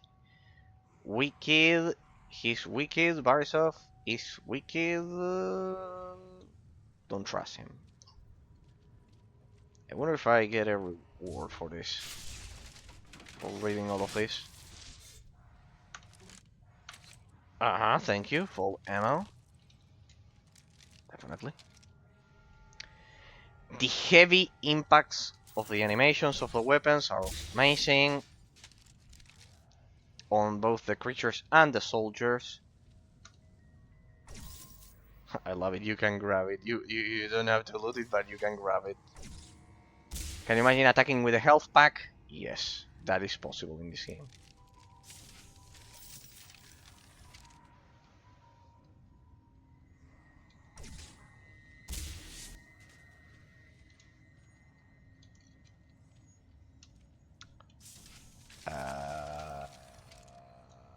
Trapped again. That's the crate. That's the health.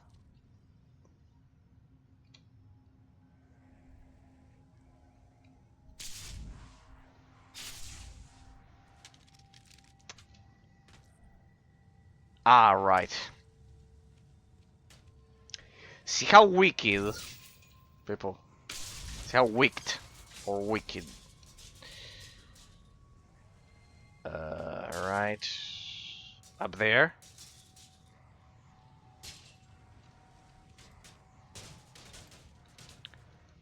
Bet you didn't see that one coming.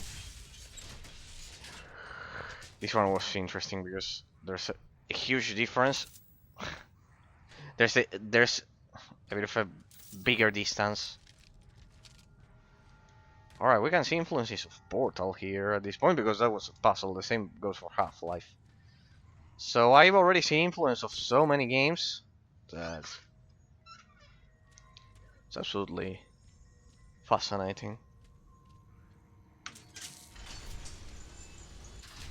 Hi there. Oh, screaming. Saving content. Don't turn off your system, ever. Close range. Huh? What was the one to... The anti-gravity to grab...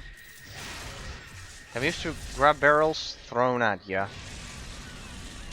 Ah, there you are, my boy.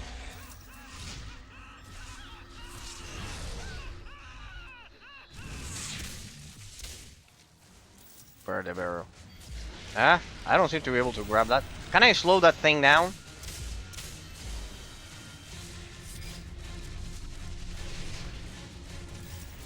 Like this?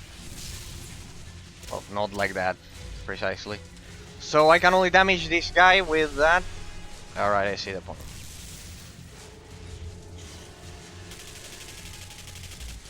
He's not taking damage.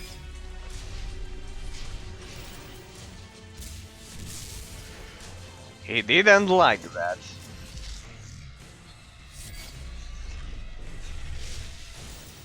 The 3D positional audio played a role there. I could listen where that thing teleported, but you could as well. So fast. Am I taking damage because... now... Oh. So we expose the heart, and we kill it. Alright. I get the point. Pretty good gameplay mechanic. A combination. Did you see that?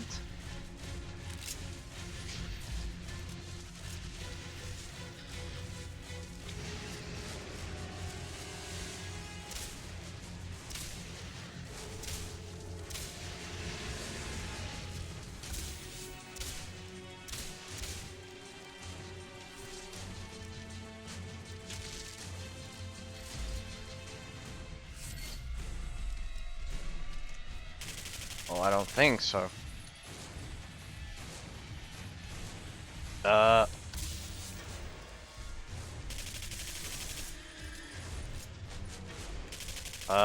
He doesn't seem friendly.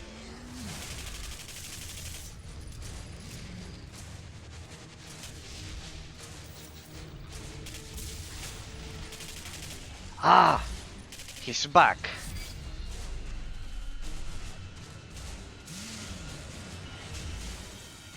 I get it, people, I get it. I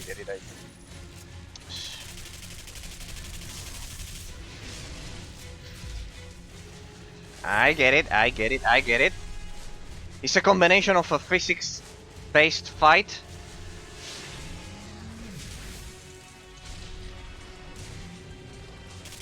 Why I always choose the wrong path? That should have dealt damage. Ah, you can also take damage like this. And now the other ones. Damn it. Give me some time to reload. Shit. They're getting a bit aggressive.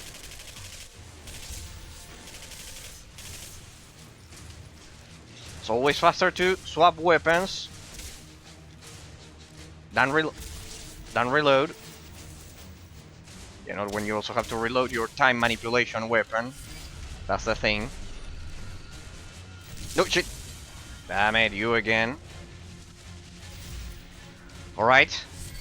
Back to the original phase. Didn't take damage and he's laughing. But I think the brain is exposed. I love it, he laughs. Ah, player, you thought you would be able to stun me like you did before with that. Looks like he's out.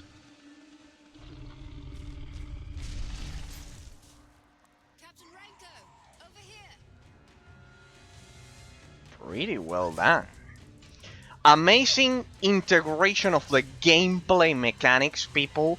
We can see here, you could see how the two-pronged economic system of the game, the fact that we have to measure our time manipulation energy, the yellow bar, with the ammo scarcity that the game might have. Doesn't have a lot, but still. I love how it combined the two styles of gameplay in a single boss fight. Pretty well executed. It adds to the abstract complexity of the gameplay mechanics, definitely, because the player has to measure two resources at the same time. The magic, the time manipulation in this case, and the normal shooting mechanics, which also have their own economic system, because you have to reload and grab the ammo and everything. Okay, as I'm doing our metaphysical analysis, damn it, as I'm doing our metaphysical analysis, we're getting killed.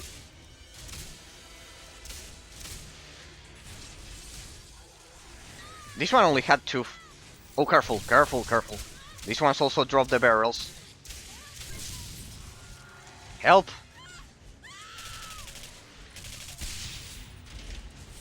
Ah, yeah, I was meant to target that one, not the other ones.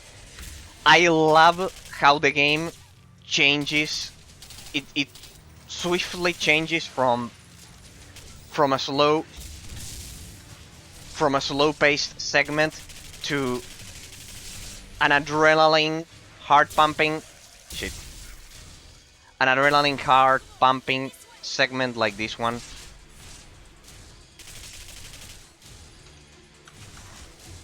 It's absolutely amazing. Ah, it looks like they're... Alright, they're endless.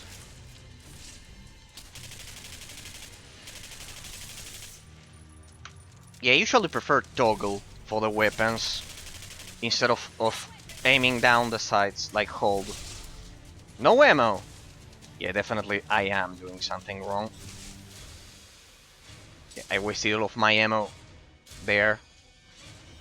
Dr. Beresov, we made it inside the fence.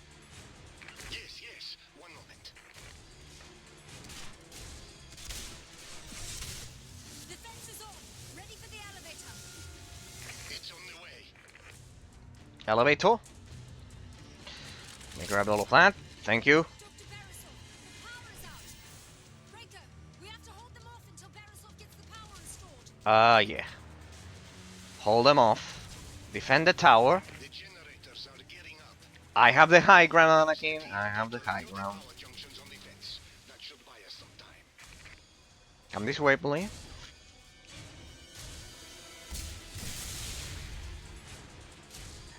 That was effective. That was definitely effective. Thank you. I'll grab another one of these ones. Yeah. Good combo.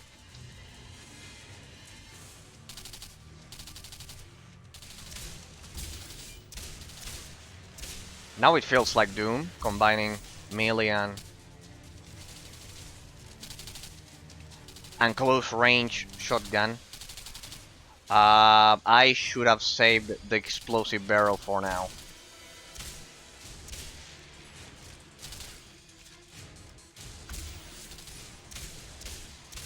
That's right, all of you together. Shit. It was reloading. The time manipulation device was reloading. A quite versatile, do they take damage behind that? Yeah. A quite versatile shooting system because, as you can see, they adapted the original Call of Duty formula to a science fiction setting that would normally be unsuitable for this. Thank you.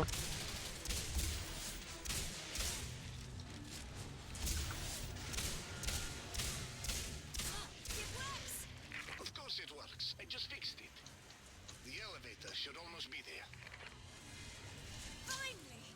Come on, Reiko. Let's get to the tower. This way. I won't waste any more ammo on these champs. Good. How about this? I can slow him down. That was also another option. That was a nice bit of work down there, Renko. Nice. No more ammo. Just what I needed. Saving content. Do not turn off your system. My God, you haven't aged a day. Remarkable. It's the doctor that we saved in the past. Russia rules the world, and Demichev is the chancellor. Here, let me show you what happened to the world after you saved Demichev from the burning building.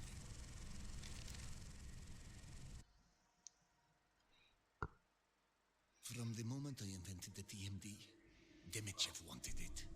He demanded I hand it over for him to use in his research. When I refused, he had me and everyone else who wouldn't cooperate labeled as traitors. If it weren't for you, I would have been killed along with everyone else. Demichev was obsessed with the power and possibilities of the Singularity, but a few months after it came online, There was a terrible accident. The Singularity exploded, killing thousands instantly. But they were the lucky ones. Those who survived were left to a fate worse than death. The E99 radiation mutated every living thing on the island, including humans. The island was quarantined and abandoned, but not before E99 had been effectively mass-produced and implemented in everything from microwaves and vehicles to weapons more powerful than America's atomic bomb. Oh. On the heels of this success, Demichev was able to quickly rise through party ranks, preaching all the while that Russia had a technological advantage it must use quickly and ruthlessly. And Premier Khrushchev agreed. Russia launched a preemptive strike against the United States, devastating its entire east coast with a single E99 bomb. Simultaneous attacks were also launched across Europe. Germany, France, Great Britain. None could stand against the E99 weapons of the USSR's troops. Within 6 months, the entire world was under Khrushchev's control. But not for long. Demichev used his growing number of supporters to oust Khrushchev and install himself as chancellor for life. And what about the zombies roaming around? So you see, the timeline has been altered, but it can be corrected, and the Singularity is the key. With it, Demichev rose to power. The Soviet Union dominated the world. If you destroy the Singularity in the past, history will correct itself. But the only thing that can destroy the Singularity is something of equal power. The E99 bomb Khrushchev desired. There's one aboard a freighter that sunk in the harbor when the Singularity exploded. But let's not get ahead of ourselves. Take that elevator down into the old rail line. From there, you'll have to travel to the docks. Catherine and I will do our best to help you. And I do all the work. Player, do all the work while we sit here at the safe lab. Hunkered down in this bunker. Borisov's personnel looked up in this bunker. I had to lock my tower after the incident. The people were massing at the lower elevator, and the looks on their faces were not that of friends. Okay. Perfect place for some ammo, please. Ah, the augmentor. Yeah, true. The augmentor.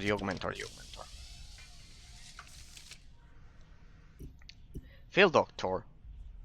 Regenerate 25% of health when not in combat. Oh, this one is good but costly.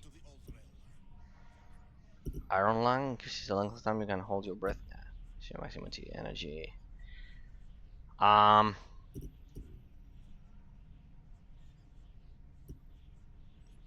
This one has proven to be pretty good, huh?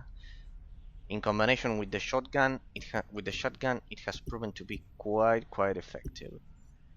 So 1 point here, 1 point here.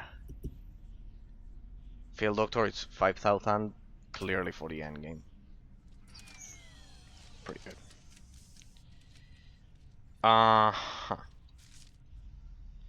Original President 5. This bear belonged to my daughter. She never came with me to Katorga. She stayed with her mother on the mainland. By this time she's all grown up. I wonder if I will ever see her again. If I do, I'll bring the bear. But for now, he aids me with my experiments, and he's quite a good listener. It's morning. Time to visit a friend. Okay. Entry 2. Well, now I'm here in the tower with my rations fading away.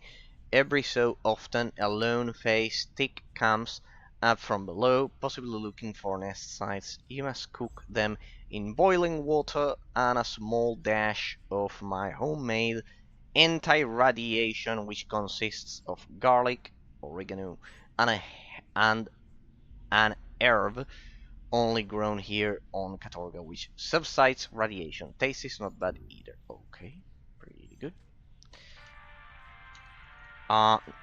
No ammo. Pretty much this is a nightmare. Now we know that the old school Soviet Union took the world in this timeline. It's absolute nightmare by now.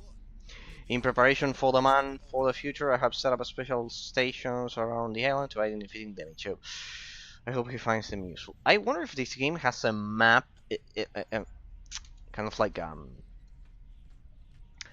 map functionality,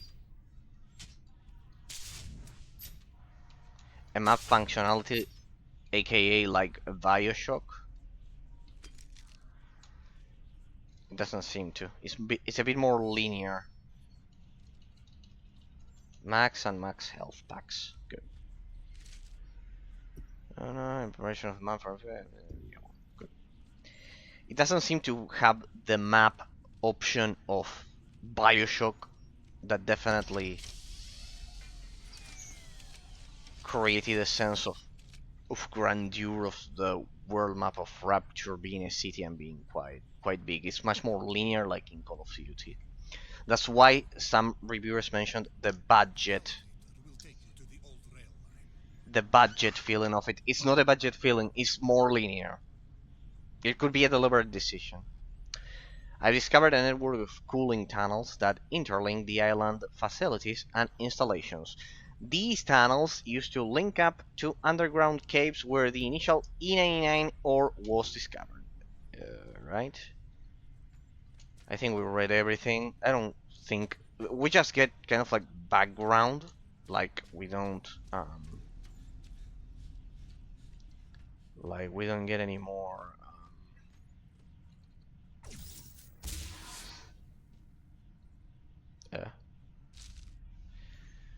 Entry 6. I wonder about the origins of the man from the future. How could it even be possible? When will he return? I must do what I can to ensure he's ready when he does arrive. I am off to my old research. Okay. Weird enough.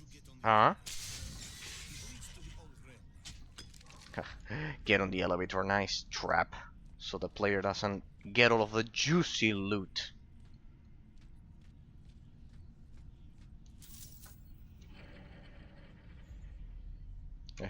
There we are, people, all over the place. I am down here, there. There you are. Europe, the US. Do you have New Zealand, for example? Because I remember Morn, follower of the channel, was from New Zealand. Yeah, pretty much. Have the islands there? Yeah. Everything. Entry 7. I have just returned from the research station. Installed monitors and hid vials of refined E99 ore. It's been a long day. I just caught a tick. Time for a meal. Yeah, you rest up while I do all of the work. You should take the elevator to the old rail line. So, people, just as a quick recap, you understand the story. Yeah, this is... this worries me a bit.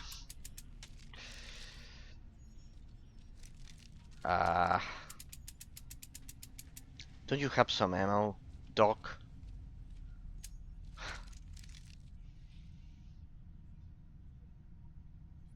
They don't have ammo here. Well, what are we gonna do? Goodbye, stay safe while I get inevitably killed several times. Stay safe. I love it there, up there, kind of like... feels like my apartment here in real life. I mean, we've done so many time travels that... Ah, yeah, I could replenish ammo. Shit. I think I could replenish ammo, huh? I don't know, it was the augmentator. Uh-huh.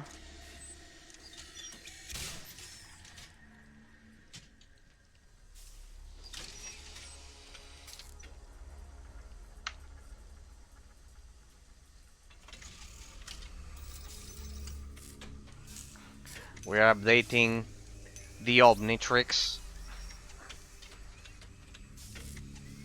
It's becoming the Ultimatrix.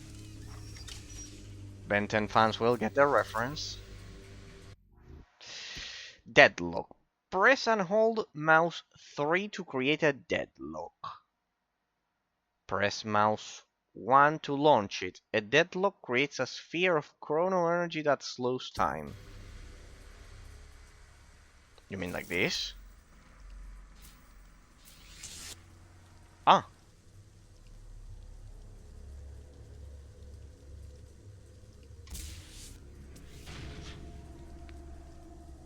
Like in StarCraft.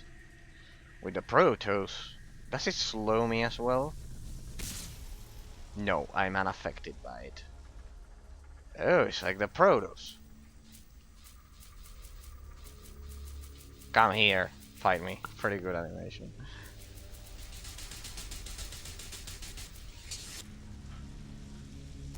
And like this I stop the... Oh, pretty well done. I stopped the fan spinning there. Yes. Weapons locker.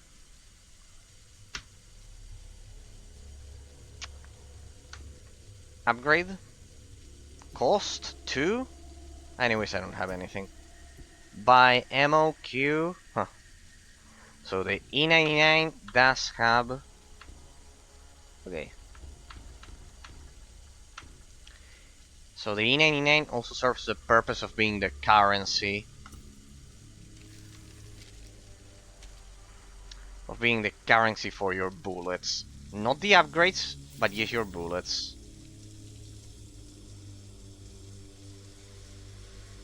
Weapon upgrade.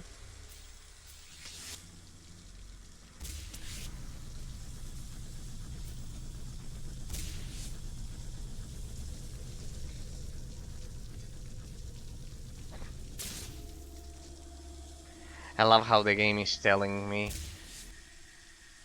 No, no, no, no, no, no. You cannot get it. You cannot get it, player. You cannot get it.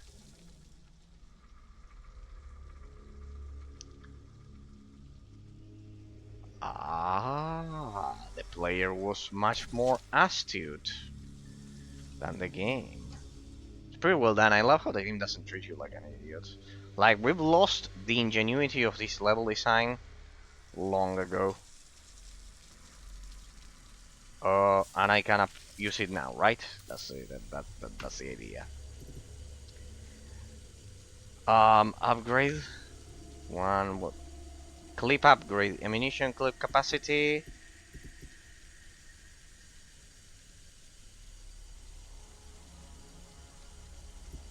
My poor shotgun isn't, doesn't have any upgrades.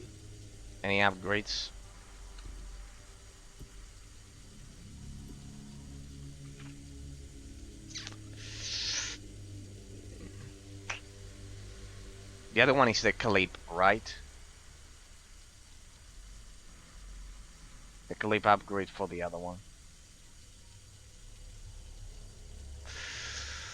By clip, I presume it means kind of like the amount of bullets you can shoot, not the total amount. I hope it's that. Or the damage. Yeah, the damage of the shotgun. Pretty much I have a pretty clear idea of the two weapons that I'm gonna use. Because these, generally, this game involves a lot of close combat. So I don't see it as a good option. Generally, you cannot use it. Hey, this deals a lot of damage, huh? But it's almost like the shotgun. The revolver is almost like the shotgun. Oh well. Let's go for the main weapon. No. Let's go for damage. Let's go for damage. High damage, pretty much. Otherwise, we were at a disadvantage. And yeah, this generally doesn't run out of ammo. Pass. Oh.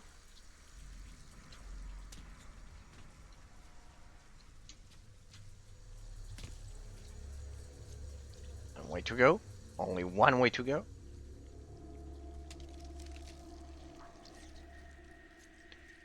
I love how this game retains the horror elements from things like Fear or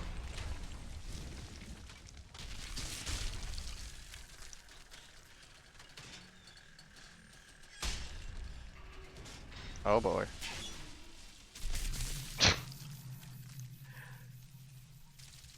Now it feels like Metroid Prime and the Conduit. Renga, can you hear me? Are you alright?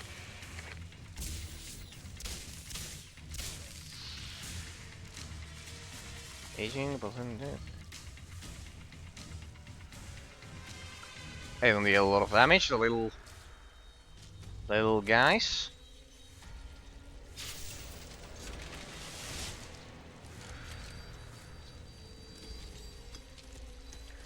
Loot, pillage, kill, loot, pillage, kill, loot, pillage, kill. That's the idea. 300 and I love how the maximum amount of ammo is 360, like the Xbox 360. I think it was kind of like a small cameo there, a small.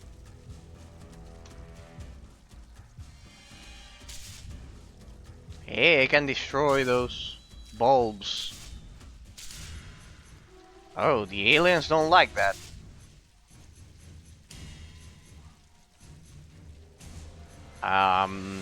Well, this game had a lot of science fiction elements, but aliens? That's new.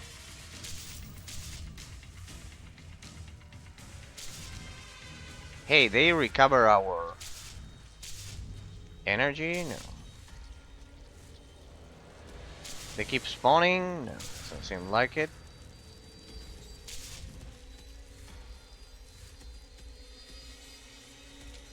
Take that.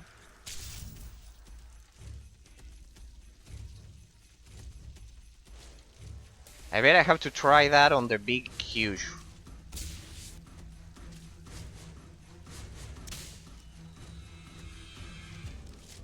On the big, huge one. Hey, what time? Oh, it's already 9:13. Alright, people. I have to go. It's been a blast. Oh, it's almost been 4 hours and a half. Wow. It's been a blast. It's been a blast playing this game, and looks like we'll have to leave it here, I guess. Yeah, it looks like we're trapped